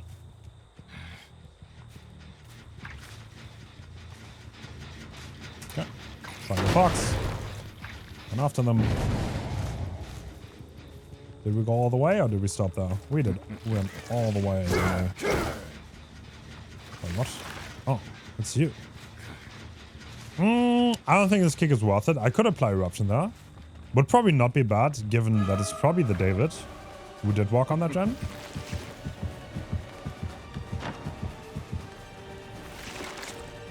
This is an awkward shape for me to rush.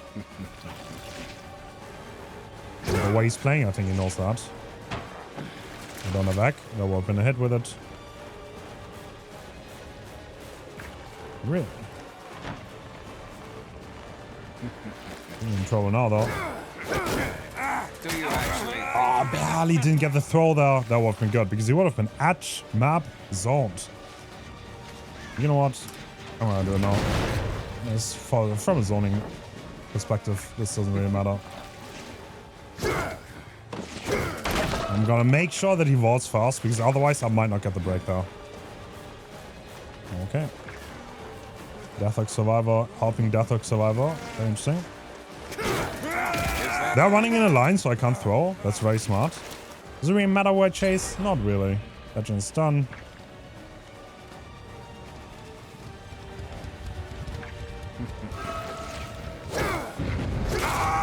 Got that. Now we got Eruption on that one gen. That was highly progressed. And it's too late. Sorry, David.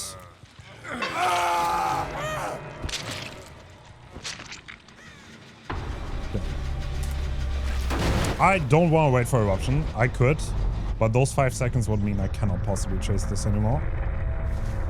So let's go for Jake.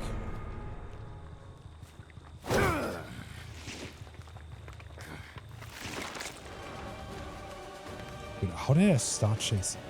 Dude, I started chasing through that wall. What? No, I wanted to throw him. That was so buggy. Like, through this wall, we just started a chase. Interesting. Please tell me you hit that. Yes, you do. We got the throw, which means the better cooldown.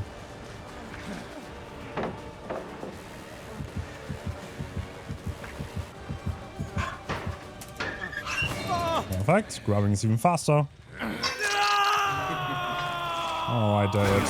Alright, your buddy died. You want to get out. We just use Pain West Grim again.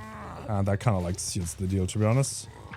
Because now we block all the gens. And Pain West also regressed the most priced one. Which kind of makes this match unwinnable for the survivors. One cool thing about the vial is also that you deplete the sprays quite well. Because they have to use 4 doses at the very beginning of the game. Which makes the rotations later on to get the sprays a lot more awkward.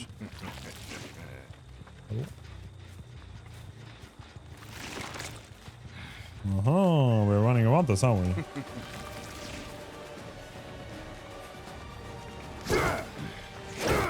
Okay, I'll be honest, I wanted to hard take that, but we failed. That's okay. No montage for us. This is a little bit of a awkward loop to play on Wesker, honestly. I'm just gonna brute force the Paladin.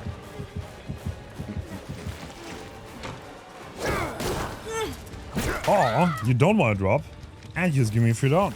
Works too.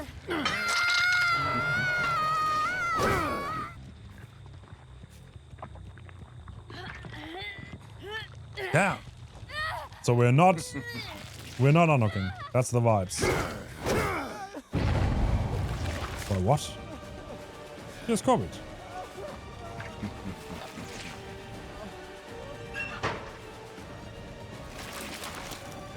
You can't hide. He learns. If you don't jump out on Survivor, it actually takes the killer 2 more seconds to hook. So if you were caught in this situation, and you're an absolute nerd and you want to min-max everything, then you should not jump out. Random useless fact of the day.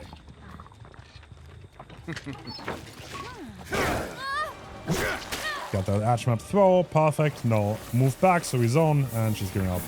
And that's Wesker. GG's. Knight excels at using totem builds to make his hit and run strategy even stronger. He can pressure survivors quite well, but his lethality is lacking more often than not. This is where Ruin is by far his best tool to extend the game to the point where he can overwhelm the survivor team. Thrill also makes it really realistic to keep interrupting survivors that are cleansing the totems or trying to. Alright, Knight on preschool, we do have a hex build with Wretched Fate, Ruin, Thrill, and Penty if they get cleansed. We do have a few things that make...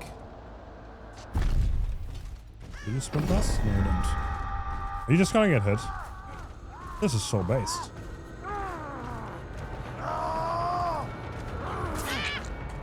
Alright, and now we can play Carney on the loop.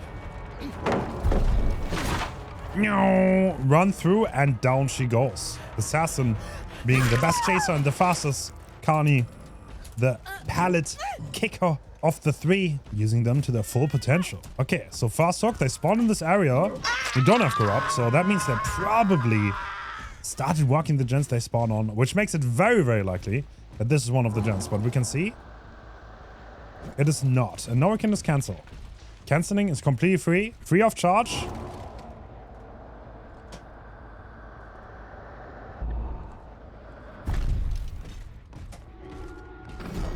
Nice, nice. Just wait above or what?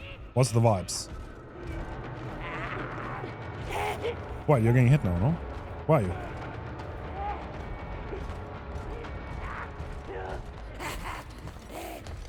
Are you gonna get hit? No, not gonna get hit. Maybe I'm wasting too much time here, honestly. Trying to get that hit, but of course, she has nowhere to go. And we are creating chaos here, which we should be able to exploit. I'm gonna quickly check the shack then. Oh, okay. Okay.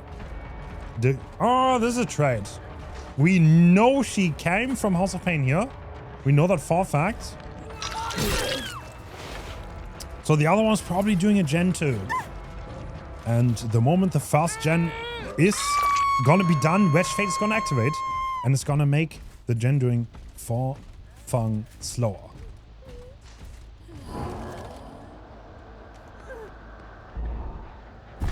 That shithead, right? No? Was that too greedy? I think I was a little bit too greedy on that. Also, for those kind of... I think I would be better off doing Jailer for that. So if we if we would have hit him, we would have had less cooldown, by the way. There we go. I could have kicked it. Do they commit? Bro, I can't kick it. I have ruined. Bro, what am I saying? Alright, we're gonna use Carney here. And I think it's enough for a pincer attack, given the circumstances we're in. This is Wretched Fate. So, this is a survivor I ideally want to avoid. But with the amount of pressure we have, I think it's totally fine. They have no other gen, high progress. Nothing else going on for them. And we just gotta play the macro game. No way on that gen though. I thought maybe the person they healed with. Wait, get on that gen. Okay. Right here, this should hit no matter where she goes. It absolutely does. This will keep her busy for a while. Knight is definitely a character that lives off macro.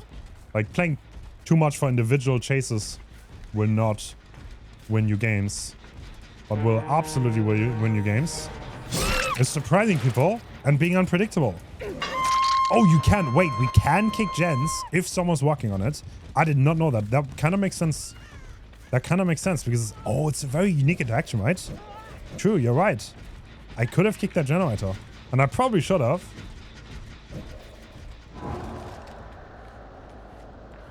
He's running away from it. I'm playing a little bit of spirit here. I'm listening to where the Lara wants to go. Because she's full health, that makes it a tiny bit harder for me. And this is an assassin, meaning she kind of has to do something, otherwise she's gonna get hit. Because this is a max range assassin, meaning it has maximum chase time. And if you don't draw a pallet on him, then you're probably going to die.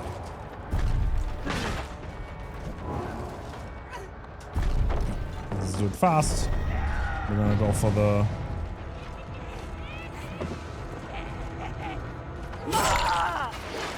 Jailer here. Can I break the pallet real fast? Is it off cooldown already? No. We use all three. Nothing off cooldown to break the pallet. But we can do that later, no problem. No problem. Alright. Did we continue walking this gen? Yes, we can kick the generator. We just confirmed it. Nice. Love that.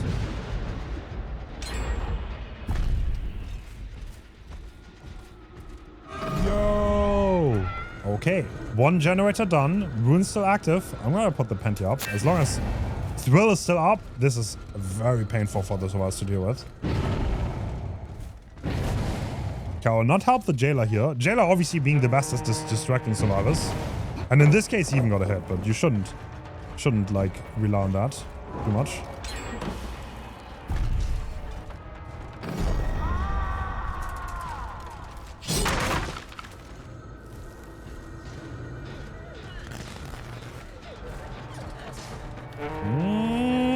I'm sensing free pressure. Let's see if Lara even survives the assassin. She might die to it again unless she does drop a pallet on him or do something. She is probably going to die, and a lot of survivors still don't know this. Jailer, you can run away from. Assassin, you have to drop pallets or like use an exhaustion park or like do whatever you want, but you can't just run a straight line. You're gonna get hit. And we're gonna use Jailer here to waste a little bit more time. She can go for the unhook here. Yeah, that's really smart. That's the easiest way for her to get rid of the Jailer. And that's our first kill.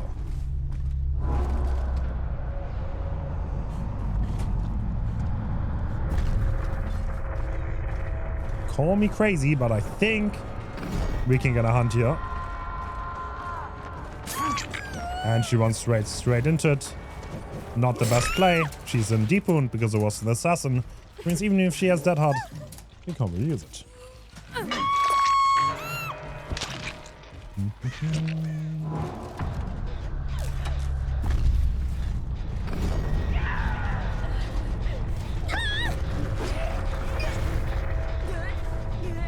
Alright, and with that, we have concluded a night game.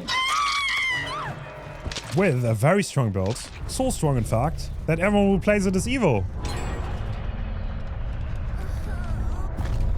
Alright, she decides to complete one more gen. Does it really matter, though?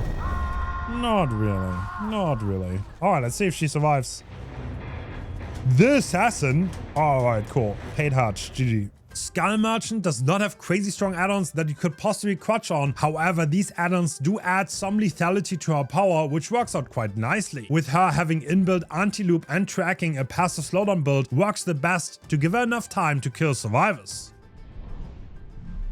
Oh, wait. Skull Merchant time. I think on builds, there are a lot of things you could possibly do. You could run totems. You could run like the normal chase build with Turn Back the Clock. We're in a little bit middle of the road here.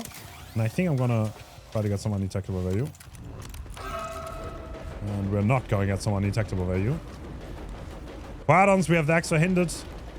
He did not care about my zoning at all.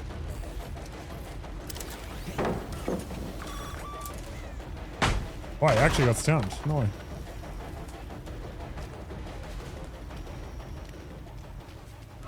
No way. Faucet should be free here. I don't think he makes anything. It absolutely is. Do I want to leave him? I kind of want to leave him here, I'll be honest. We still have Corrupt.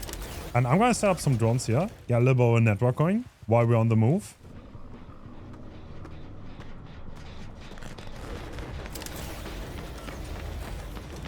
I can recall that drone in a second to get undetectable. Go for that. There should be another good drone.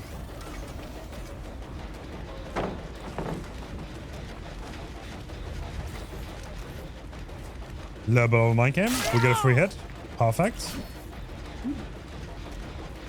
I don't think I have to break that pile right now, but in general, for the future, that does seem to be good. Little bit of movement on that pallet. One gen done. That's okay. I think that's okay pacing. We do have a lot of injuries on the board, and we kind of want to capitalize on them, for sure. Pain rest on this gen. It's good to know. They're definitely resetting, and we have to find it. Yeah, I see the triple reset. That's perfect. And they don't finish it in time, or I'm gonna get a free injury. One of the two. They do not get the free reset here.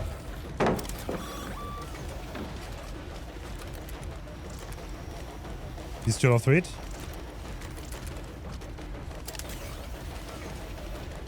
No, what? Hold up, wait a minute.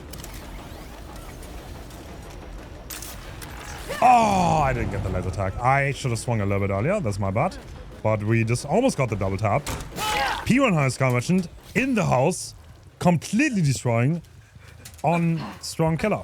Okay, so the Nia just got broken. And we should be able to see on the radar, she has a claw trap, which makes her a very, very easy target right now. And yeah, I think we're gonna go for her. Because we can slow her very easily.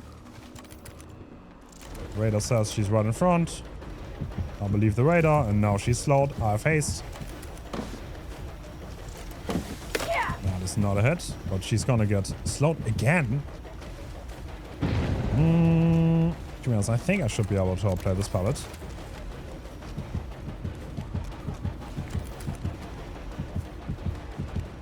I need the haste though.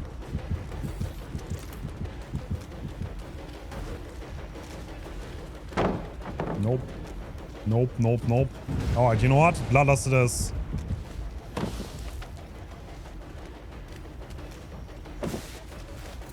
Perfect. There we go. I think our pile is a little bit too long to be outplayed that way. Let's put on the hook fast before we waste any more time. They did get our thrill. We still have Ruin up though. Always keep in mind, they wasted a lot of time doing that. And the radar doesn't lie. Let's go to wherever the mech is. Maybe we can surprise her even. If I recall a drone here.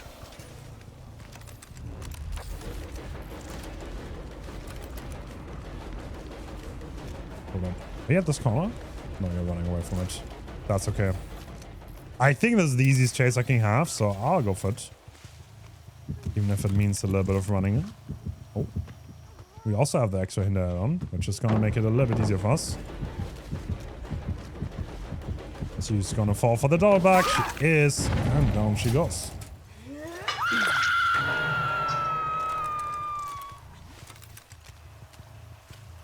Yeah, great network. Still have Ruin up. Gotta play into it. Wait, what? I just heard someone... I just heard repair noises on that gen. I think it's a bug in DVD. That has been in the game for like literal years. I'm not going crazy, I promise.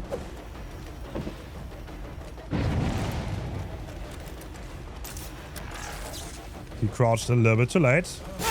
The rotation speed buff coming in. But even if he would have... I mean, he had to give me the 3-on-1 at that point, right? He's 2 stacks, which he didn't do. But even if he did that, the thing about it is you keep the 2 stacks, right? So if you have 1 and leave, he kind of has to give you the 3-on-1 again if he heals. It's a little bit of a neat interaction with Scar Merchant. Oh, smart. We predicted that perfectly.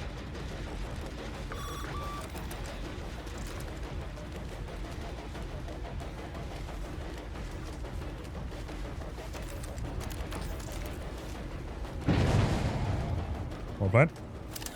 She's on 0 stacks right now. She's on 1 stack right now. This drone is disabled. Good to know. I should really kick this. Okay, if she wants to leave, then that's fine. Let's see if she's gonna fall for this mic game.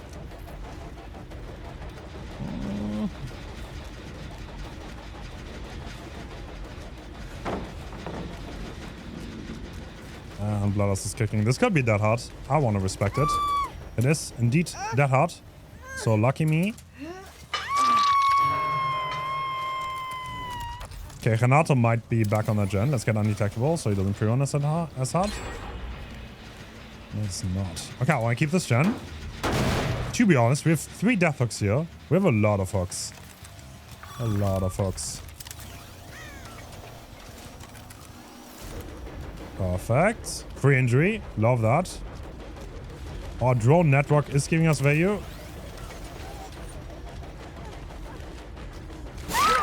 Which, honestly, I mean, it happens quite a lot from the games that I've played against Skirmishing. But the hard ones are obviously the ones where people play around it properly and they don't give you free tags.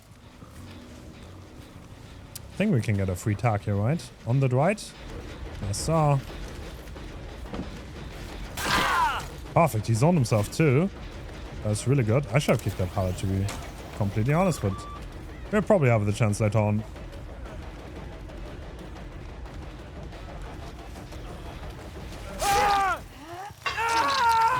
Very nice, very nice.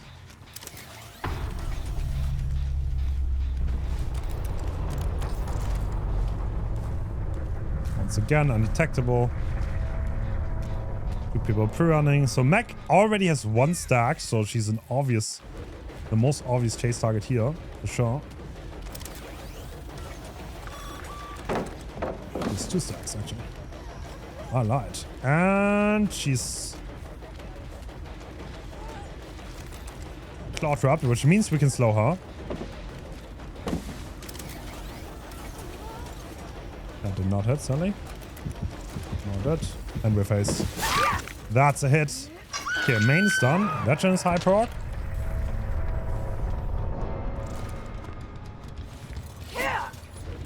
Bro, what? Are we just opening the chest here? Nice. Kinda saw that deadline coming, honestly. The way she pathed that. You're not catching me off guard with that. Perfect. He's waiting on the hatch. Alright, GG's. Singularity's Denied Requisition from his Eerie add-on gives him a great boost early game to get a head start into the match by having survivors slipstreamed right out of the spawn, meaning they will have to get on the UMP boxes fast. Rapid Brutality is a great perk to add some extra lethality after first tag, while Pop and Eruption are easy perks to apply on the fly without losing too much distance on survivors thanks to his ability to catch back up via teleport. Alright. We got a really, really hard map for Singularity. Singularity is significantly worse on indoors. Did they just start Glass Room? If they did, then I think they're kind of in trouble. They did.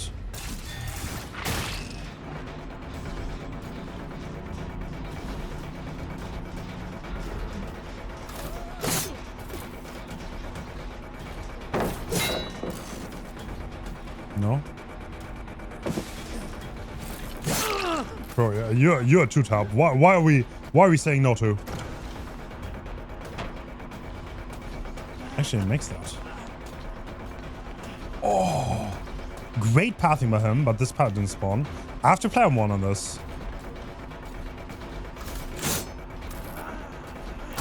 Dude, I hate 20 MS. It's so annoying.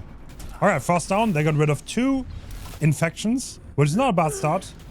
That's like the cool thing about these add-ons. It kind of like jumpstarts you into the game. There's no big need for something like corrupt intervention.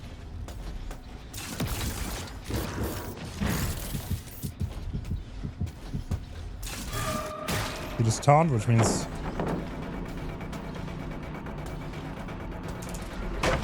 there's a really fast break with overclock because I still had it. And we don't hit that. What? Oh my god, that crouch actually made me miss. Holy. Okay, well, this guy doesn't know how my killer works. There's no reason for me to respect this.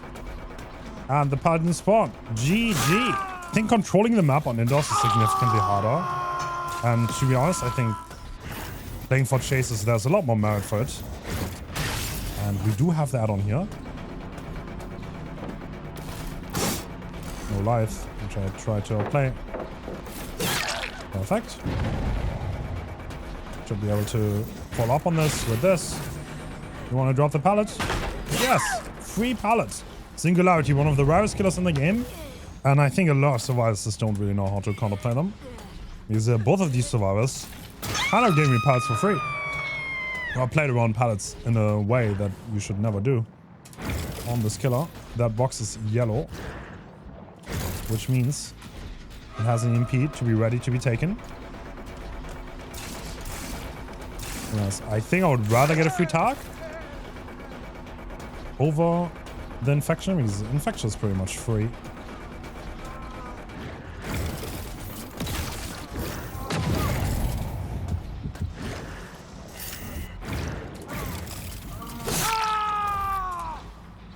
This has to be yes. There's no other way. There's no other way.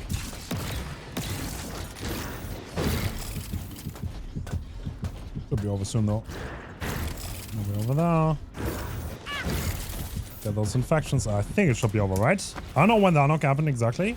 They can keep track, but that DS should not last forever. Please note, this is the obsession, so the chance of DS is insanely high. They got the MP from that corner. Let's put this part back again because it's a good part. Oh, well, we have it all the way on the ceiling now. Not quite sure where they went. I definitely want to hold.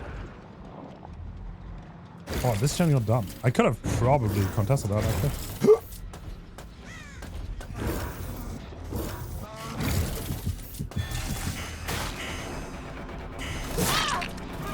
Using drama last second. Oh, the infection. On them though. Can't make that. This is the problem on indoor. You only have 1 second, and if you fail, you fall behind. Laura got another EMP here. She's exhausted. I think I would rather play for hog positioning right now than go for the pain rest. And this hog is pretty decent up there. Actually, I'll go for this. I can go pop it right after. Your genes need minor alterations. Oh, yes, let's get that.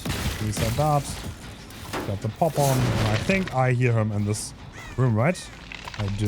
This is a bad position for him to be in. This is a very bad position for him to be in. Make him turn around. Now I teleport on top of him. Because that's how the killer works. There's a... Imagine a ball behind the survivors. If you make them turn into themselves, you can teleport right on top of them. Instead of behind them. And Rapid Brutality. Giving the free double tap. That's why you like the park. Making the chase a lot easier.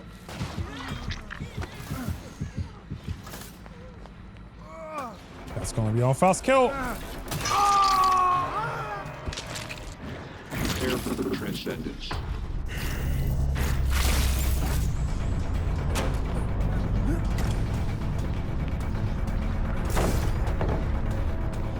This guy's good. He's pathing very well. Playing as optimal as he could.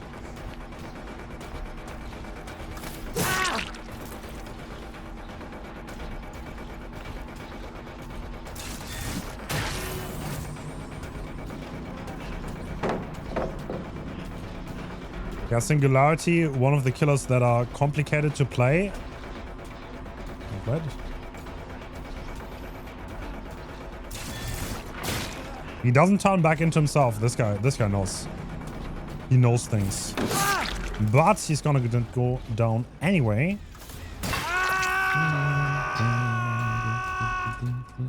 Alright, are we on main?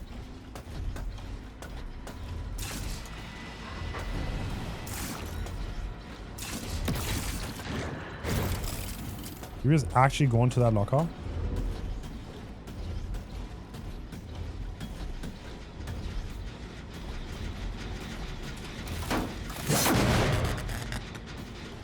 Hello? Alright, she jumped into the locker, I guess. I mean, this is a little bit of a death trap against a lot of killers, honestly. But against Singularity, I can easily teleport on top of them. And there's no good loop there. And there's also no good way to get away from that. Besides maybe taking a hit through the window. As a Singularity with Rapid Brutality, she'll probably get double tapped anyway. So, I guess she made our job a tiny bit easier that way. Oh. Near the hatch. It's so over, Lara. Alright. Oh. What? I think tanking at the attack, which is worth more than the slipstream. Unless Lara is playing a Lara Park. Incredible.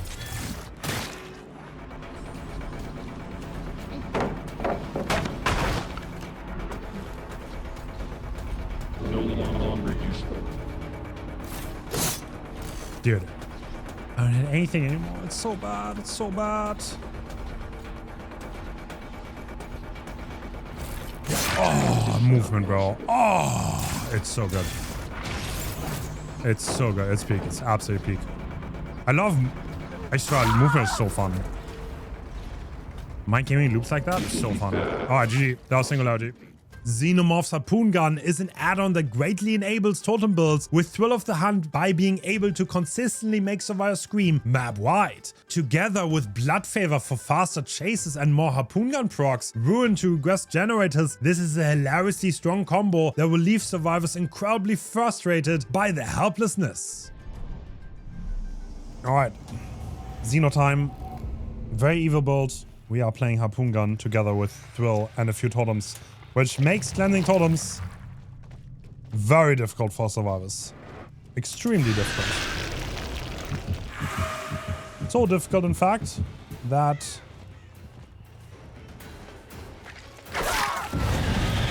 Okay, now we know where everyone is, and this person's on a totem, and we have Blood Favor active, so...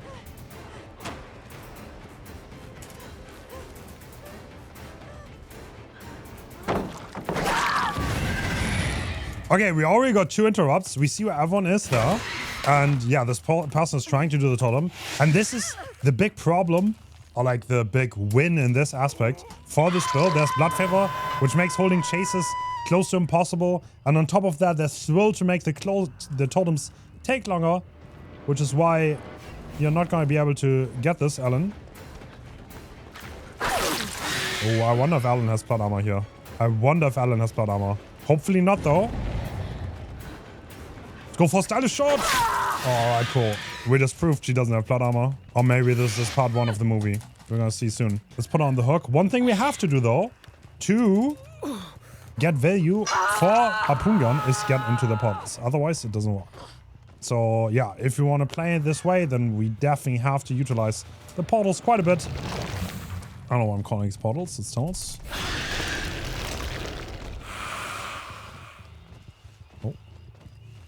Kate on the totem once again. Okay, I know where everyone is. That's good.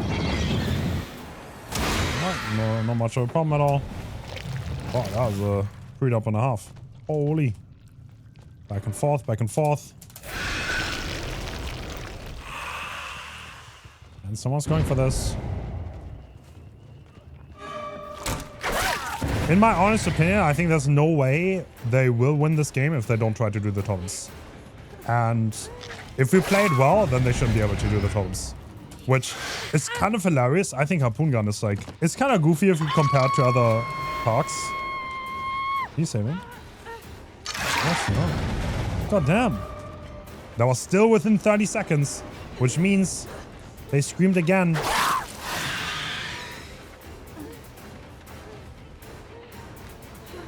"15 seconds is not that long. It's not that long." Alright, I'm gonna get the hook on Sable. And you also have to realize, like, even if they cleanse the totems right now, no! They still have to bother with Penty, which is like the absolute mean thing about this. Absolute mean thing. Okay, I'm gonna come out here to get Harpoon Gun back up. It's gonna take a while because of anti-camp, but that's okay. Hello, Sable. Just in the off chance that the 4th survivor has any ideas, like cleansing anything. It is Alan. She's going for it.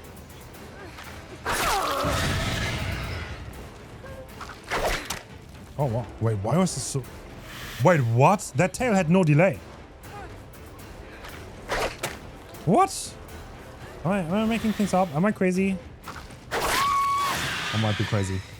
Anyway, okay. Put her on the... Wait, is this tunnel? This is probably yes, no?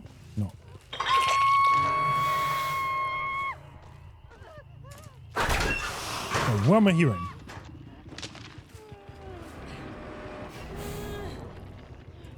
Alright, my game is on French, which means Sables is twice as loud. This is the craziest min-max for you killer mains out there. If you really want to crutch and you are like the sweatiest you could possibly be, put your game on French, because Lara and Sable are twice as loud. This is the French diff. That's what I call it. The French diff.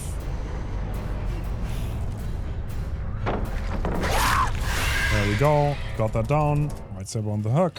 We haven't gone into a tunnel in a little bit, which means that we didn't get any updates, which is something you have to ingrain into your play for sure, if you want to get the maximum out of this build. Now they definitely have the chance to do some totems. And that chance is gone. It's all gone.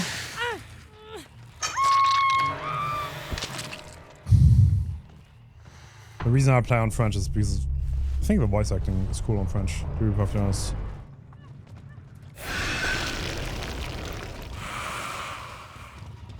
Oh my god. She's so loud. Okay, she does have a flame turret in there. She's probably gonna loop it, right? Self-destruct bolt makes vaulting windows significantly faster, but I can just go around. No problem at all. I don't think you make that pallet drop. You do not. You know what? I'm gonna end the game. I think it's the most humane way to do it. There we go. Hello, Alan. No plot armor this time. This is the bad ending. Oh, back here? You can see me through the wall though, but she doesn't make that pallet. Oh. There we go. And on the hook we go. GG. So that was Xeno. Very, very deadly build. Almost too mean to exist, but oh well, who am I to judge? Chucky. Chucky is a classic strong chase, low mobility killer that profits the most from a build that helps him buy more time to do the killing while not keeping him busy on too many side quests, which is why Turn Back the Clock is once again a nice addition. Straight Razor makes it harder for survivors to heal, while Jump Rope gives him nice added bonus to the duration of Slice and Dice for a little bit more lethality and mobility. Alright, time for some good old Chucky. And yes, it's a pretty default build. Not the craziest of all, but it's solid. And on top of that, we have French Chucky. The craziest voice lines of them all. Alright, she dropped. I had to make sure. Third person camera is something you should always utilize a lot on Chucky.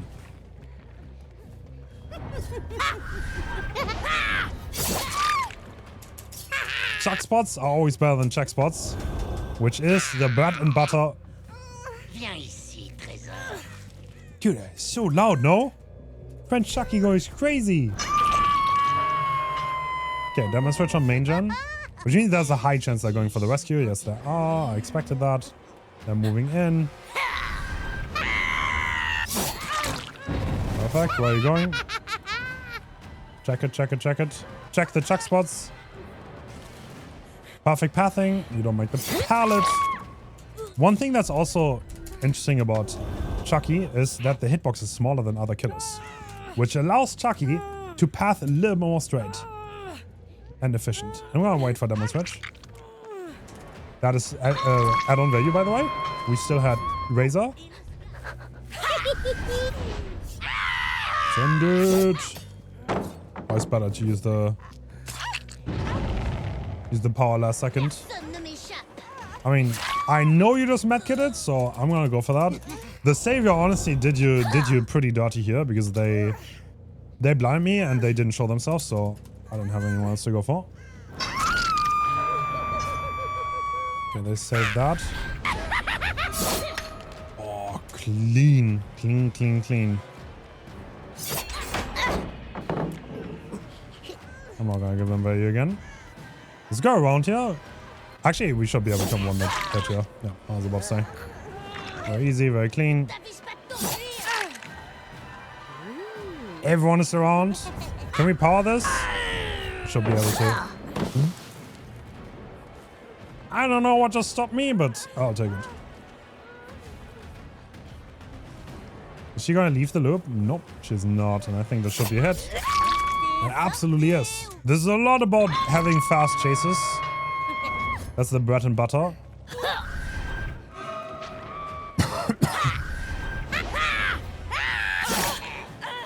Faking the power is also really strong, obviously, to bait out exhaustion packs like Sprint Bus.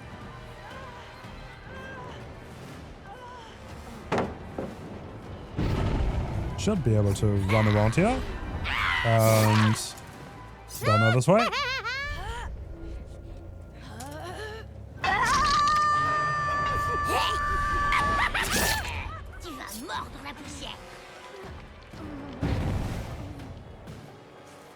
Alright, let's go for Kate again. She is dead on hook already. But like, in my opinion, I mean, Chucky, you gotta hit a lot of your powers, but at the same time, it's so versatile to use that you honestly should be able to. And if you do, and you have a good build that supports that kind of playstyle, then you should be fine. So we almost didn't use anything. We didn't have turn back the clock on any gen yet, but we can use this one. To be fair. Hello? Oh my god, that's like the line of sight requirement goes crazy sometimes. What? Okay, that doesn't hit. I thought it would definitely hit. Still have to get used to my lower ping.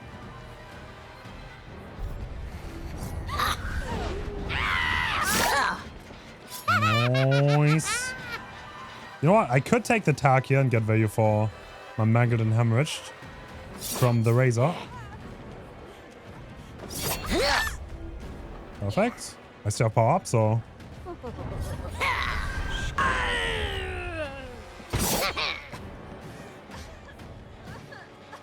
As soon as my power's back up, I think she's dead. Let's do it.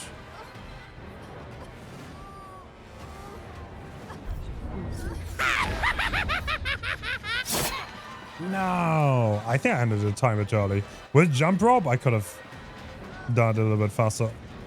Okay, let's run it back. Like the thing that matters in this situation is like the way you angle your power at the very beginning of the dash. Because that decides what you can and can't do. Nice. Another gen done though. Are they healing by the gen? They could be. I'll check this one. Also not being walked. Yep, they just finished the gen and heal together. Which means there should be someone coming right here. Perfect. The Nia's probably hiding somewhere. You're gonna go for that knock? This is probably gonna be a trade if you do. Oh.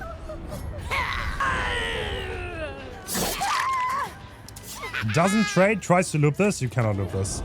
If I have jump rope, which is add-on, that is definitely the best. I think you should always run. Then, yeah. No chance. Let's go for the hook. The Nia just unhooked.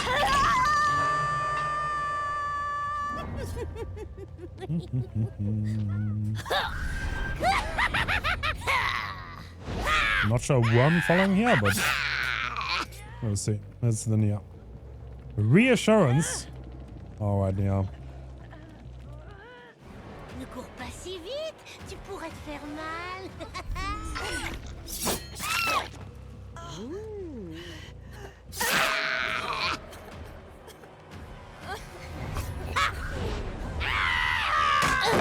Nah. I wanted her to drop the power and then I can scamp her, but she was patient enough not to let that happen. What? Bro.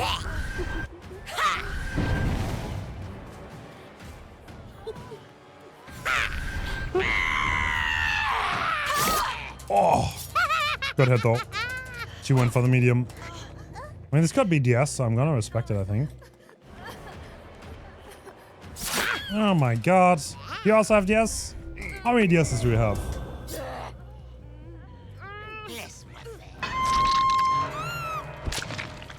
You know what? I want to do this. No, why not? Let's see if you have it. No. We do not have DS, and with that, she's dead too.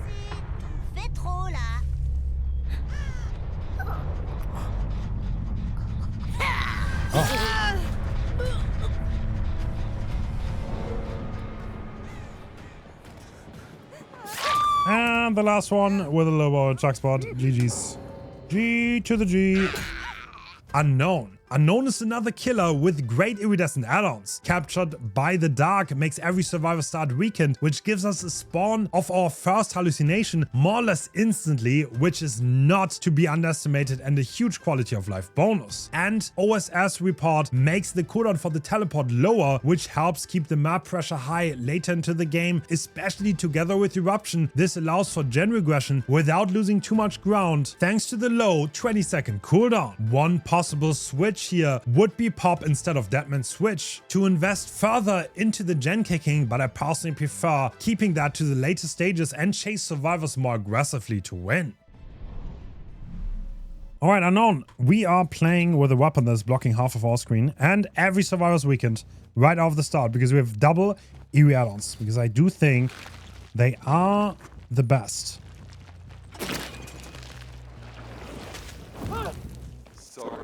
Strong.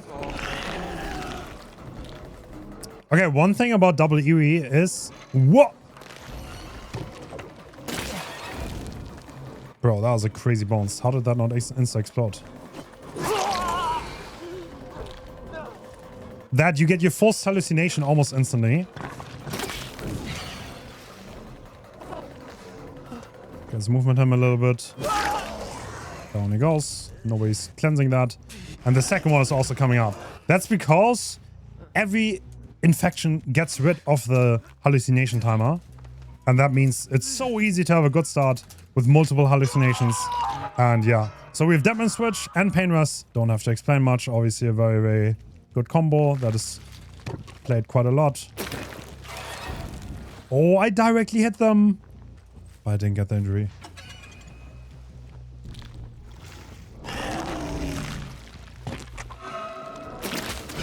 Perfect. And now we are still getting value for the initial weekend. They did not bother getting rid of it, and that's gonna make it so much easier to get the ball rolling. Perfect. Don't get faked out. A little bit of patience is important, especially because we know we just refreshed the weekend. He didn't get rid of it that much. And now this gen is still regressing, and we can use our teleport that we have over here. Another injury. I'm gonna follow up this just to get value for this weekend. There's gonna be another hallucination in a second. Perfect. Do we see scratch marks going to the hook? We could have fired one if we did, but we don't. You know what?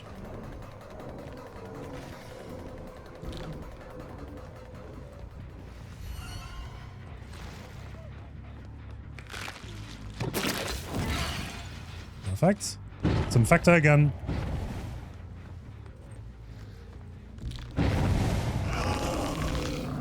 And I think you should be dead there. I shot to the right because I know it's gonna hit anyway, and I can pick up now. I had to listen to the audio for a second. So far, we didn't use Eruption much. Obviously, Deadman Switch and Pain Rest have a little bit of negative synergy.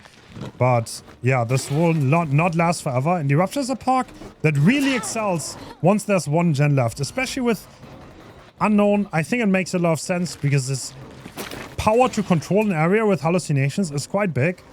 And if you have hallucinations in the right spot, you can deny areas and make it really hard for survivors to work on the gens you don't want them to work on. And yeah, just making sure once again that I know where she's going. Shooting a little bit below the survivor in these situations, make sure they cannot possibly dodge. Let's make sure we also make good use of our lower cooldown. Oh, he's actually sending it. Well, I do respect that. Is he just going to send it all the way? Chase should make it impossible for him to heartbeat read us. And that's why he doesn't know if we follow or not. And we're getting good value. Block the pallet. Get them one. Now we have the weekend. A little bit greedy, but if we're getting it both, then that's good. He's probably going to hold W. We were a little bit late, but this is better than missing it. Okay, good life by him. Tiny bit short there. Tiny bit short on that shot.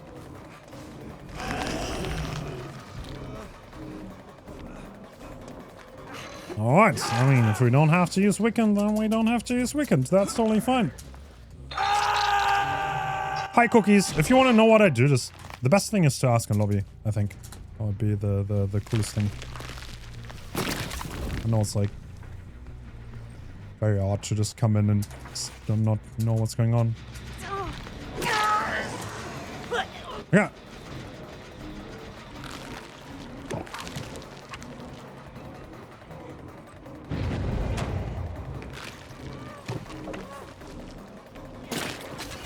Okay, good zoning. I mean, you're dead turn 1 now. Doesn't really matter.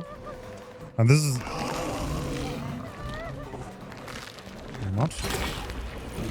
Not quite. Wow, that was a great dodge. That was quite an obvious fake. And we're gonna go through. And we're gonna get the hit. So, which gens do we want to protect here? We have a little bit of a area here. Hopefully we can stop this from popping. No, we cannot. Alright, I'm not gonna bother with this gen in that case. And I'm gonna go back for Ace here, and he's gonna trigger that man switch. I will get him infected though. Okay, not dropping that pallet is kinda death wish, to be honest. Good dodge though. Now he's gonna make that window, and he can reset the weekend entirely. Red light. I'm gonna use the teleport here. That gets me ahead. And I'm gonna take down 1. Don't want to greed too much for the weekend. Perfect.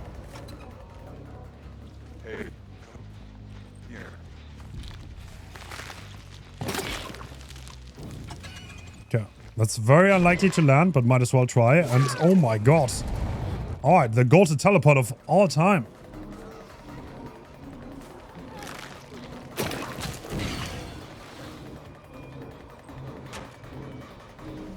Okay, I'll leave our weekend. And now I'm gonna go.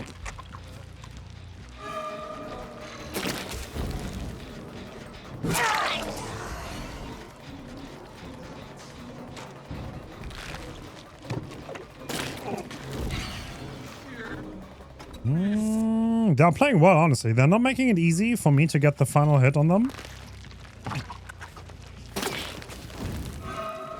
Great dodge too. I'm not gonna commit this. Oh, that was very greedy by you. Do you make that pallet?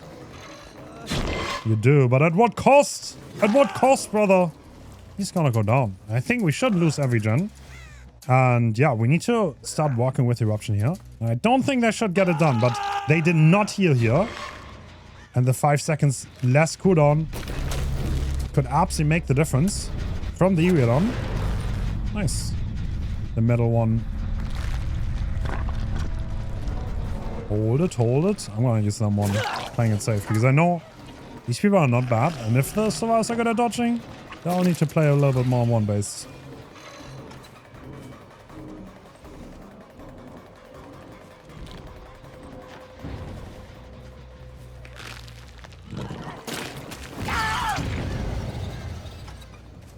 Nice. Okay, they're both dead. And I think we didn't even get to the point where Eruption would have come in handy. But yeah, this is definitely the part of the game where Eruption does make the difference. And I can teleport straight onto the gen in the corner. No, I don't have to. Use a goddamn switch. And I'm gonna wait for the Eruption cooldown. I can slow it down now. One thing to consider is I can see if they get rid of the hallucinations, so they can't really do that in a safe manner. And because of that... Okay, that would be a crazy shot. Because of that, he's so strong at holding gens here. Someone is on this gen, and I can go straight over. Team partner, he can see me. For now. No ammo. Perfect, insta-explode. Changes loops, that's not a bad idea at all. I'll expect him to dodge. He didn't quite do it correctly though.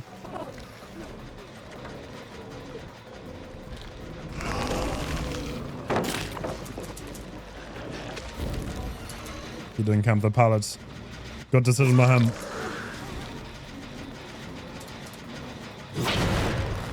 Okay, now we get Eruption, and the moment we down anyone the gens explode.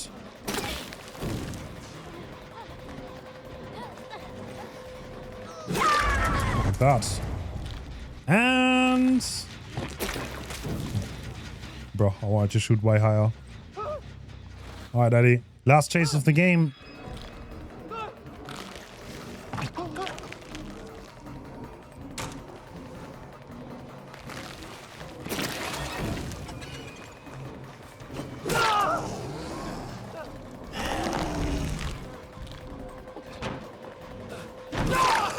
Cool. Alright, GG. That was unknown. With the hallucinations and eruption can definitely pop off, especially in the later stages, even though we didn't get to this. The Lich has multiple viable add-on choices. A lot of players swear by the iridescent add-ons, especially the book, which allows them to place lower skulls. In my opinion, the spell animation cancel on the normal skulls can be very close in terms of lethality by spawning them right on top of survivors, which is why I went for boost of speed to help with the mage hand lethality on shorter loops. Deerstalker is also a great perk on him to keep track on survivors on command by making them reveal themselves no matter where they are when casting a spell that they have the mage item for. Alright, Gun of Joy. How joyful! Okay, we have Deerstalker, we have low flying skulls, we have 3 skulls, and the classic I just want to chase box. Mute. Okay, I'm just gonna use my M1. I don't have a follow up here. This would be so good. Okay, you know what? I missed. I kind of was hoping for the they don't know what I have advantage, that they will crouch it. Is this wicked? I don't think I want to walk basement. My guy is mighty sus trying to loop the basement here. I want to go for this hook. I'm not sure where they are exactly, but could be on track.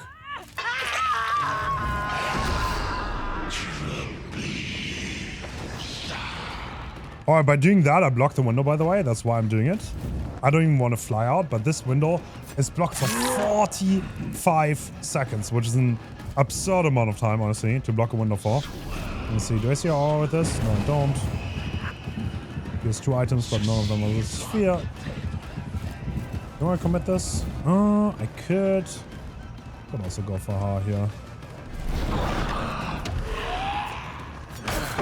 I'll make that now. Tried to land on top of her, but I was a tiny bit too far away. Not the best skull placement. The eerie skulls kind of change the way they spawn, obviously, because each individual skull spawns a little bit differently, which takes some time to adjust, but if you're really good at it, I don't think there's any question this is the best add-on. She's actually falling for twice.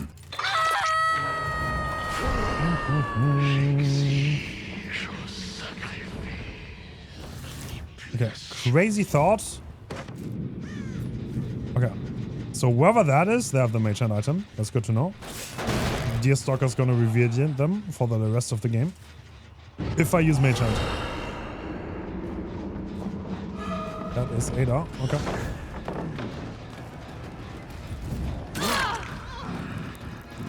Perfect.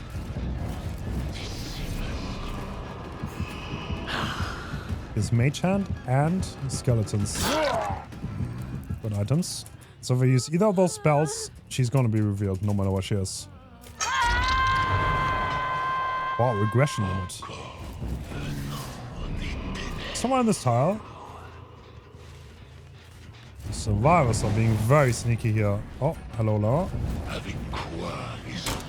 He's going for the wall, but I definitely get this.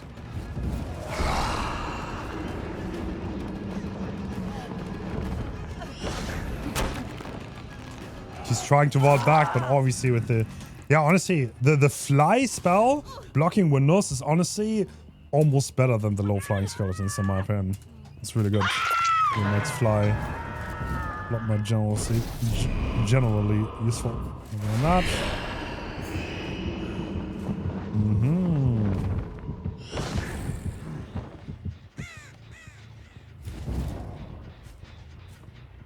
I'll wait it out.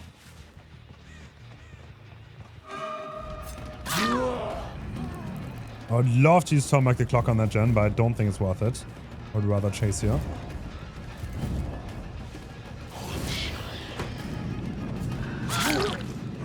Nice try, nice try. Oh, I can.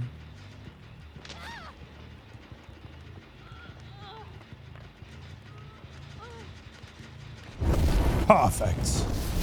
As all things should be. That was definitely worth. No question about it. Have to be pixel perfect on the position.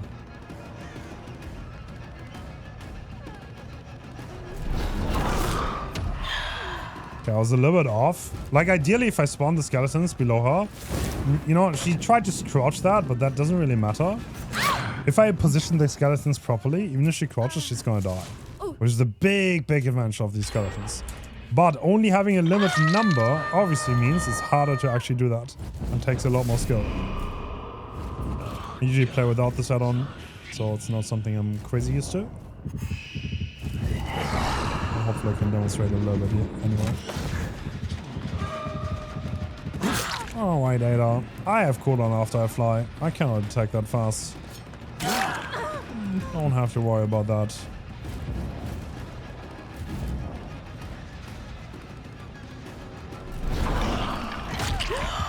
I walked. Nice. It's a little bit risky to bash them out like that, but I would have picked Ada anyway if I wouldn't have gotten that done. So, don't matter.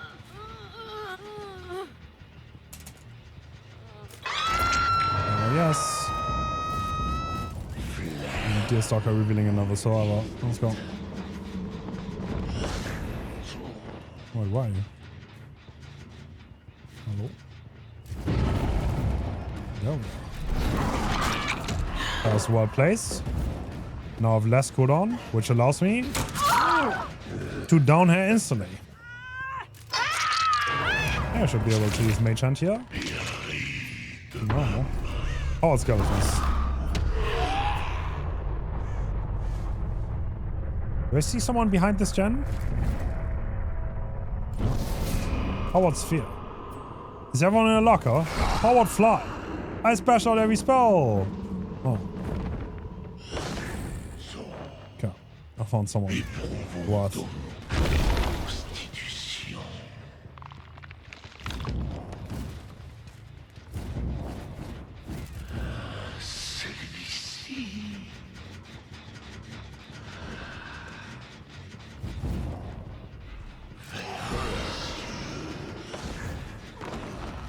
You see, that blocks the window, by the way.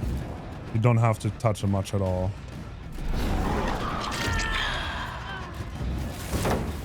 And now it's blocked and we can literally just all play Shack here. Very easy, very free. And I swung to her. And we're bad.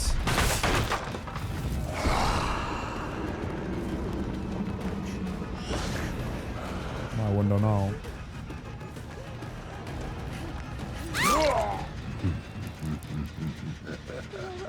Ho ho ho ho. Ho ho ho ho. Alright, GG's. That was Lich. With low skeletons. The generic chase bot. Dracula. Dracula has strong add-ons for his bat form, which will utilize to block windows and have bigger TP range. Dracula can make great use of different totem perks for various reasons. Devour is surprisingly good thanks to the 120% on wolf form, making him one attacks easy to land, and Blood Favor and Ruin add some nice lethality and slowdown. While Thrill of the Hunt makes cleansing those totems take longer to make it harder on survivors who try to rush them. Alright, Dracula it is. We have full Hex. We have 4 Hex perks, Thrill of the Hunt, to make the cleansing take longer, and we're gonna go Wolf because I want to know where everyone is. I don't see anyone. I saw someone.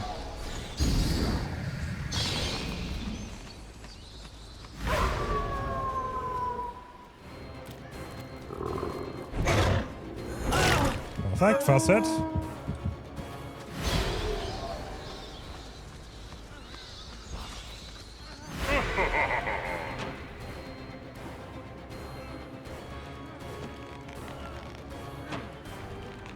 There we go, and this is the power of Blood Favor. He could have dropped the Shack Pile without it, but because we have it, it kind of makes the chase a little bit easier. Does he really? Does Dracula need this kind of power? Not really. How did I not have a hook by Shack? What? This is like very odd RNG. Wow. Wait, there's no hook on the side. I've never seen such RNG. Very interesting. Okay, so we also have Devour, which seems pretty odd, admittedly, but it does make sense for him because he can use the expose quite well with the wolf being 120, in my opinion at least. But you can also not go wrong with something like Penti for sure. Oh wow, you're still on the gen. No way. Perfect. First stack coming in. I'm gonna block the pallet with this. But there's no way you just drop it. Alright, cool. Oh my god. I'm blind for 10 billion business days. That's crazy. Okay, let's mic him this a little bit.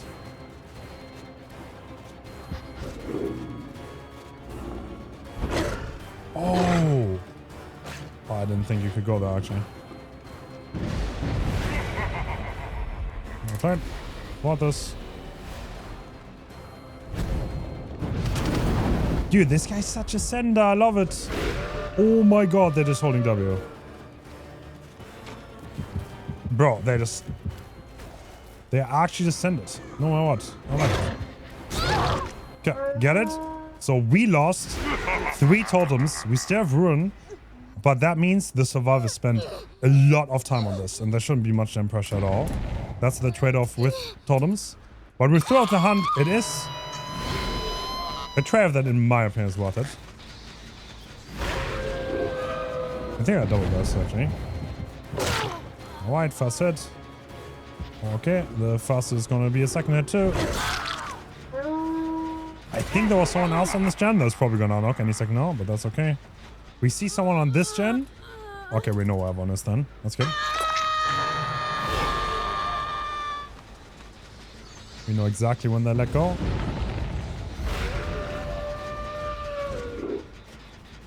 What? Do you want to want this? Yes, you did. Oh. No more totems. No gen purse. A trade I'm willing to make.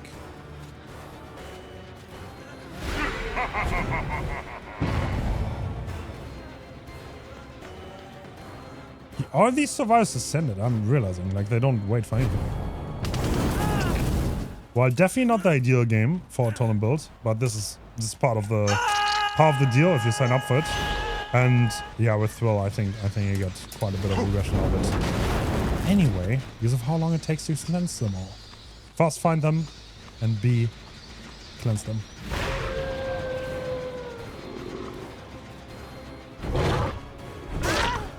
They do have toolboxes though, so we have to watch out a little bit.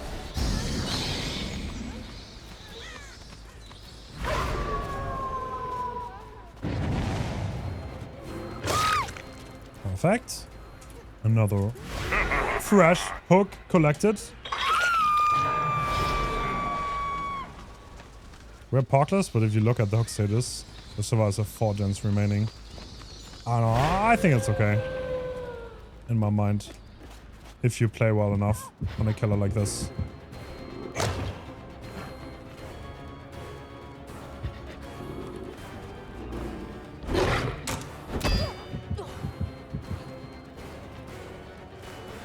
This guy just runs. Bro. He just runs. So they're probably on this gen. I'm gonna hook here. Okay, I'll be honest, I kinda sluck here. That's no problem at all. Shouldn't make this watch. Interesting that there's no hook anywhere next to the shack without an offering. Someone must have rotated from main and the other one went from this side. Are you by that gen? Yeah. Alright. She runs straight back on. Yeah, with 3 gens remaining, if you look at the HUD, I mean, there's like almost no way. Even though they have like 2 good toolboxes, I think. There's no way they're gonna get the gens done. This is too overwhelming, having to cleanse 4 totems on top. Which in itself is kind of like slowed on if you think about it.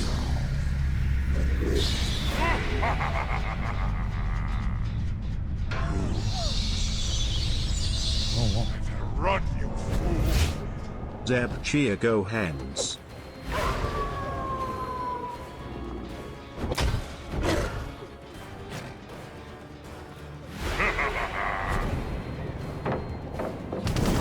There we go. I had a feeling this was gonna happen. Put her on the hook. Dude, why is this? Bro. Huh? Guys? Are you guys seeing this? Is this snow? Wait.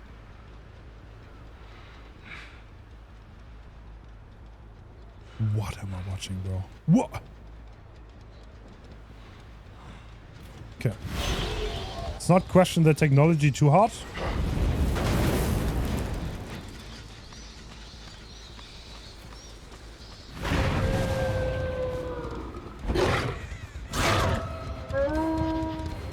And chase that, I guess. Why did you stay here? Wait, what? You did. There we go. One Hellfire is all it needs. Is someone like me on luck build? I'm not slipping up the ante. That was the last one. I mean, the essence of it is up the ante and the salty lips, right? You can use slippery if you want, but it's like the third one. And there's no fourth option, honestly. These are the 3 ingredients. And if you combine them and you have 4 people having that, then your chance to unlock yourself is like 98% or something. Like, it's really high. Like, it's not even a chance at that point. Is this Ada's blood? Yes. Hello, Ada. How are you doing? You're the first one I found, though. Alright, on the hook.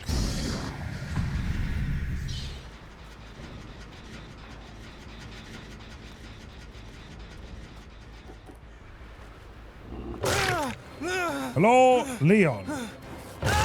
We're not gonna heal. I'll put you on the hook.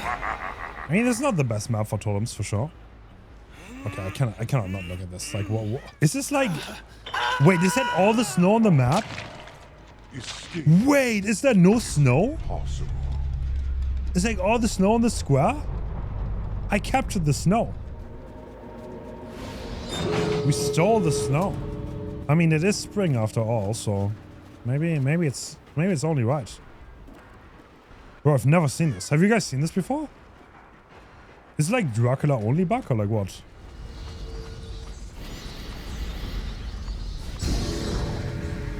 Should we let her go?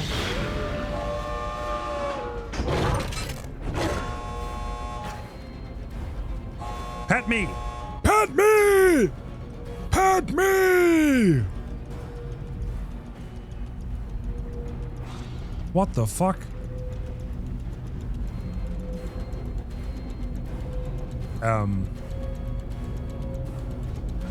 Bro. Get away from me! Fucking weirdo! Fucking weirdo! What the fuck?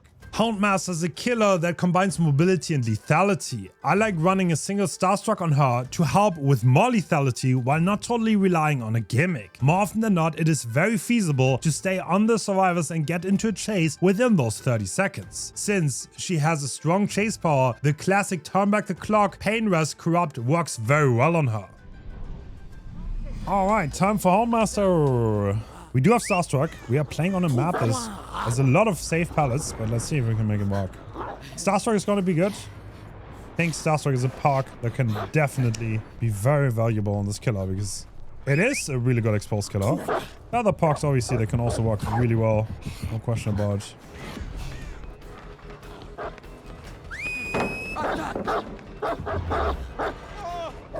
Nice, got that flick. Isn't he slow? Yes, right? He's 100. Yes. That's how the killer walks.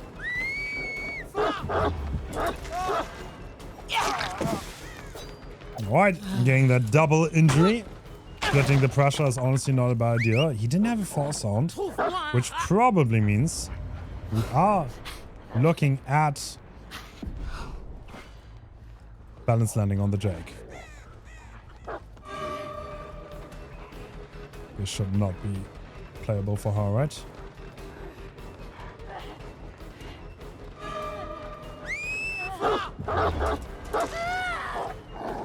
Unless there's when she goes walk with the dog. She took the dog for a walk.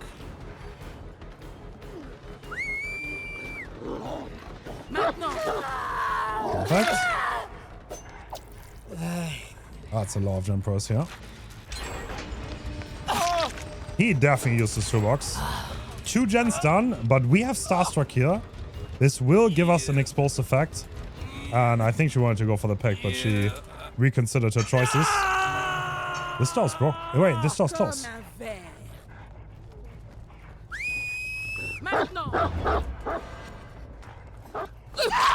Perfect. Getting a little bit of snowball on. That's why I like this box so much. It does allow you to punish quite severely, especially with Sarge. If someone else tried to pre-run, it doesn't really work that well against Houndmaster. And with Exposed, there's always panic in the mix, which does tend to make getting downs a lot easier. From my experience, at least. Oh, buddy. Oh, buddy.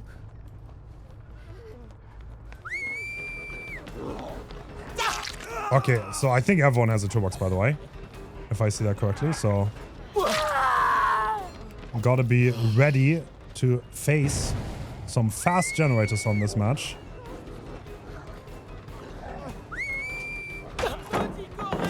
No, ping too good. Bro, where's the dog? What the dog doing?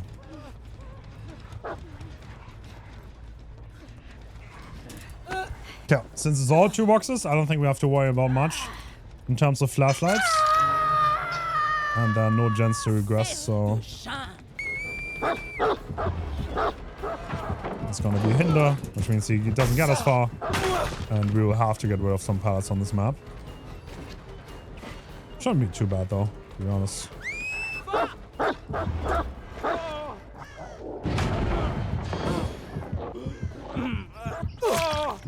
Perfect. Almost looked like he tried to use Plopper Star.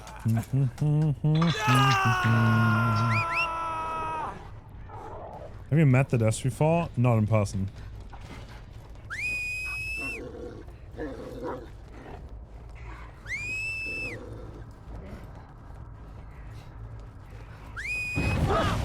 Wow, interesting. Perfect pathing by her. Doesn't get caught off guard by anything. Nothing around here though. They don't have much gen pressure at all. We still have our 4 payment stacks, so all 4 available.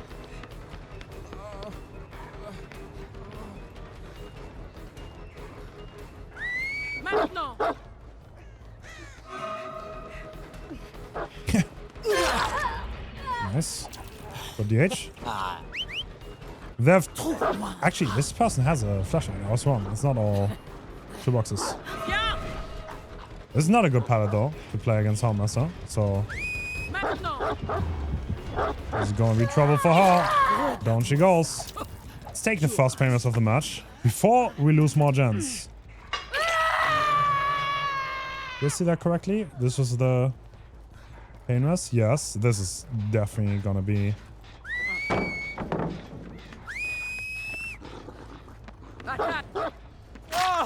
This is definitely going to be Starstruck. It's a small map. Take that snowball. This is why I like the puck so much. Definitely an oddball pick. Not the safest choice. You have to be comfortable with it. You could also like go harder with it with Agi, right? Absolutely possible. Also not a bad puck at all. Okay, this person's trying to go up here. Pretty sure, right? Yep.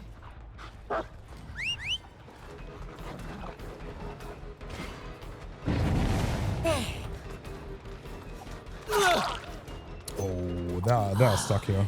I don't think I can do anything here, can I? Oh no! That was a little bit of a panic that hard. They could have absolutely waited on the other side, ate the dog, and dropped the pallet. But once I get my cooldown back, I think they will die, so... It would only help them temporarily.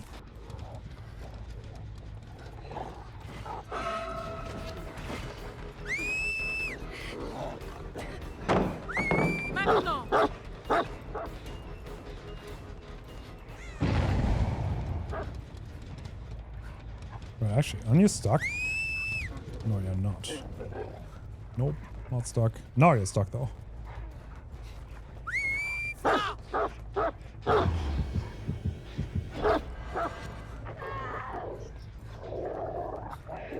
go. Got our first kill. They're probably a fast track, by the way. Which might mean they could get the last gen done. But I think we got the painless, right? Pretty sure this is a painless for us. And we got Starstruck on top. No, it's not painless. First, get to the gen! Oh, okay. Guess we're not going there. Yabada Badu.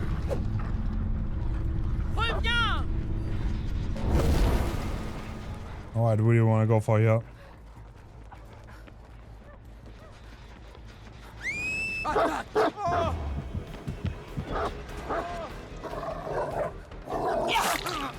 You did not get starstruck. Actually, I'm pretty surprised by that. Okay, I want to quickly check on this gen. If my dog would be next to me, that would be so dope. Because... looks like...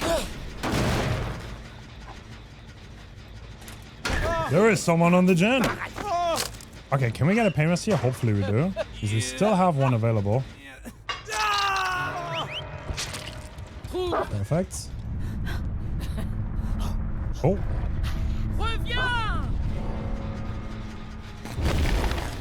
Perfect. Got the regression on that. Predicted his dodge, and down he goes. And we got the gamma control again. Good Gen Rusher squad, but yeah, showed the potential of Starstruck, I think, on the killer. Terrible walls on this one earlier. I don't know if she still is. Dude, dog! What? There's no way this is the straightest path. There's no way. And because Sable is French, we can hear her cross map. And she missed it at heart, and that's GG. The Ghoul's Yamoy's Mask add-on has great synergy with totems, which is why we are running exactly that. Since the first hit is free, Blood Feather makes it very hard for survivors to hold any kind of chase, and Thrill makes it impossible to cleanse totems, leading to a very one-sided experience more often than not. Alright, Kaneki. Oh, this build... okay, this map is not ideal for this build. But, okay, we're definitely going to hell for this one. We have Totem Bolt together with Blood Feather, and we have Yamoy's Mask to interrupt the cleanses to go with Thrill. Which is borderline should be illegal, I'll be honest. This should not be possible. Okay. Get that fast hit, make sure we're enraged. And yeah, Ada might have a little bit of trouble finding a pallet here. No. She does find the guard pallet. Is she gonna drop it? Alright. Revolt is no longer a thing. We are not stoppable. I can just vault over, and down she goes. Alright, interrupting 0 cleanses. Oh my god. Brother, the survivors are gen rushing. 3 different gens, they're all red, almost about to be done. Okay, okay. Alright. I think Kate is about to find out that she made some problematic choices here. Perfect. Get that down. Nobody's screaming. I think that might be sticking their gens. Yamoy's Mask did not activate. That's okay, though. I mean, if they want to do 3 gens here, they can't even if they wanted to, they couldn't. This guy rotated, I'm pretty sure. This guy, however, might be sticking that gen right there. Nope. They did decide to leave. At last. Can we find them somehow? No, I cannot. No! Ah, okay. No, I do get it. Is it second stage? Bro's teabagging me. Oh, I tried. Alright, calm down, yeah? That's a little bit toxic. Oh, wow, we went for a cleanse. Okay. 1 totem down the drain. Below us. Which one did they get? They got Blood Feather. But if you look at this, I think they're still very much in big trouble, even with Blood Feather being gone. And Ada going for the knock here. Oh, Deliverance. Interesting. Never vault, brother. The Kate was blocking for you. And I think we can just use our lethality here.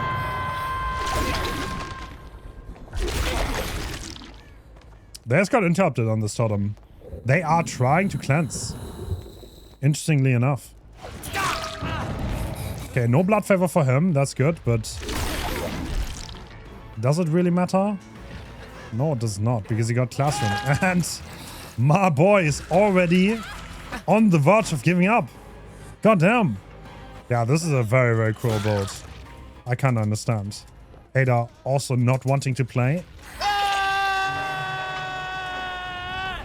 I think playing this actually might make you a bad person, I won't lie. There's like a healthy limit to evil, and we might be over it.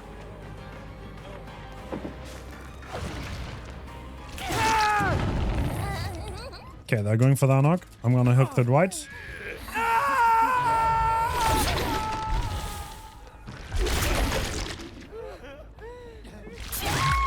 Alright, yeah. The survivors are definitely giving up. Walks as a demonstration, I guess. I wonder if they're gonna be mad at me. Give me this.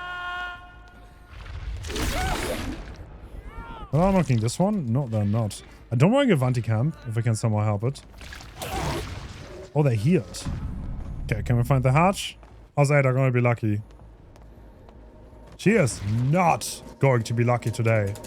The Ghoul brings the 4K home, as always. And on Midwich, there's no chance you can ever get the gates. The crow's not disturbed, which means there's probably nobody there. I see you. I see you.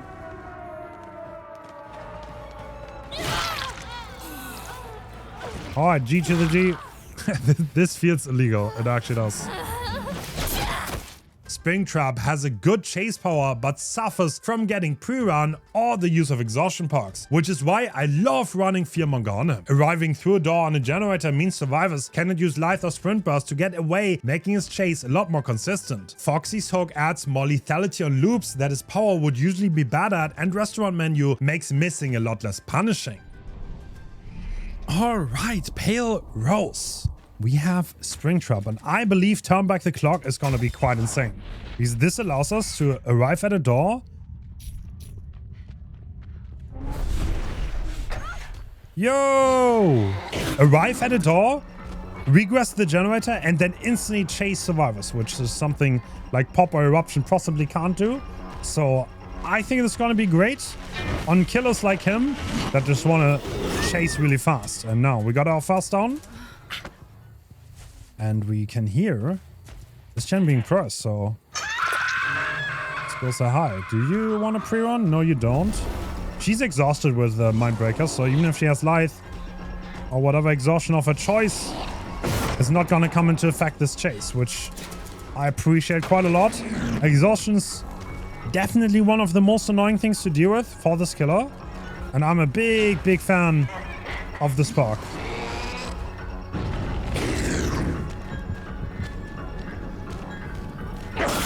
Perfect. We also have Foxy's hook. I could have just like put the hook on my feet and then I'll play it that way, but this also works. Do we have a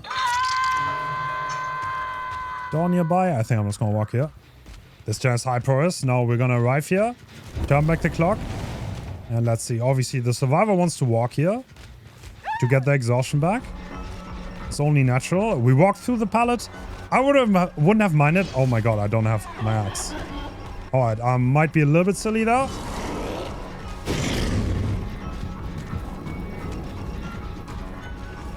Perfect. This is why Foxy's hook is so good. We can use M1 mind games with 7% my haste, and that can easily make us able to outplay these things. I want my axe back now. Are you gonna... No, you're not. No, you're not. Gap small enough. We can shoot through it. And this is where we want our first pain rest ideally. Do we have a hook here though? Yes, we do. I want to go there. This chase took a little bit longer. So at this point, there could be a lot of gen purrs on the menu. Like this. And we're going to regress it with Turn Back the Clock. They cannot possibly commit the gen in our face. Which is really good. I'm a big fan. And I did not realize the palace there. But yeah, Foxy's hook. Absolutely insane add-on in those situations. You're never gonna hit every axe. That's unrealistic. And if you don't hit it, then you can make this work. I think I saw a light there. Ah, there's quite a lot of distance here. Okay. Okay, I'm going to use Foxy's Hook here to get more haste on this loop, and that's going to be an easy outplay. Perfect.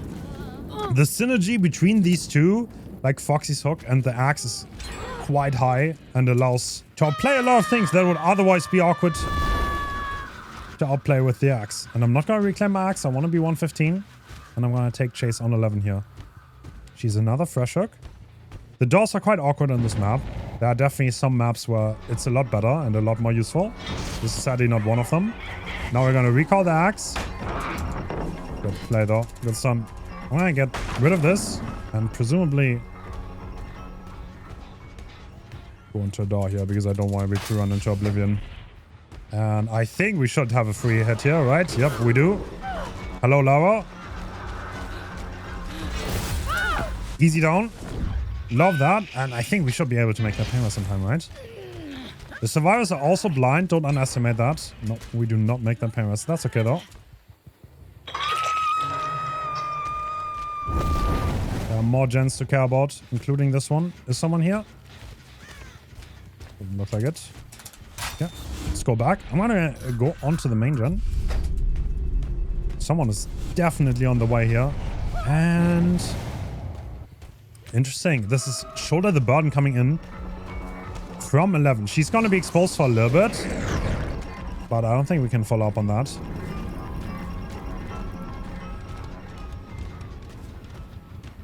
Can we, though? Wait. Her movement is too good. Oh. You are not 11. That's okay. Wait, that's a bot? What? Someone deceived. Okay, why are we screaming so much? Let's get you on the hook. Screaming is not good for your vocal cords.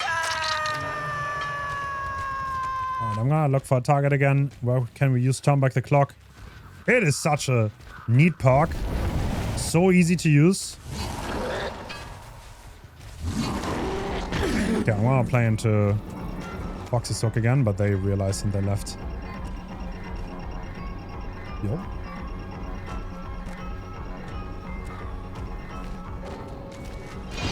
Okay.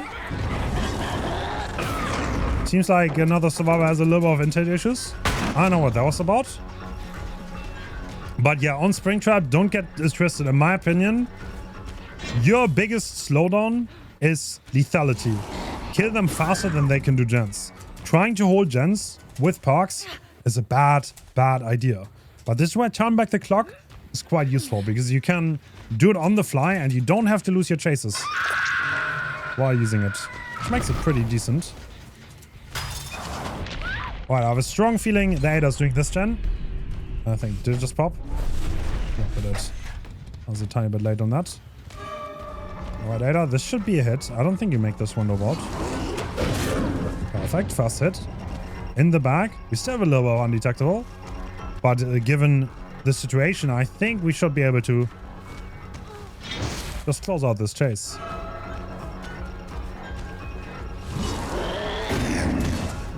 Oh, barely missed that one. She didn't even dodge. Foxy's Hook giving her a little bit more distance. Perfect. Saw that dodge coming from a mile away. And now we can put her on the hook. You can hear this gen is also being pressed. Oh, not anymore. Not anymore. Painless.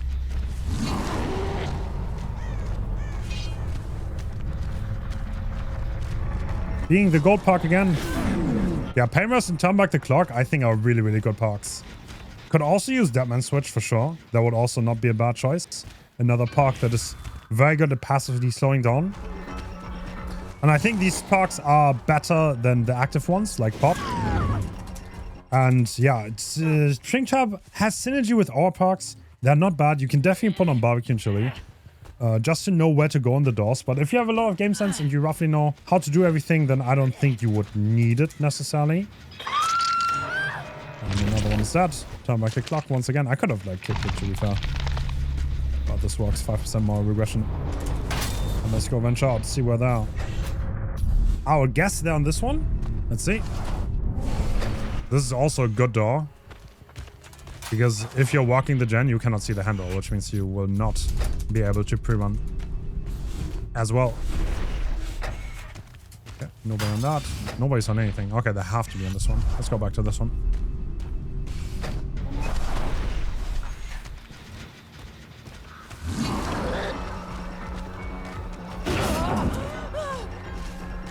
Alright, Alan Ripley with the goated skin. Should be an easy grab, unless she gets rid of it on time. But yeah, no exhaustions to worry about. I'm a big fan of that perk, personally. Even though putting it in a best build might be a little bit odd, I think I consistently get value for it every game. This is the one thing you have to worry about with Springtrap is distance. And survivors having a lot of them. A lot of the distance. Alright, GG.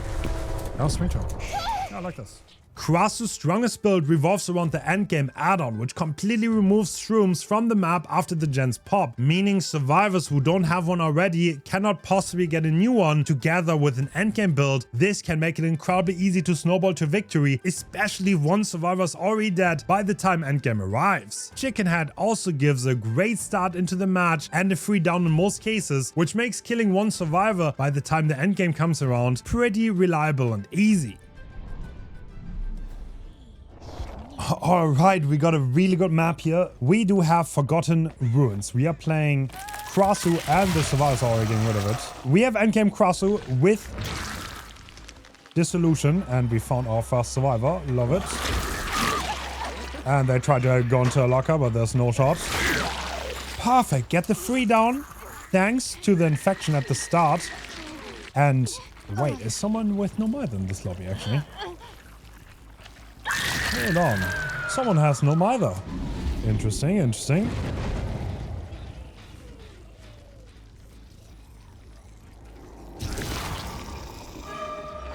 Oh, Adamano. Can I get that in time? I can. Perfect. He's also the obsession, so we can start getting Remember Me stacks here. Perfect. Alright, so there's 2 Remember Me stacks, 1 No Out stack, and we're taking chase on the next survivor. Let's transform here.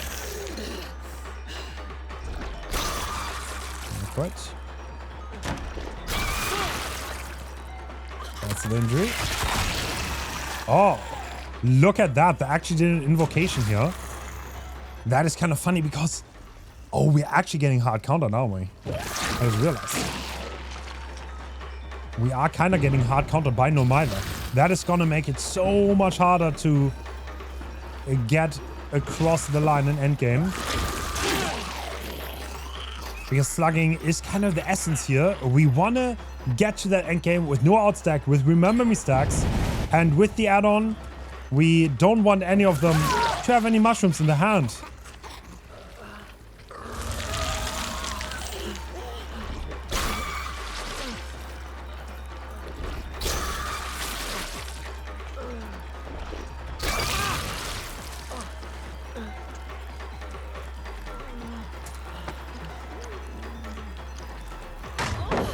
Oh, that actually do get it. Was there another one? Wait, that must have been. I don't think it was the Adam that saved. I thought maybe I can block him from getting the pallet save there. But I don't think that plan worked out as well as I would have hoped for it to do. Alright, Adam. The solution is active now. No pallet vaulting for him anymore. And thanks to me being able to see around corners, it's a very, very easy way to outplay them. This is the only endgame build that we put as the best build, but this is just devious and kind of lifts off the add-on, which allows us to get rid of all the mushrooms on the map. And not only that, everyone gets infected for free, which is... It is kind of nuts. Comparatively to other endgame add-ons, it is definitely one of the best ones. brother, I don't really have to infect you. You're no either.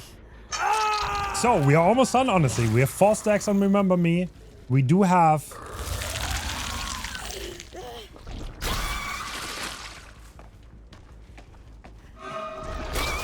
4 stacks and no out.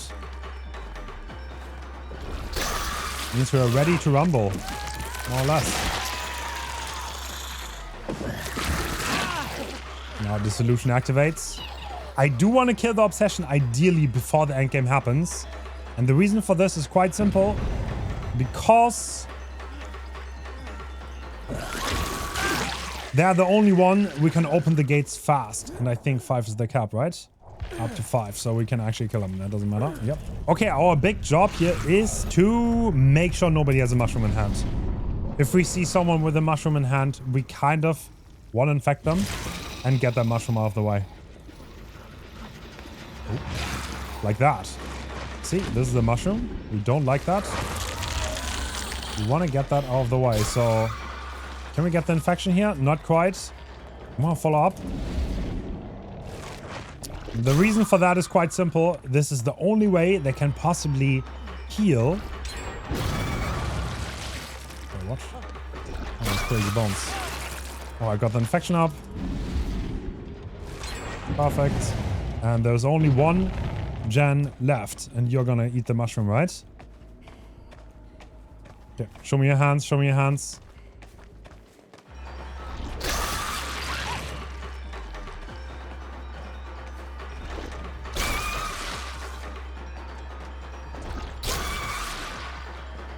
I wouldn't mind getting another hook here on the Nomada, to be honest. They are the annoying one, for sure. The one that could destroy our plans. Oh my god. They're also apparently the pathing goat. Bro. Yeah.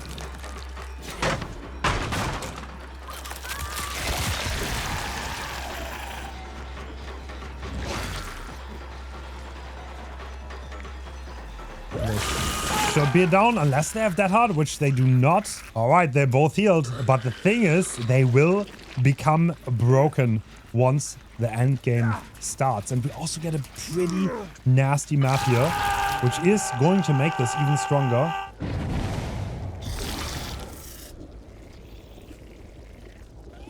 All right, we're knocked here. It is Nancy. Don't get the infection yet. There we go. Get that hit. I don't really want to transform here because the other one could get the mushroom, which I don't really want. But I guess we're gonna commit this. All right, Nancy. Let's see what you got. So the idea here obviously being if we kill one... Oh my god, I just got hot sauce. What the hell? If we kill one here, we should be able to win the endgame. Which means 1 kill snowballs effectively into 4. And someone triggered Noah out instantly. No way. Okay, they're downstairs. That's okay.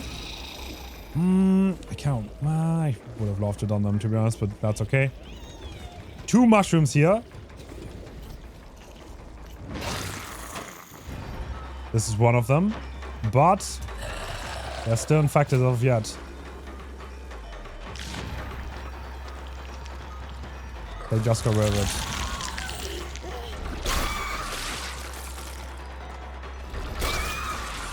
Okay, I think these survivors knew what's up. They got rid of the infection on 2 of them. Is that DH? No, it's not. Oh, the Nancy just healed. That is quite silly because she's about to get broken.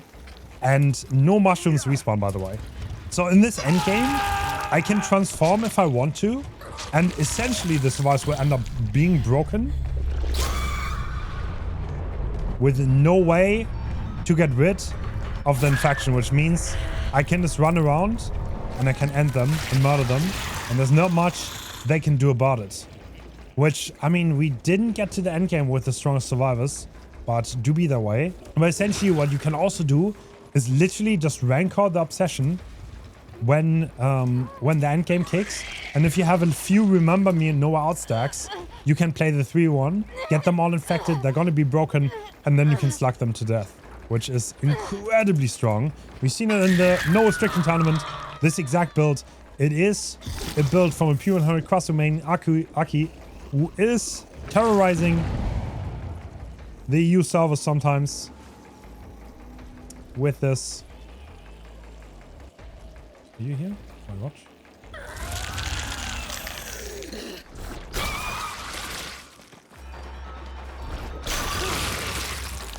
Did you also go down here?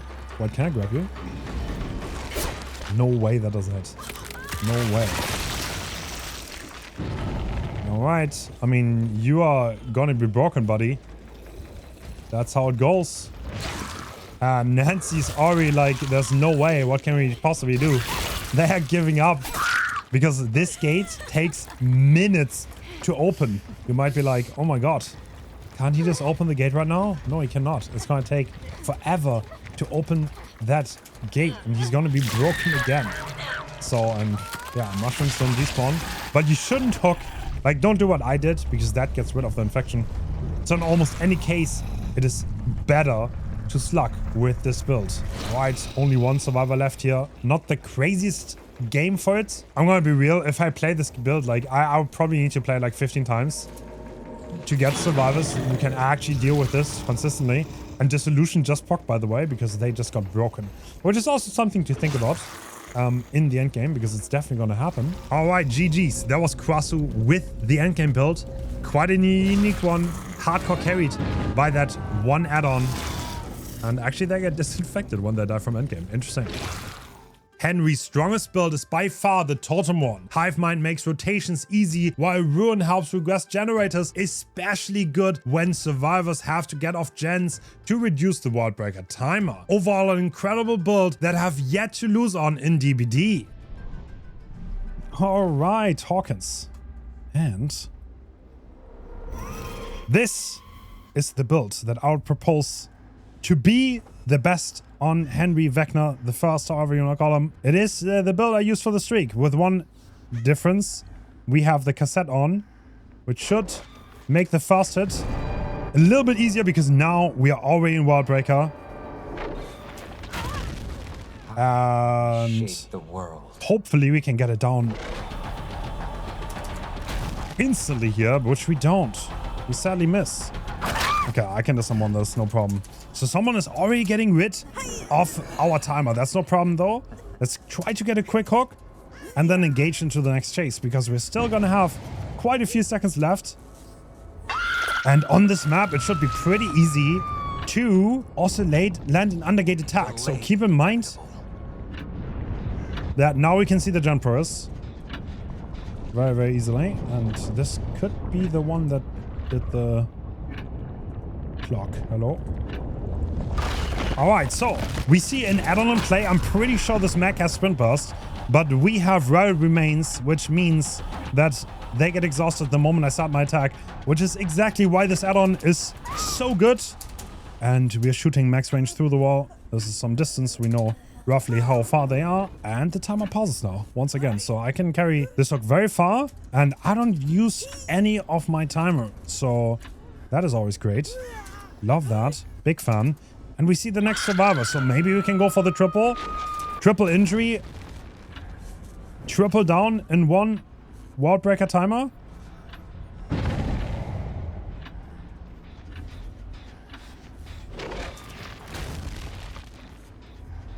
Not quite. I don't think I know where they went.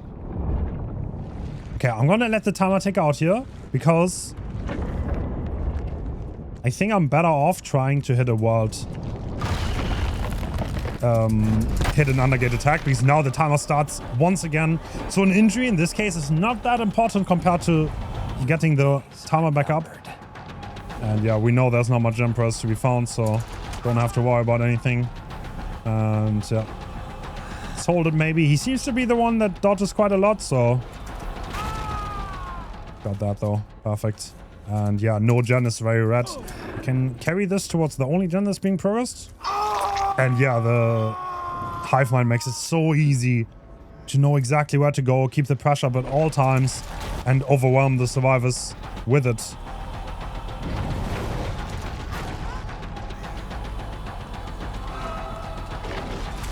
Alright.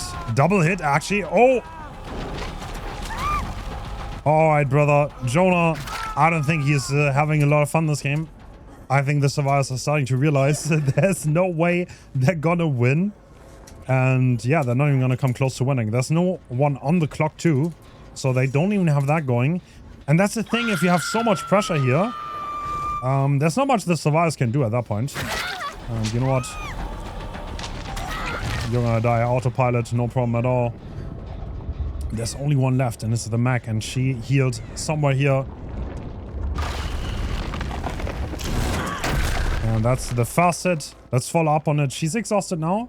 So even if she has some exhaustion that she would want to use, in this case, she really can't.